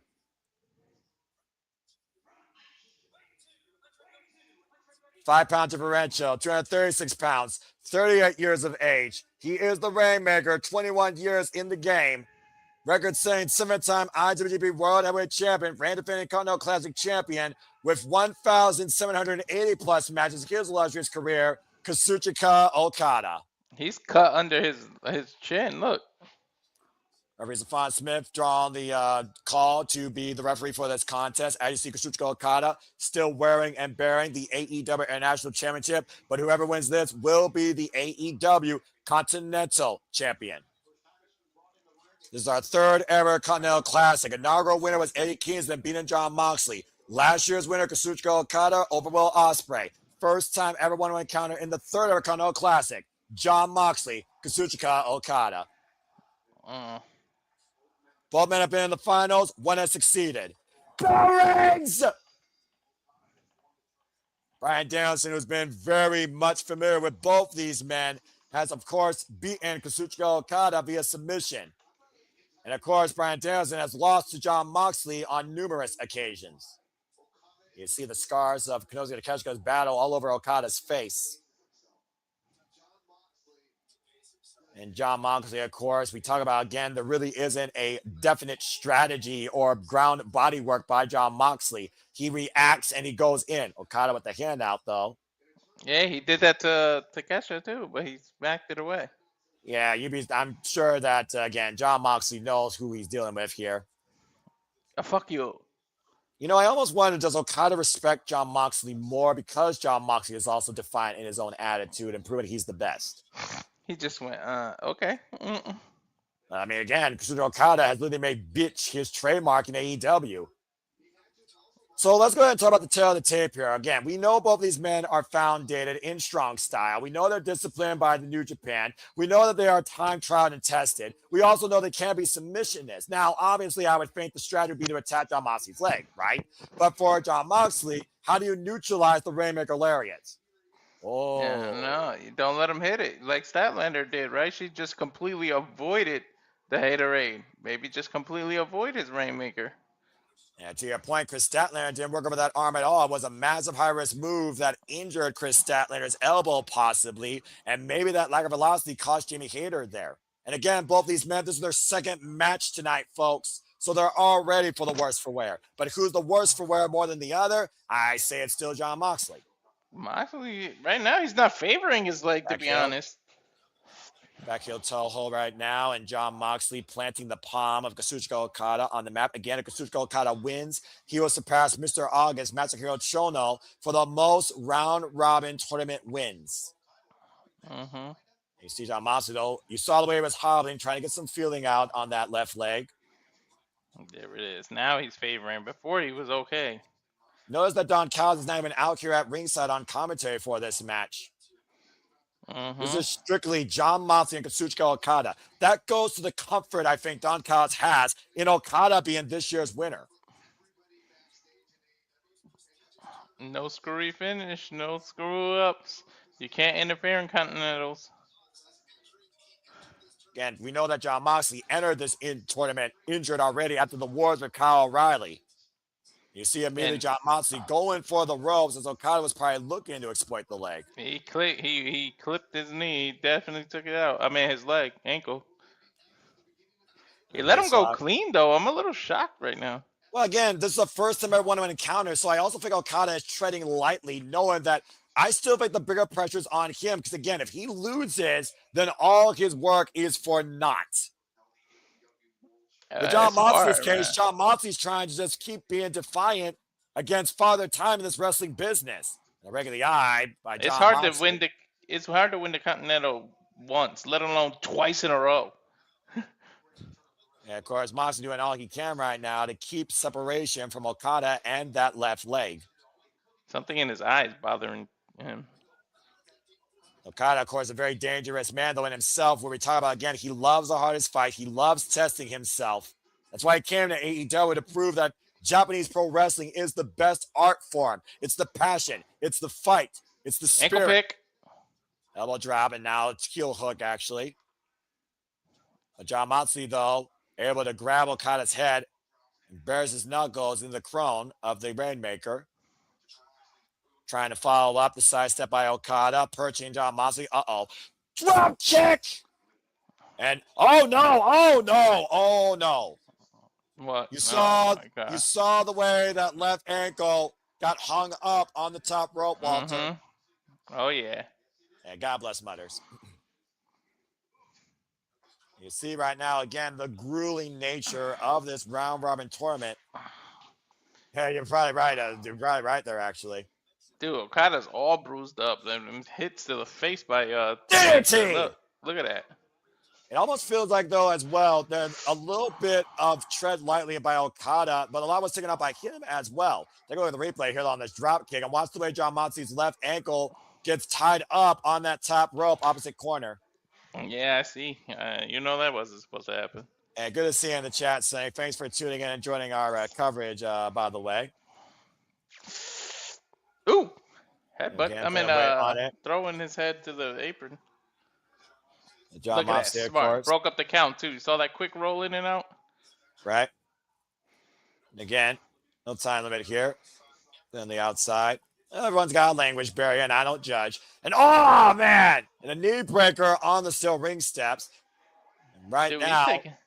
He's taking pages out of freaking Ric Flair. We did call him the best worker since Ric Flair, and he's arguably been the dirtiest, well-worked player in AEW's game. And not this job. And again, Jon Moxley, without that vertical base to support him, he can't push forward with that offense. And Okada knows it. You really can't chop a Japanese guy, though. They love chops. And Moxley retreating to the inside of the ring, though. Trying to draw separation from the Rainmaker. Okada very slow to charge forward here. Almost feels like Okada literally sees Jon Moxley prone. But he wants to see Jon Moxley bring his best and attack him again. Okada does not know what Jon Moxley brings in the ring because he's never faced him. And he wants to test himself with that. Big elbow strike. And again, Okada right now just eating these elbows, asking for more. Jon Moxley trying to deliver it in kind. Again, pinpoint kick, though, to that knee drops Jon Moxley. How effective is a one-legged man in an ass-kicking contest? And Jon Moxley right now. Been supporting that ankle for a long time. Kazuchika Okada now looking for a leg lock. Again, fans talking about this on the X have no idea who's going to win this at this point. Of course, the conversation keeps going for hashtag AEW World's End. As people are talking about how we're in a crazy world where people are chanting and rooting for Jon Moxley. When last year people were cursing the ground he walked on. Big headbutt. And again, Kazuchika Okada refusing to let go of the grip on this hold.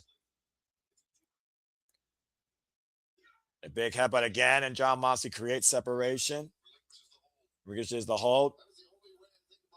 And that's right, Sandy. Again, though, they never had a singles match. And that's the real tell of the tape here. You're tested your strongest in singles action. And good old JR, part of the conversation as well, loving the Continental Classic and World's End, delivering a professional wrestling click at the tail of the year. And shout out to that Boomer Sooner. DDT by Kazuchika Okada, Jon Moxley once again. But Jon Moxley standing on his hands. Shoot a half, lateral press to cover, and a 2 count since referee Stephon Smith. And you figure out again, Kazuchika Okada, discipline in Lucha Libre. Jon Moxley, discipline in MMA and is a brawler.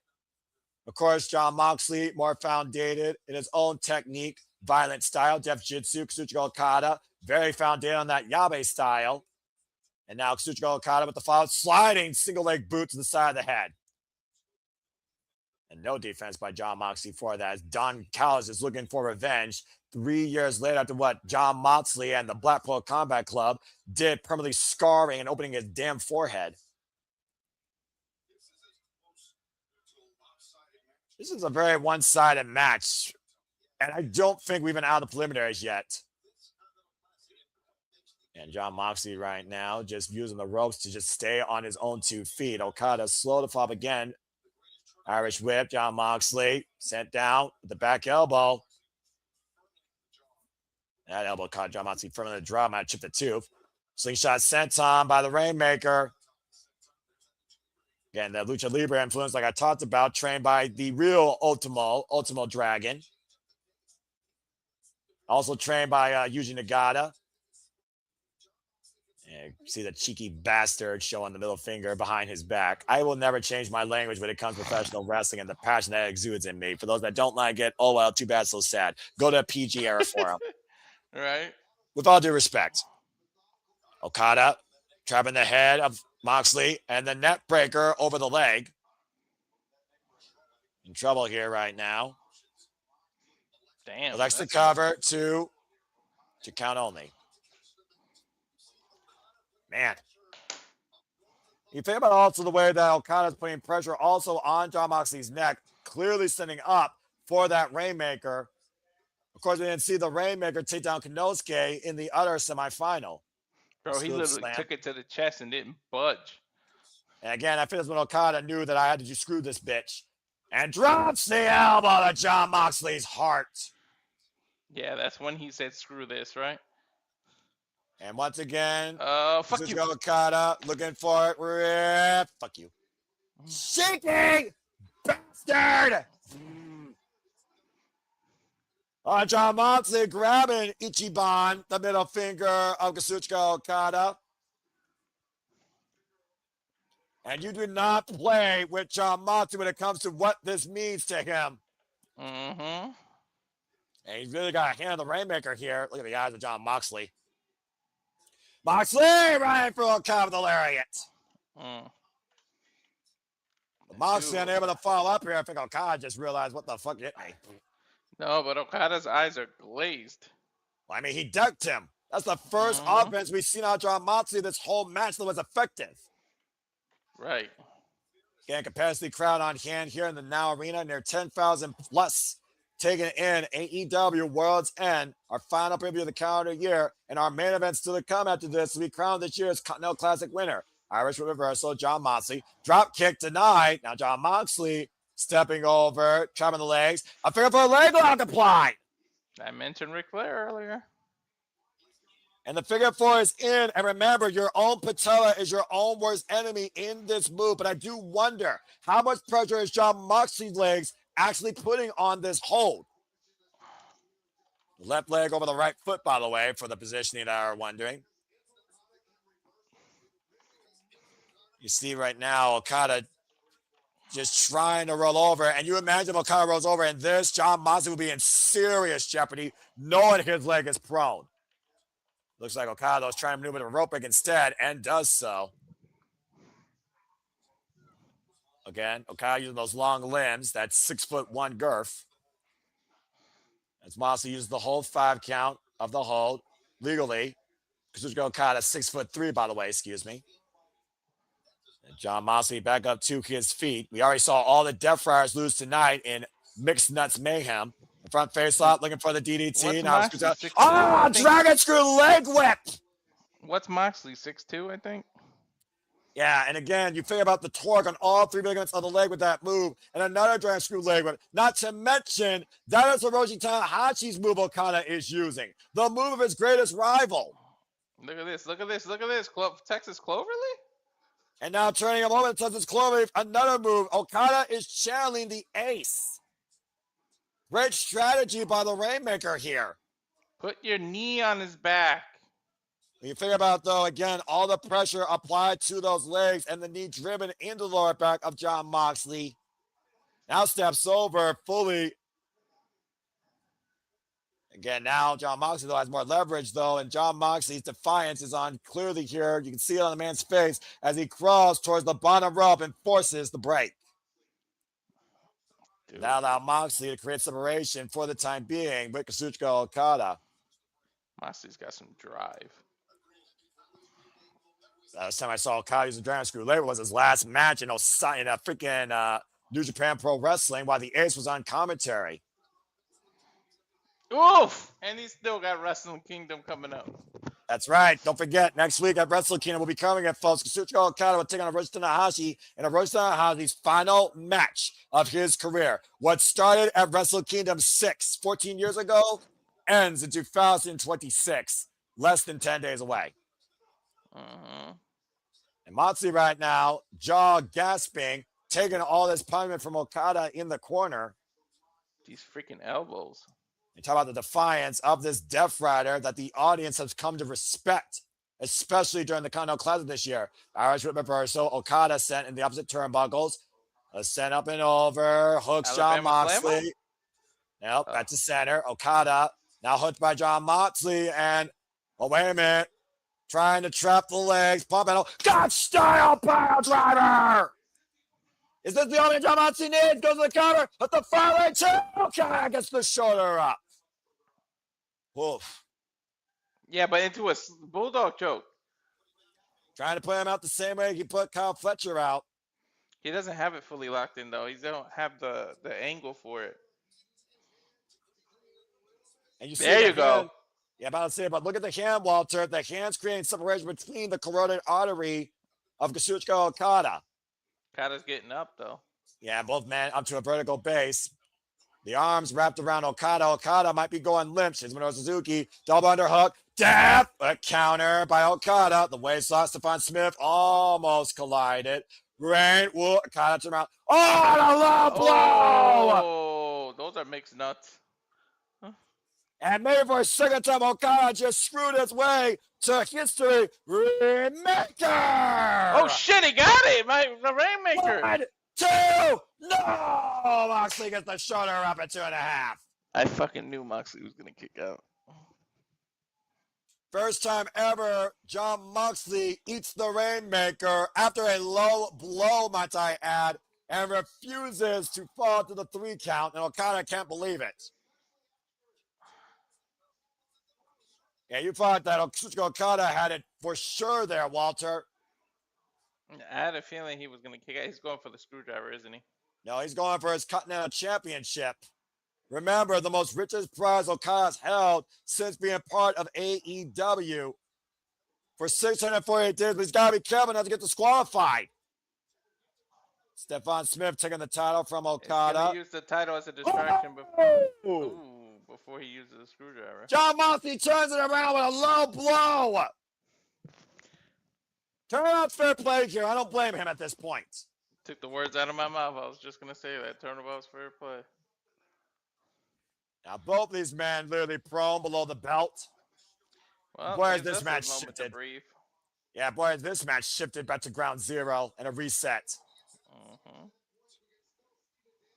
You still see the damage all over Okada's body from his war with Konosuke Takeshita. I told you his face looked bruised like a mofo under his chin. John Moxley, by the way, who last held the AEW Men's World Championship for 273 days, former IWGP World Heavyweight Champion, AEW International, and of course, IWGP United States Champion. And just kept the damn belt hidden in a briefcase. Yeah, but look what he did to freaking AEW in the meantime. He forced this roster to wake up and work harder. Oh shit, he's telling Okada to step over the line. About to say, line drawn in the sand. This might be John Moxley's one last stand, and he wants to go down fighting as if he doesn't have any more fight to give. You heard what Moxley says. If Okada's going to win, he's going to have to kill me. And of course, we also know that John Moxley has been all-time greats in New Japan, including Hiroshi Tanahashi, Will Ospreay, Minoru Suzuki, and of course, Tetsuya Naito, amongst others, Yuji Nagata, Shingo Takagi. He has beaten everyone, but has never faced the Rainmaker before tonight. Moxley's jumping up and down, trying to loosen the cobwebs. He loves this shit. He lives for this. He will eat, sleep, and die for professional wrestling and what it means to him and what he wants to see it flourish. And right now, Moxley and Okada in a vicious exchange here. Moxley going up and down against the Rainmaker, elbow strikes and open punch strikes. Drop kicks! The problem is Okada loves this shit too. But John Moxley back up to his feet. Moxley, and again, Okada catching him, the backslide, the roll through, wrist control, and Rainmaker! He's holding on, didn't get the full torque through it. He didn't ripcord him. Okada, though, John Moxley creates separation with the boot. DDT! Paradigm shift! But Moxley slow to crawl to the cover, sits in it, hook of the leg, two, and kicked out by Okada. He took too much time to cover. He couldn't capitalize. But Moxley back on the rear naked choke, the Bulldog.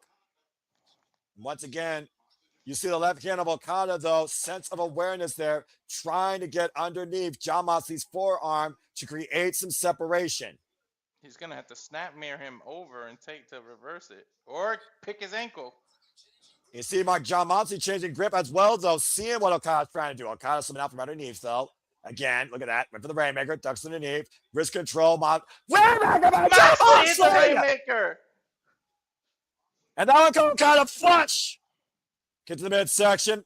Death Rider! Paradigm shift again! Sudden impact DDT! Hook up both legs! Okada! Yo! He kicked out at one! He shot up off that kick! Yeah, you don't see that, John Moxley, though. Can't stop! Face driven into the canvas!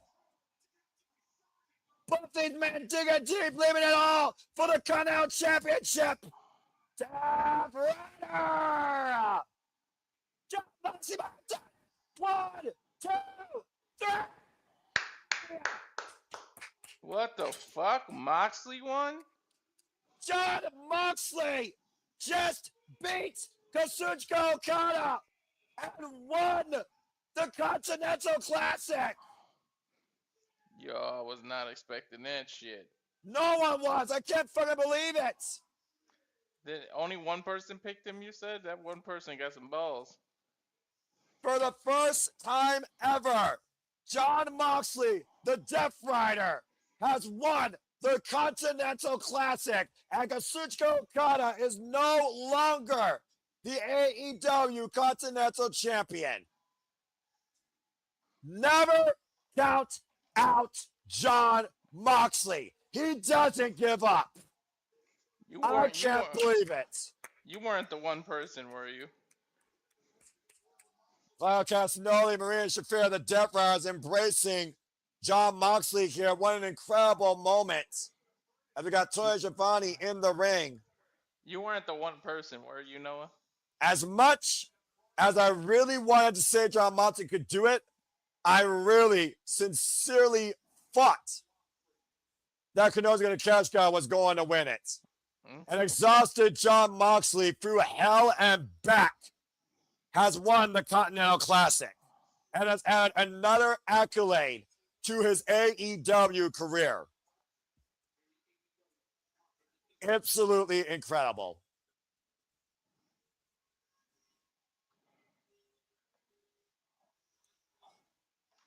Wow.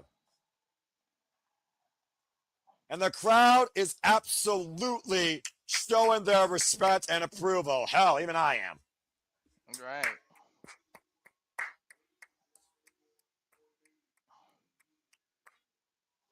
You know, it's also one of those things where I talk about the obsession, the desire, the drive. Did Jon Moxley want it more or did he need it more? And was that the difference? Absolutely amazing. Let's hear it from our new AEW Continental champion.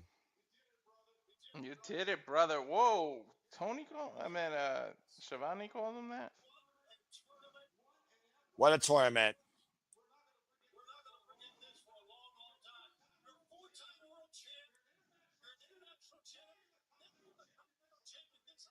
He literally completed the Grand Slam at this point. Yeah. The hell of all that. It's in here. This doesn't belong to me. Belongs to you. It's been a Continental Championship. It belongs to everybody in this Continental Classic that busted their ass. Jon Moxley respecting the prestige and the importance of this tournament. Wow. This belongs to the rest of those guys. The fans who support professional wrestling every goddamn week. Damn fucking rounds. We cover the whole damn thing. We owe it to them to give everything we have, everything that's in front of the ring, no matter where it is. I owe it to my teammates. I owe it to you people, to my teammates. We are the hardest professional wrestlers in the world. I mean, it's hard to argue, for real. On the PSN ring right now. Now the balls to be in the Continental Classic. Everybody in W?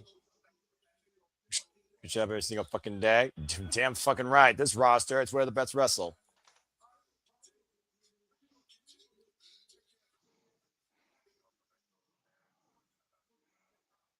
So we continue to give every single every and bones every single day. And there's no other organization for wrestling like All Elite Wrestling.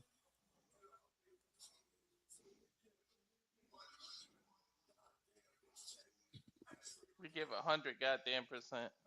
Man. Dude, Moxley sounds like Stone Cold. I don't know why.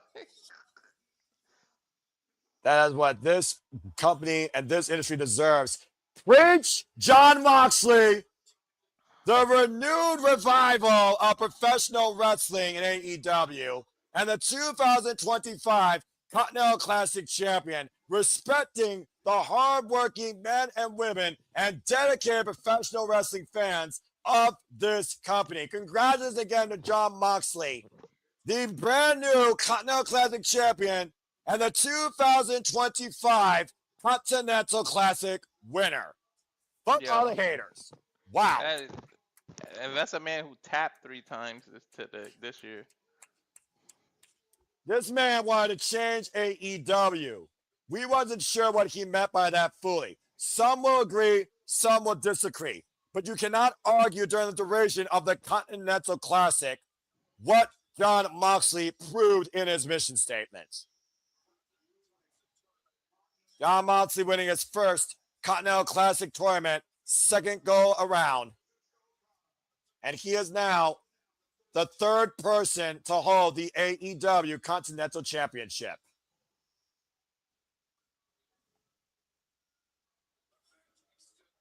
Well, as the Continental Classic again is officially concluded, there's still one more thing to figure out before 2026, where Jon Moxley talk about this is where the best goddamn wrestle. It's time to find out who's going to be the AEW Men's World Championship. Samoa Joe defends the goal against Swerve Strickland, Hangman Page, and MJF.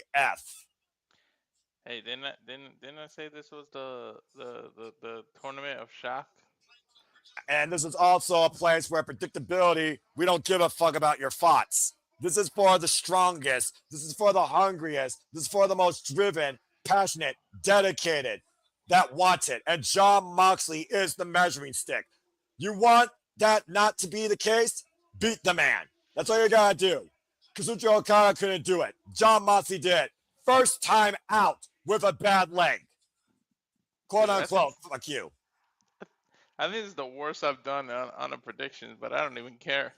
I mean, again, when the decision is justified, Walter, do you really have a reason to hate? Nope. There you go.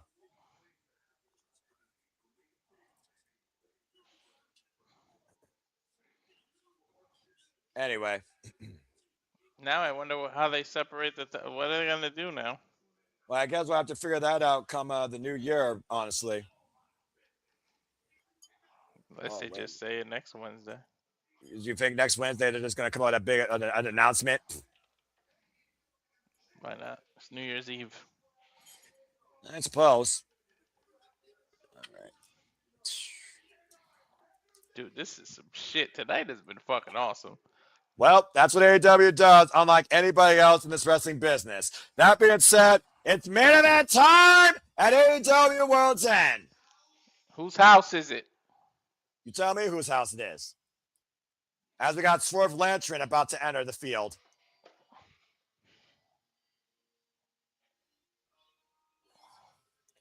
That's whose house, Noah. Look. Can I make the toy do the dance?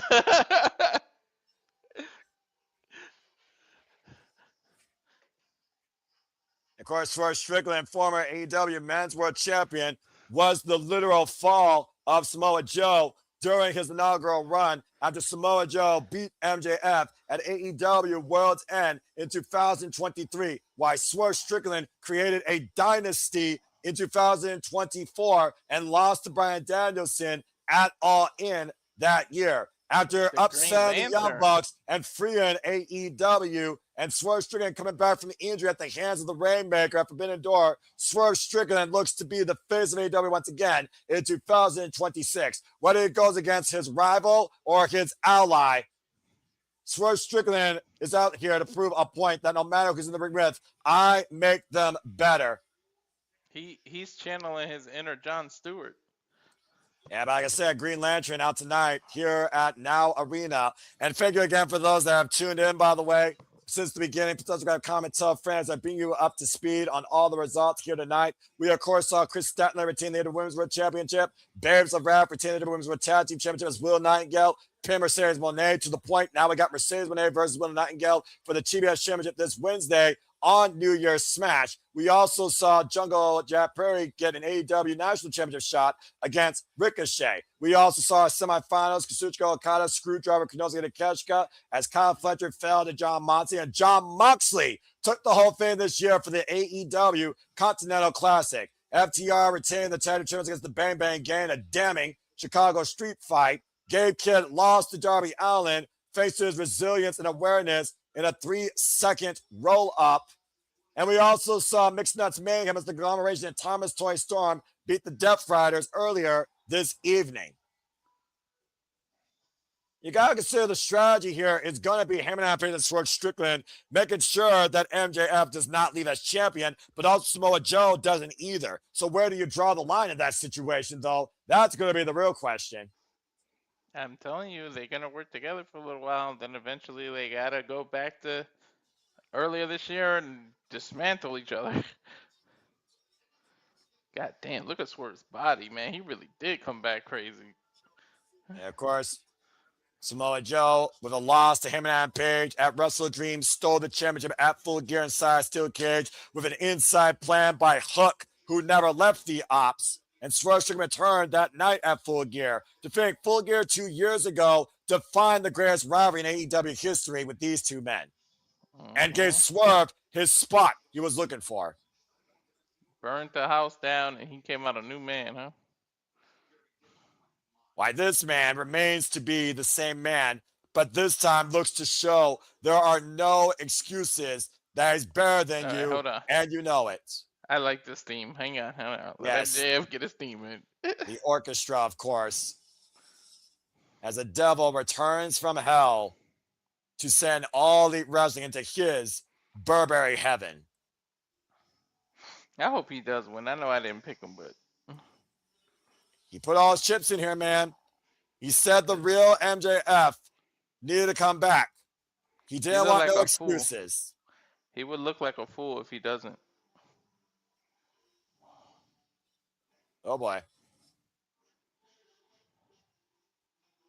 Ladies and gentlemen, Max Lucha Freeman is back. Ooh, a new version of his theme.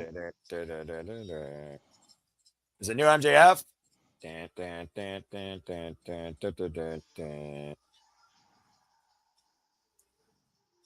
Calls himself an all-time great, and if he wins tonight against Samoa Joe, first string him and Adam Page, it'll be hard to deny that fact, Walter. It's hard to deny now. Saying this is his time. MJF, of course, who won that contract back at All In earlier this year, lost to him and Adam Page when he goaded him into a free chance for the AEW Men's World Championship at Forbidden Door, but has already lost to him and Adam Page 2 times this year. And again, Samoa Joe ended his world 2 years ago. Why Shane Strickland and MJF met each other, but Swerve and MJF have never wrestled one another. The most egotistical, brash, arrogant, young, bright, original upstart in this company's history tonight. Record-setting AEW Men's World Champion over 400 days. And he took that title from Jon Moxley. That ego is bigger than that damn Burberry flag. And then lost it to who? The man coming up. Yeah, there's a reason why he has that ego, though, when you consider the wins. Not to mention a 60-minute plus overtime sudden death Iron Man match against a man on commentary now, Bryan Danielson. Have you ever seen 4 more intertwined people? Like, think about how the title was between these 4 people. I really can't recall, especially not this Samoa beat MJF. MJF, Swerve. Wait, nah, I gotta get it straight. Samoa Joe beat MJF. MJF beat Hangman. Swerve beat who the fuck does Swerve beat Joe? Dynasty. Yeah. So all 4 are intertwined.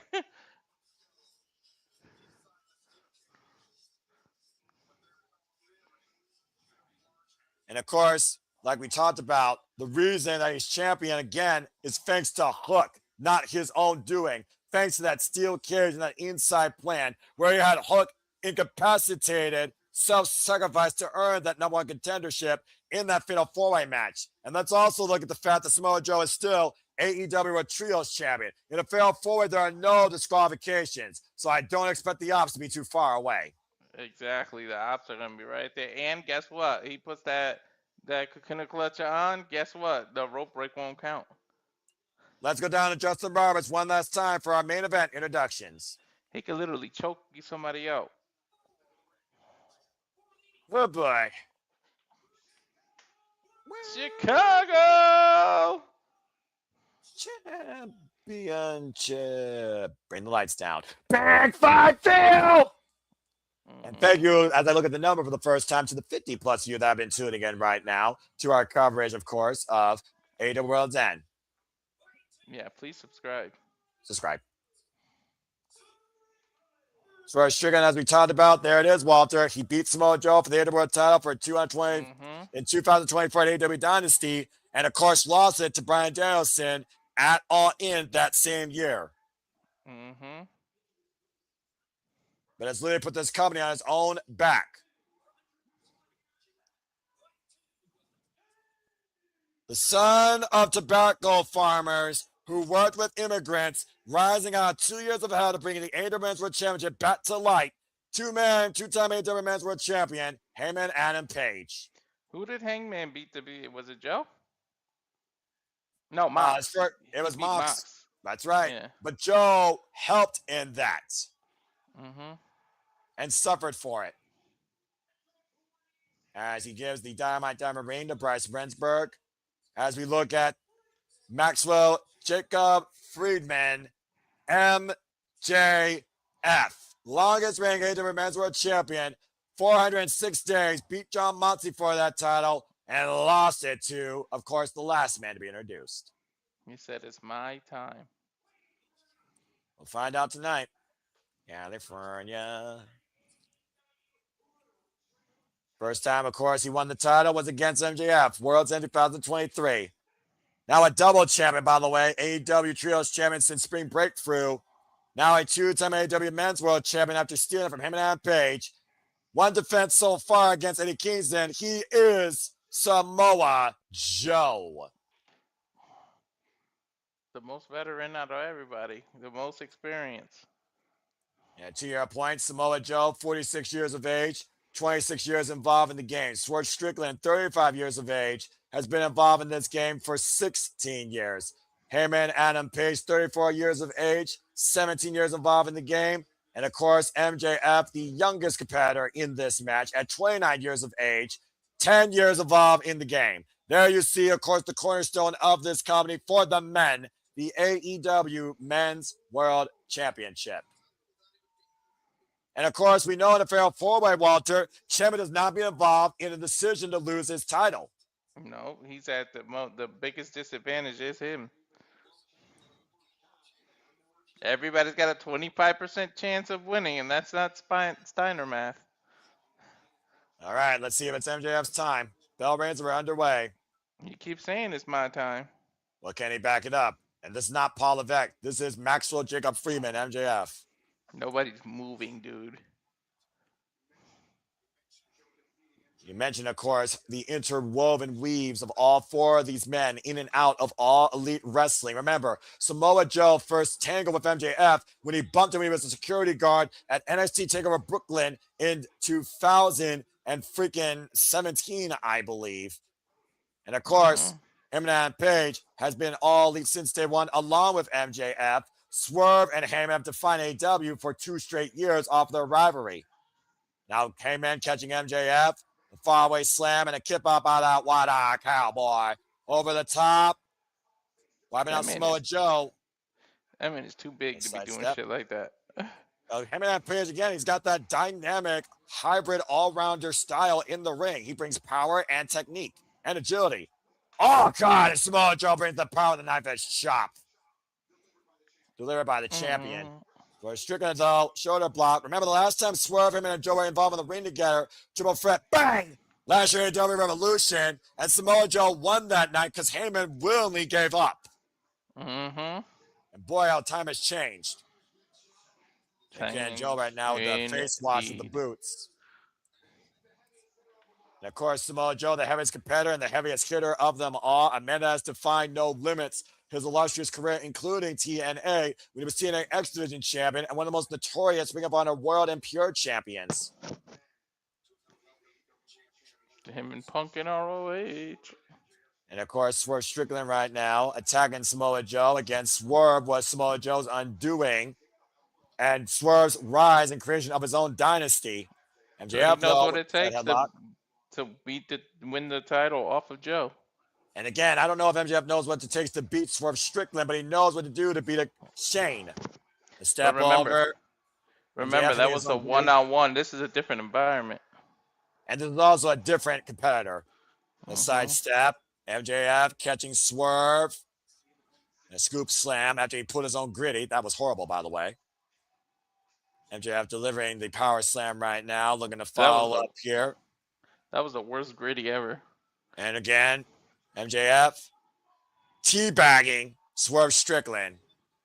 I don't think you want to do that to the most dangerous man in AEW. Just pissed his ass off. Remember the last time someone pissed off Swerve? Swerve with the boot up.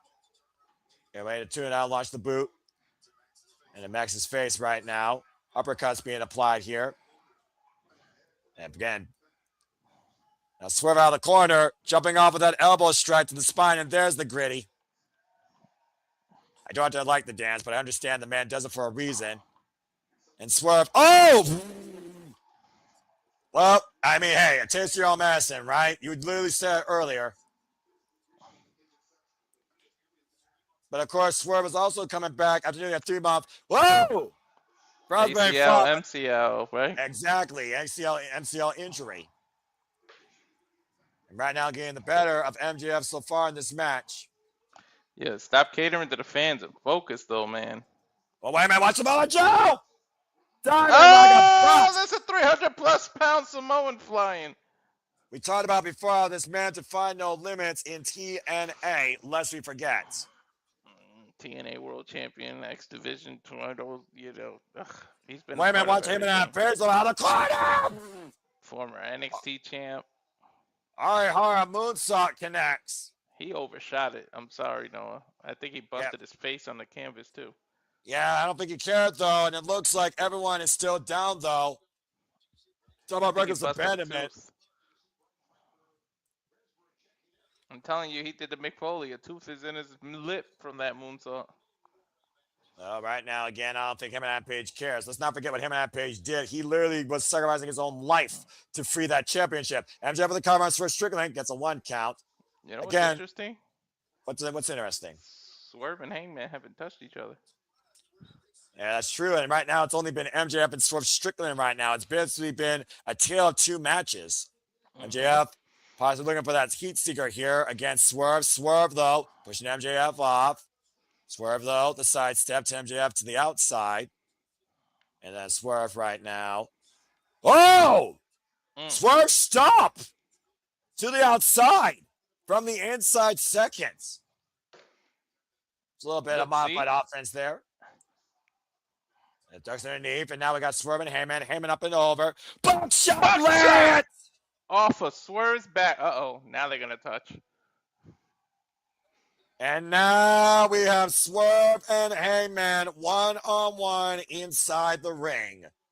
Told you that's what they were going to end up doing. And listen to the fans. And I don't think Heyman and Swerve have it any other way. Remember what Heyman said. If he was still men's world champion, he would even have Swerve Strickland be a challenger for his championship. Like history that goes all the way back, draped in blood and burning lumber. And both these men are now scrambling out of the ring. Battering, spinning Solvat. Right hand to hand, both of these men pummeling each other, brought together by a chain of circumstance. Well, that was nice. Was he trying to do a dead is he trying to do a dead shot? He was looking for the dead eye, actually. Dead eye. That's what why do I keep calling it dead shot? Up and under, no idea. Swerve, Heyman able to land to his feet. Waistlock applied. O'Connor roll. Heyman the cover. 2. Referee Bryce Renz before this contest. Back elbow strike connects to Swerve Strickland. Heyman out of the corner. Second rope. Moonsault. Hook and Swerve. Reverse DDT. Wait a minute. Hoist him up. And Swerve now in a tombstone position. Swerve, though, countering Heyman, though. Again, both these men are in position know each other so damn well. And Swerve. Man! Hit him with the dead eye. They know each other so well, like I said earlier, Walter. Looking for the house. Go, what? God, watch out, a lariat. I was calling her up there. Now, hey, man. Wide-eyed, locked and loaded. Shot lariat. Bang. Cover 1, 2. Joe saves his title. Dude, he got him, too. He got him full blast with that buckshot. And about to say, Joe saving his championship. Again, we talk about the situation of this match. Champion's now being about to lose his title. And Samoa Joe right now hoisting up Swerve. He's at the biggest disadvantage to being the champ. And trying to look for that muscle buster. Now Heyman changing position with Swerve Strickland. Heyman and Swerve up to the top rope. Now looking for, what the hell is this? But Samoa Joe now from the basement. Spot. And MJF caught at the base of the Tower of Doom. Literally underneath the rubble. Now Joe with the cover on Heyman too. Heyman gets the shoulder up. Joe immediately pin everybody. That's smart. Presses Swerve too, and Swerve gets the shoulder up. MJF now has to shoot the half, turn the body. MJF cover on Joe 2, and MJF gets the show up as well.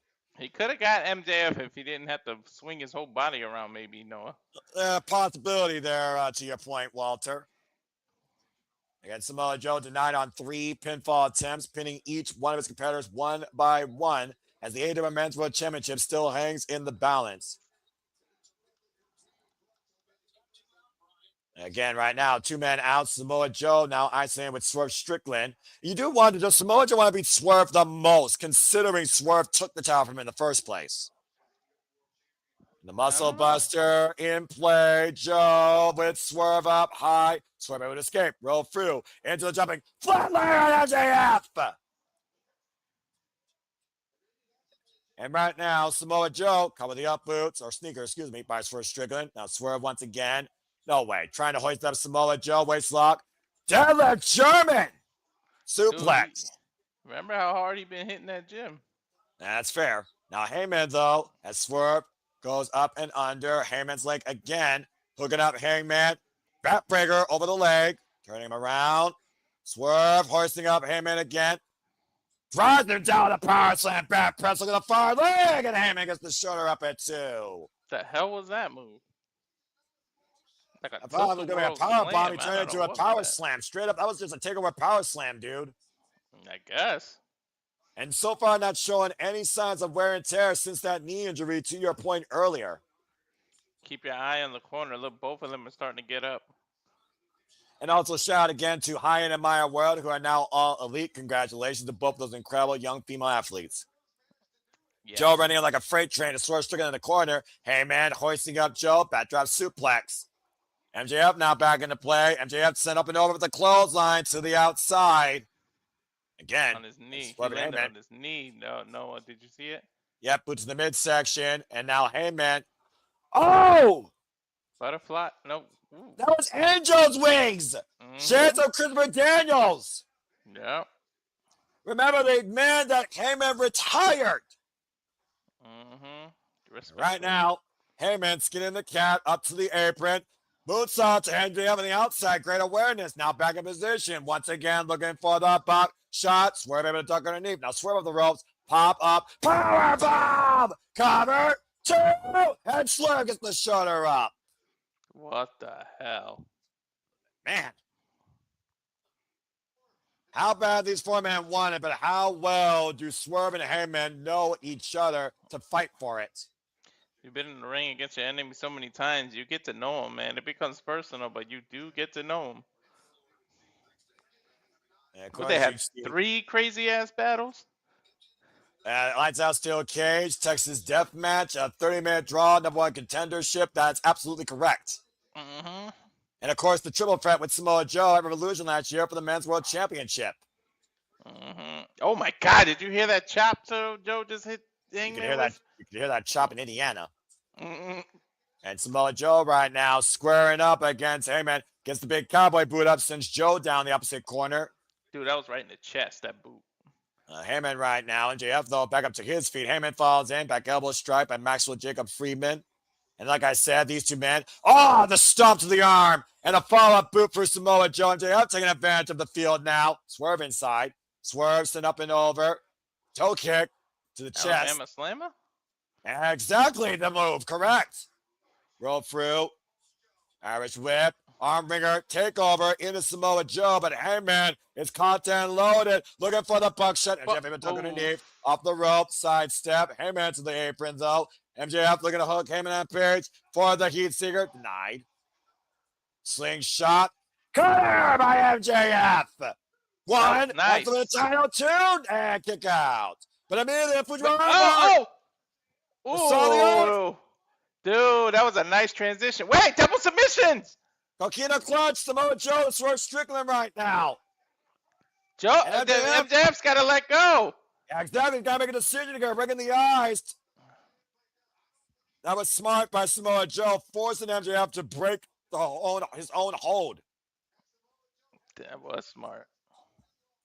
Yeah, Samoa Joe had that Coquina clutch on Swerve Strickland, dead to rights. Shane Strickland and Maxwell Jacob Friedman shared a 1-on-1 match in Wrestler of Honor in 2017. And that was their only 1-on-1 encounter in their illustrious careers, while Swerve went to WWE. MJF went to AEW. I don't think anyone's got momentum right now. It's pretty much a dead heat here. Samoa Joe, though, got MJF the Coquina clutch. And he's going down to one knee. MJF might be fading here. And again, Bryce Rensburg, he might call it. if someone doesn't come and break up this hold. Swerve is gonna do a house call out that corner. Did you notice Swerve walk to that corner? Arm goes down once, but again, he may not get a chance if he doesn't time it right. Arm goes down twice. Master Jacob Freeman might be going to sleep. His world might end before the new world begins. If it goes, oh, the house call! I knew that's what was coming. The way he positioned himself in the corner. And I'm about to say, peak timing by Swerve Strickland to continue this bout. Who do you think Swerve wants to? Does he want to pin Joe, or does he want to embarrass MJF for sticking his nose in the business? Well, I'm about to say who has the biggest vendetta here in this match would be a better question. Swerve. There's this position. Look at the roll through. MJF looking up both legs to Swerve, too. And Swerve able to roll out of the fall. Blocks the boot. Says MJF up and over. Lands on his feet. Found in the eye by everyone's favorite scumbag. Former AEW American Champion, International Champion. And of course, like we talked about, longest reigning AEW World Champion. It's a boot from the sides of a Heyman on Page. Heyman squaring up against Swerve again. Dude, and where the hell did Hangman come from? Where did everyone come from in this match? Samoa Joe, though, coming from the opposite corner, still on his feet. Both men dug in, Matrix escape, lariat, kip up, rolling boot, rolling elbow connects, takes Samoa Joe down. Rolling kick takes him and Swerve down, all 4-man down. Stalemate! Wow. The fans coming off their feet after that incredible 4-way exchange for the AEW Men's World Championship, handing the belt to this incredible pair of the year. What a way to close the year out, Walter. Thank goodness for the karaoke. Otherwise, I wouldn't have afforded this pay-per-view. I would have bought it for you, dude. I'm not letting you fucking miss this shit. You're my only partner in commentary. I wouldn't want to do this with any other person, except maybe, actually, no. Honestly, you and I have been the most reliable, all elite fans of this family on a consistent basis. Uh-oh. And shout out to Ashley, who always works. But again, our Canadian friend Ash, wish you were on this call too. And Nick, you're awesome too. I think whoever gets to their feet might be get the momentum. Well, it looks like MJF might be looking for a pitch of Adam Cole's playbook. Paramount Sunrise! Whoa. 1, 2, 3. Swerve gets the shoulder up. Let's not forget the former Brochacho of Master Jacob Freeman and a close friend of Swerve Strickland. Baby. I didn't think he would pull that out, though. And now, Eminem Page. Dead 1, 2. And MJF gets the shoulder up again. Barely. I'm about to say, MJF's showing great resilience here, but Heyman is cocked and loaded on the apron. Oh, Samoa Joe takes the revolver out of his hand. With a big elbow. With that jumping flatliner turned into a DDT. First Strickland takes the champ down. MJF to the outside of the ring. We're down to 2 men inside. House call. He's going to set up a house call. Yeah, let's see ding dong hello, or if the door will be slammed shut. Oh, wait a minute. Oh, the ops. You knew the ops were going to come into play eventually. I told you they were. Shibata, Powerhouse Hobbs, and Hook. And again, there's no disqualification to fail 4-way. Figuring out the perfect moment to protect their leader. Is he going to muscle bust Hangman? I mean, he's already done it twice before. Muscle Buster connects. Oh, fuck me, not like this. 1, 2, Joe. No, he gets the shoulder up at 2. Oh, shit, he kicked out. Look at Joe's face. And about to say, Joe, a little overconfident there. I think there's going to be miscommunication between Hook and Joe. What do you think? Yeah, I don't know. Right now, Powerhouse Hobbs is going up to Swerve Strickland. And the ops right now on the outside of the ring while Hook is jaw-jagging Bryce Rensburg here. And MJF is dealing with, who's he dealing with? About to say. Again, none of these men out of this fight yet. Again, Prince Nana's not a competitor here, though. And Bryce Rensburg is trying to destroy Law and Order. That's a way to distract Strickland. I'm about to say, though, Swerve Strickland, I don't think the ops are aware what's going to happen. In front of him! Swerve stab off the top! Wiping out Shibata and Hobbs. Coquina clutch applied. Jawbreaker escaped, though, by Heyman and Page. Samoa Joe. That's swing and a miss. Hook still on the apron. Big elbow by Heyman and Joe. I think Heyman just noticed Hook is still there. That kid has been overdue for some discipline, Walter. Talk to Taz about that. And Samoa Joe, though, back on the attack. Coquina clutch, left on Heyman. Body grapevine, middle of the ring. This is how The three-way match ended, but Heyman willingly tapped out. Yeah, but look at Swerve. Swerve is climbing the ring steps. And about to say, maybe not. Swerve Strickland, to your point, a Senai Richter and Bryce Ransburg is watching to see if Heyman fades. Meanwhile, Swerve, stop! To Samoa Joe directly! Yo! But he inadvertently saved Hangman. He also saved his chance to hold the championship as security, the Rev Corps is trying to get the ops out of here. Yo, this is Now Swerve's Swerve. best chance, Noah. Yeah, exactly, but Swerve now to the top rope. Oh, and Joe, again, this monster of a destroyer will not stay down. This kaiju of the business. Is he going to muscle bust him? And probably figure an avalanche muscle buster or a superplex. Joe and Swerve both trying position on the corner here. Again, Swerve Strickland and Samoa Joe, the only two men inside the ring. Again, Samoa Joe's undoing versus Swerve's rising. Finds his feet on the apron, attacking the hamstring. And boy, those legs been through enough surgeries. Yo, no, but that's smart, though. And Joe, sense of panic. Swerve Strickland got him with the power bomb out the corner. Swerve ate his Wheaties this morning. Now Swerve Strickland going up to the top rope. Heyman down, MJF down, ops are gone once again for now. Swerve, the same way he beat Joe at Dynasty last year. MJF pushing Swerve, flying down the floor. Oh, I thought he was going to hit the table. Yeah, he just dodged the announce table. And Heyman appears on the apron, big cowboy boots takes MJF down. Now Heyman, Samoa Joe in position. No, not Hangman. Doesn't go down though. Second round, punch down there, 2 connects. Still doesn't go down. MJF's going to take advantage. Remember I told you off of somebody else's move? And Heyman once again looking for a third shot. MJF on a low blow. Now MJF hurts Samoa Joe. Heat Seeker.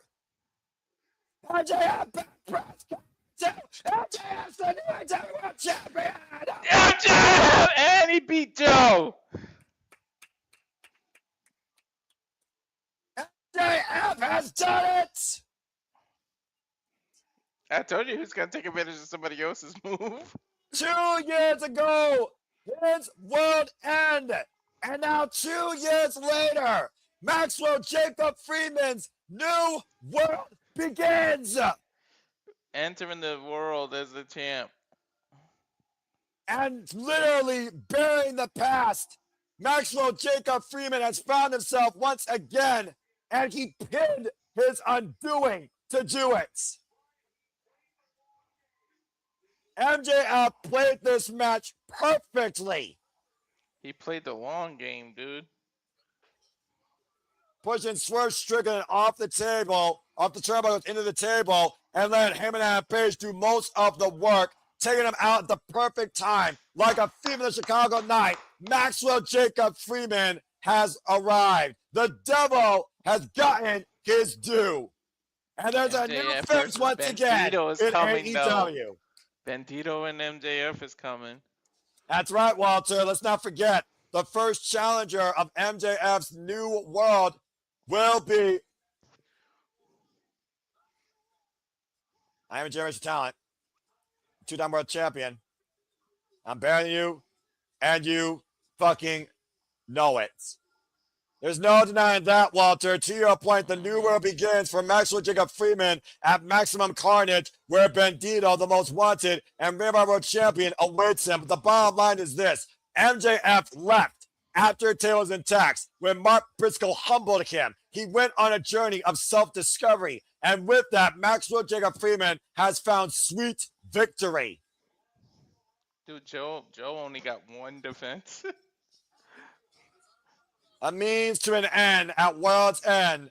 That was Maxwell Jacob Freeman's plan. Again, folks, this coming Wednesday, TBS Championship on the line. Mercedes defends against Willow Nightingale. AEW National Championship on the line. Ricochet defends the gold against Jungle Jack Perry. And we will hear from the brand new AEW Men's World Champion, Maxwell Jacob Freeman. As the new year approaches, World's End concludes. And for now, we bid you a fine adieu. MJF is truly indeed better than you, and you know it. For Walter Cruz, I am Noah Foster. This is AEW, where the best fucking wrestle. This is professional wrestling, and we thank you all for tuning in. Until next time, make a positive impact in life, and have a good night. For Maxwell Jacob Freeman has fucking arrived. And congrats to John Moxley winning the Continental Classic. Walter, cut the fucking feed. What a phenomenal way to end the year indeed.